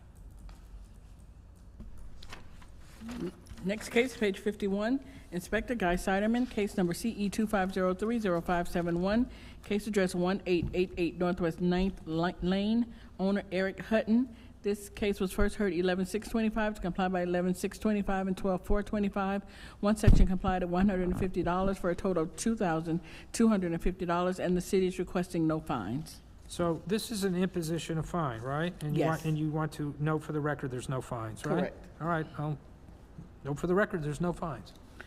Next case, Inspector Gail Williams, case number CE 24110227, case address 1470 North Dixie Highway, owner Wisteria Court Condo Association. This case was first heard 3/11/25 to comply by 5/13/25. Two suspensions noted on the agenda. One section not complied at $100 per day, $11,000 accrued. The city is requesting the full amount, and the fines continue to accrue. All right, I'll find there's notice in accordance with Massey versus Charlotte County sworn testimony of the city's uncontested that the order has been complied with. I'll impose the fine. Next case, page 52, Inspector Shaquan Kendrick, case number CE 23120205, case address 5100 Northwest 9th Avenue, owner Spirit BJ Fort Lauderdale, Florida, LLC. This case was first heard 6/10/25 to comply by 6/20/25 and 7/8/25. Two sections complied at $150 per day, $5,100 accrued, and the city is requesting the full amount. All right, I'll find that there's notice in accordance with Massey versus Charlotte County sworn testimony of the city's uncontested that the order has been complied with. I'll impose the fine. Next case, Inspector Shaquan Kendrick, case number CE 25040886, case address 6843 Northwest 29th Avenue, owner Carlene Gonzalez Brown. This case was first heard 7/8/25 to comply by 7/18/25 and 8/12/25. One section complied at $50 per day for a total of $600, and the city is requesting the full amount. You know, I gotta say, you really do an amazing job of reading this stuff into the record. You read it very fast. It's very accurate. Thank you. You never stumble. I'm kind of in awe of it all. Thank you. It's a skill. I'm still waiting for you to say, oh, wait a minute, I made a mistake. Thank you. Anyway, wherever I'm at. I'll find there's notice in accordance with Massey versus Charlotte, sworn testimony of the city. I'll try it again. I'll find that there's notice in accordance with Massey versus Charlotte County. The sworn testimony of the city that the order has been complied with is uncontested. I'll impose the fine. Our next case, page 53, Inspector Shaquan Kendrick, case number CE 25070210, case address 5200 Northeast 29th Avenue, owner Terry Jacobs. This case was first heard 9/9/25 to comply by 9/19/25. One section complied at $100 per day for a total of $3,000. $200 has already been imposed, and the city is requesting the full amount. Okay, I'll find that there's notice in accordance with Massey versus Charlotte County, accept the sworn testimony of the city that the order has been complied with. I'll impose the fine. Our next case, page 54, Inspector Shaquan Kendrick, case number CE 25040909, case address 1720 Northeast 55th Street, owner Nina Krim. This case was first heard 7/8/25 to comply by 7/18/25 and 9/9/25. One section not complied at $100 per day for a total of $17,900. One section not complied at $50 per day for a total of $6,300. $24,200 accrued. The city is requesting the full amount, and the fines continue to accrue. I'll find that there's notice in accordance with Massey versus Charlotte County, the sworn testimony of the city's uncontested. The order has been complied with. I'll impose the fine. Next case, page 55, Inspector Shaquan Kendrick, case number CE 25020785, case address 1301 Northwest 45th Street, owner Twin Harbors Property Management LLC. This case was first heard 7/8/25 to comply by 7/23/25, 8/12/25, and 9/9/25. One section not complied at $100 per day for a total of $12,600. One section complied at $100 per day for a total of $9,800. $22,400 accrued. The city is requesting the full amount, and the fines continue to accrue. All right, I'll find there's notice in accordance with Massey versus Charlotte County, sworn testimony of the city's uncontested. The order has been complied with. I'll impose the fine. Our next case, page 57, Inspector Rachel Moore, case number CE 25050192, case address 690 Southwest 30th Terrace, owner Claudette C. Melvin. This case was first heard 8/12/25 to comply by 11/19/25. One section not complied at $50 per day, $2,750 accrued. The city is requesting the full amount, and the city is also requesting a 91-day extension with a stay of fines. So you really don't want to impose the fine? We don't want to impose the fine. You want a 91-day extension? Yes, with the stay of fines. I will grant that extension, 91 days, and I'll suspend the fines during that period of time. Thank you. Our next case, page 58, Inspector Rachel Moore, case number CE 25050190, case address 3098 Southwest 2nd Street, owner Ives Canellis. This case was first heard 8/12/25 to comply by 8/22/25 and 10/14/25. One section complied at $50 per day, $150 accrued, and the city is requesting the full amount. All right, I'll find there's notice in accordance with Massey versus Charlotte County sworn testimony of the city is uncontested. The order hasn't been complied with. I'll impose the fine. Our next case, page 60, Inspector Matthew Flesher, case number CE 25040054, case address 2091 Southwest 36 Terrace, owner A&R Paving Solutions LLC. This case was first heard 7/8/25 to comply by 7/23/25. Three sections not complied at $100 per day, $52,200 accrued. The city is requesting the full amount, and the fines continue to accrue. I'll find that there's notice in accordance with Massey versus Charlotte County sworn testimony of the city is uncontested. The order hasn't been complied with. I'll impose the fine. Next case, Inspector Matthew Flesher, case number CE 25030902, case address 1548 Southwest 28th Terrace, owner BAF Assets LLC. This case was first heard 7/8/25 to comply by 7/23/25. One section not complied at $100 per day, $17,400 accrued. The city is requesting the full amount, and the fines continue to accrue. I find that there's notice in accordance with Massey versus Charlotte County sworn testimony of the city is uncontested. The order hasn't been complied with. I'll impose the fine. Next case, page 61, Inspector Matthew Flesher, case number CE 25050086, case address 2010 Southwest 23rd Terrace, owner Todd and Christine Irwin. This case was first heard 7/8/25 to comply by 7/23/25 and 8/12/25. One suspension noted on the agenda. One section not complied at $50 per day, $4,100 accrued. One section complied at $50 per day for a total of $2,400. Grand total $6,500. The city is requesting the full amount, and the fines continue to accrue.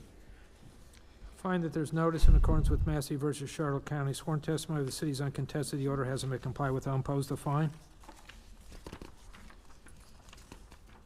Our next case, page 65, Inspector Karen Proto, case number CE 24030710, case address 2340 Northwest 11th Street, owner Henry L. Coleman. This case was first heard 6/11/24 to comply by 6/21/24 and 9/10/24. There are three suspensions noted on the agenda.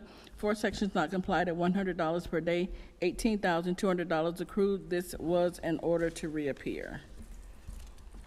Okay, they are not here. Schedule it now for a Massey. So what do we do? We'll have to schedule it on the next hearing for a Massey hearing to impose the fines. All right, that makes sense. Do you typically, if they don't appear for the order to reappear, you send it for a Massey hearing? Yes. Okay, I figured that's what you would do. Okay. The city is requesting to enter pages 68 and 69 into today's hearing as an exhibit. It is the city's list of complied, closed, withdrawn, and rescheduled cases. All right, those pages are in fact entered as an exhibit into the city's record. And this concludes the special magistrate hearing agenda for Tuesday, January 13th, 2026. Thank you, everyone. Thank you. We stand adjourned. Thank you for